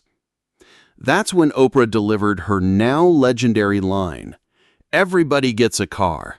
Everybody gets a car." It was a moment no one could forget. But Oprah didn't stop there. In other shows, she's given scholarships to foster children, thousands of dollars in clothing, and even paid for homes to keep families from being kicked out. Now, you might be thinking, of course, she can do that. She's Oprah. But let's be honest, there are many celebrities with as much fame and money who don't do those things. What makes Oprah special is that she chooses to go beyond expectations. That's what separates the good from the great. Now, let me share a personal story. When it was time to propose to my wife, Georgia, I could have done what was expected, sit down with her father and ask for his blessing. But I wanted to do something more meaningful. Her father spoke English, but he wasn't completely comfortable with it. So I had Georgia's sister translate my proposal speech into Portuguese. On my way to Los Angeles from San Diego, I rehearsed that speech over and over. I showed up with flowers and gifts, sat with him, and delivered my speech in his native language. Thankfully, he said yes. But I didn't stop there. Over the next few days, I called each of Georgia's 5 brothers to personally ask for their blessing as well. Some agreed easily, others made me earn it. But in the end, Georgia told me that what made my proposal so special was how I honored her family. That extra effort made all the difference. Let's look at another example. Stuart Johnson, the owner of Success Magazine, took a huge risk when he acquired the magazine during one of the toughest economic times in history. Print media was struggling and businesses everywhere were pulling back. But Stuart didn't just stop at acquiring the magazine. He went beyond expectations. Even while his primary business was facing challenges, he launched a nonprofit foundation to help teach personal development to teenagers. He personally funded the administration of the Success Foundation. He created a book called Success for Teens and distributed over 1 million free copies through schools and nonprofit partners. He didn't have to do that. It wasn't expected of him. But because he did, it multiplied his impact on his team, on the press, on his business partners, and most importantly, on thousands of young lives. That's the power of doing more than expected. So here's the question for you. Where in your life can you go beyond expectations? Where can you add that extra touch that makes a huge difference? Maybe it's when you're making calls at work, or serving your customers, or when you're recognizing your team members, or appreciating your spouse, or planning a date night, or playing with your kids, or even going for a run. In every area of life, there's always a small extra effort you can make. And that little extra doesn't just add to your results, it multiplies them. When you push beyond what's expected, you create wow moments. Moments people remember. Moments that set you apart. Moments that accelerate your success. It doesn't take a huge leap, just a little extra. That's how you beat expectations. That's how you create extraordinary results. Do the unexpected. Here's a principle that can give you an instant edge over the crowd. Do the unexpected. Most people zig. If you want to stand out, you need to zag. Let me explain. I've always been a bit of a contrarian. If something is popular, if it's what everyone is doing, I tend to do the opposite. Why? Because common actions lead to common results, and I'm not interested in common. Think about it. The most popular restaurant is McDonald's. The most popular drink, Coca-Cola. The most popular wine, Franzia, the kind that comes in a box. Nothing wrong with any of that, but if you consume what's popular, you'll blend into the average pack. I prefer to aim for extraordinary. Here's a simple example. Everyone sends Christmas cards. But since everyone does it, how much emotional impact do you think it really has? Not much. So instead, I send Thanksgiving cards. How many Thanksgiving cards do you get? Exactly. It makes people pause. It makes a statement. And rather than printing off a generic best wishes message, I handwrite personal notes telling people exactly why I'm grateful for them. Same effort, but it creates a far bigger impact. Richard Branson, the founder of Virgin, is a master of doing the unexpected. When he launches a new company, he doesn't just send out press releases or host fancy parties. No, he does something bold, something daring, like flying a hot air balloon around the world, or driving a tank down Fifth Avenue in New York City to launch Virgin Cola. And guess what? He probably spends the same amount or even less than other companies on marketing.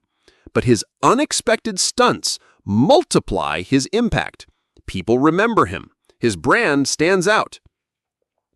Doing the unexpected doesn't always require money or massive resources. Sometimes it's just about a little extra effort.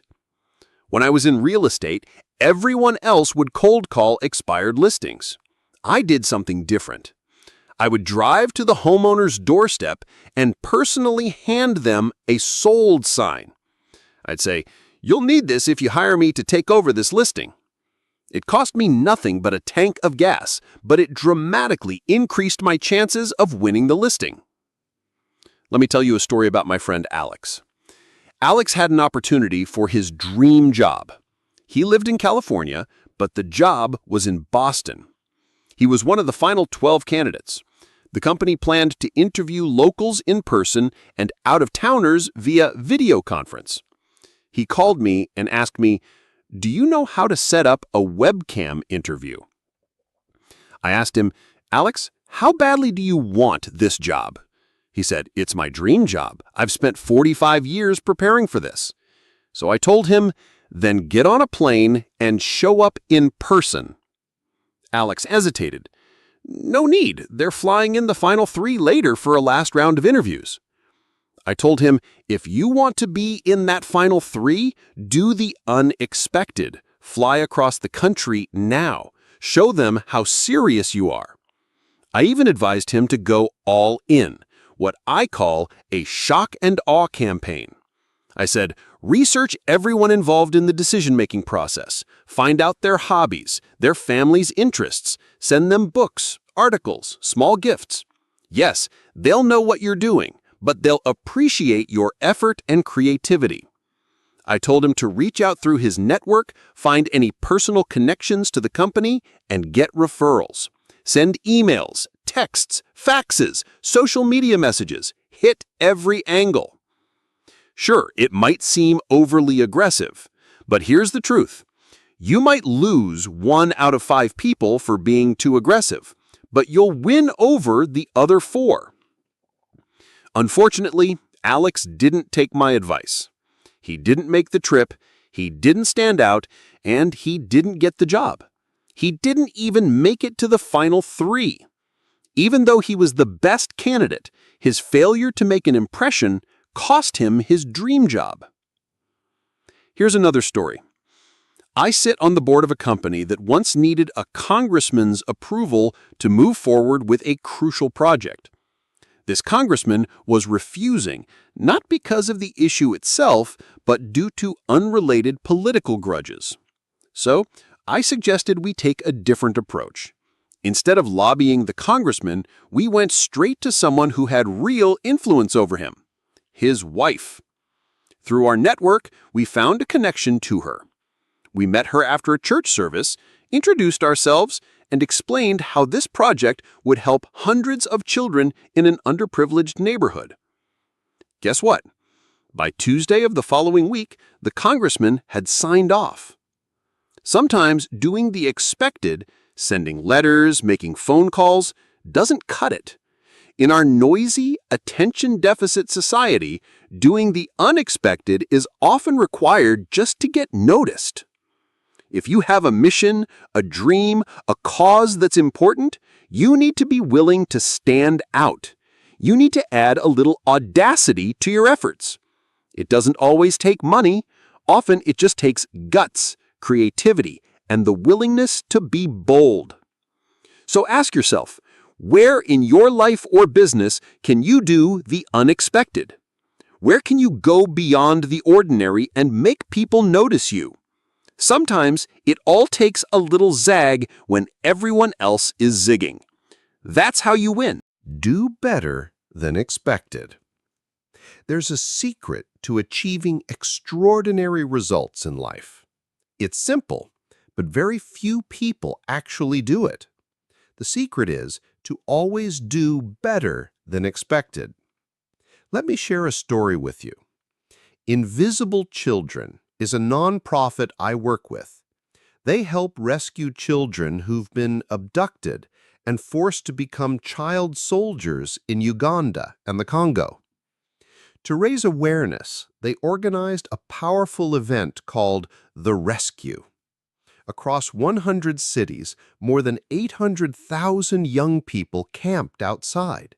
They wouldn't leave until a community leader came to rescue them, bringing attention to their cause. In 99 cities, it worked. Senators like Ted Kennedy and John Kerry showed up. Celebrities like Val Kilmer and Kristen Bell came out to support. But in Chicago, after 6 days, no one had come. They needed Oprah. Day after day, in the rain, they marched around her studios. They danced, sang, and held signs. On the 6th day, they did something different. More than 500 participants stood silently around Oprah's studio, holding signs at 3:30 a.m. That morning, Oprah walked out of Harpo Studios. She spoke to the founders of Invisible Children and invited the entire group to appear live on her show. That moment changed everything. Invisible Children went from being a small nonprofit to a global movement. They appeared on Larry King Live and in over 230 news outlets. Their message reached more than 65 million people. A bill supporting their cause is now in Congress. They had already done more than expected with the rescue event, but it was their extra persistence in Chicago that multiplied their impact. That's the power of doing better than expected. Now here's the key. This isn't just for big moments or huge causes. It's in the small things too. Whenever I attend an event, I always dress one level above what's expected. Why? Because it's a simple way to make a statement. When I'm hired to give a keynote speech, I don't just show up and wing it. I spend hours preparing, learning about the company, their challenges, their goals. Why? Because I want to exceed expectations. That's how you build a reputation for excellence. I once worked with a CEO who had a simple but powerful habit. He paid his vendors and suppliers a few days before the payment was due. It didn't cost him anything extra, but the goodwill it created was priceless. People loved working with him because he always went the extra mile. Steve Jobs was a master of this principle. Every time Apple launched a new product, people had high expectations. But Steve always had a little extra surprise up his sleeve, a feature, a design, an innovation that wowed people. That small extra effort multiplied Apple's customer loyalty. Nordstrom is another great example. Their customer service is legendary. They've been known to accept returns of items bought a year ago without a receipt. Sometimes even items bought from other stores. Why do they do this?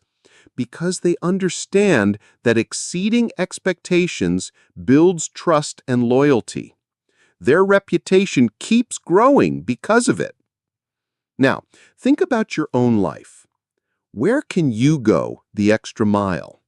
Where can you do a little more than what's expected? It could be in how you approach your work, how you serve your customers, how you treat your family and friends, or even in your personal goals and habits.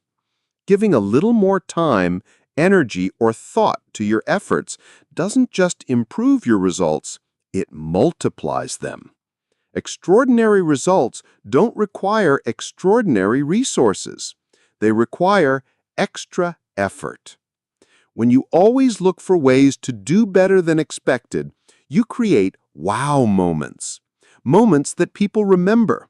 Moments that build your reputation. Moments that accelerate your success. So I challenge you, in every area of your life, look for opportunities to go a little further, push a little harder, last a little longer, prepare a little better, and deliver a little bit more. Find the places where you can do the totally unexpected, because it's those small extra efforts that will astonish not only the world, but even yourself. Learning without execution is meaningless. Knowledge, in itself, is powerless unless it's followed by deliberate action. Motivation, no matter how intense, fades into self-delusion if it's not harnessed into movement. The true change, the transformation you seek, only happens when insights are paired with consistent, disciplined effort. There comes a point when wishing and hoping for success must give way to working for it. Success isn't a matter of luck, chance, or fleeting inspiration. It is a result of small, deliberate actions compounded over time. You now possess a method, a philosophy that can guide you toward tangible, measurable success. But it demands your participation. It requires your commitment. Whenever you notice old habits sneaking back into your life, pause, reflect, redirect. The moment you catch yourself slipping into inconsistency, remember your mission, reignite your purpose, refocus your energy. Success is not a single event, it's a process, a rhythm. And whenever you feel the need to strengthen your resolve, remember why you started. What truly drives lasting success? It's the understanding that making a positive impact in the lives of others creates a ripple effect that ultimately transforms your own life. Every act of significance begins with a choice. The choice to lead by example, to uplift others, and, in doing so, elevate yourself. Take a moment and look back on your life 5 years ago. Are you where you thought you would be? Have you overcome the habits you vowed to change? Are you living with the health, wealth, and freedom you envisioned? If not, the answer is simple. It's been a matter of choices. The next 5 years will unfold, but how they unfold depends entirely on the decisions you make today. This is your opportunity to chart a different path. You can choose, right now, to change the trajectory of your life. It's a matter of deciding that the next 5 years will not mirror the last. It's about committing to the small, consistent actions that align with your values and aspirations. From this moment forward, you are no longer a bystander. You understand the real mechanics of success. You know that overnight transformations are illusions. The reality is much more empowering. It lies in the daily disciplines that may seem insignificant but build unstoppable momentum. The compound effect is always working, whether for you or against you. The choice is yours. Stay grounded in your purpose. Hold fast to your vision. Avoid the allure of shortcuts and quick fixes. The rewards come to those who remain unwavering, even when the results aren't immediately visible. That persistence, that faith in the process will carry you forward with unstoppable force. There's a principle deeply rooted in the human experience that magnifies success. To receive more, give more. If you seek confidence, empower someone else to find theirs. If you desire inspiration, become a source of it for others. When you help someone else succeed, you inevitably pull yourself toward greater success. Start small. Begin with a simple act of giving. Share the knowledge, the strategies, that mindset that has inspired you to take action. It could be with a friend, a family member, a colleague, or even a stranger whose life might change with a single conversation. You never know. The impact you make on their journey could circle back to profoundly affect yours. Your own growth is intertwined with the growth of those around you. Every time you help lift someone higher, you elevate yourself. That's the beauty of significance. It's not just about personal gain. It's about creating a chain reaction of positive change, starting with you. So now it's your turn. Take action. Not tomorrow, not next week. Now, this very moment is a fork in the road. You can continue as you have been, or you can choose to step into a future that reflects your highest potential. You are equipped with the knowledge, you have the vision, now you must take the steps. Let the next 5 years be a story of transformation, not of chance, but of choice, not of waiting, but of doing. Your future self is waiting to thank you for the decisions you make today. Today, you didn't just consume ideas, you gained tools. Now, use them. Don't let this be another fleeting moment of insight. Commit to one small action. Build forward motion. If this message stirred something in you, take it a step further. Like this video if it added value to your journey. Subscribe to this channel for more bite-sized strategies that spark change. Together, we grow, and momentum, your momentum, does the rest. Every meaningful change begins with one step. Start yours now.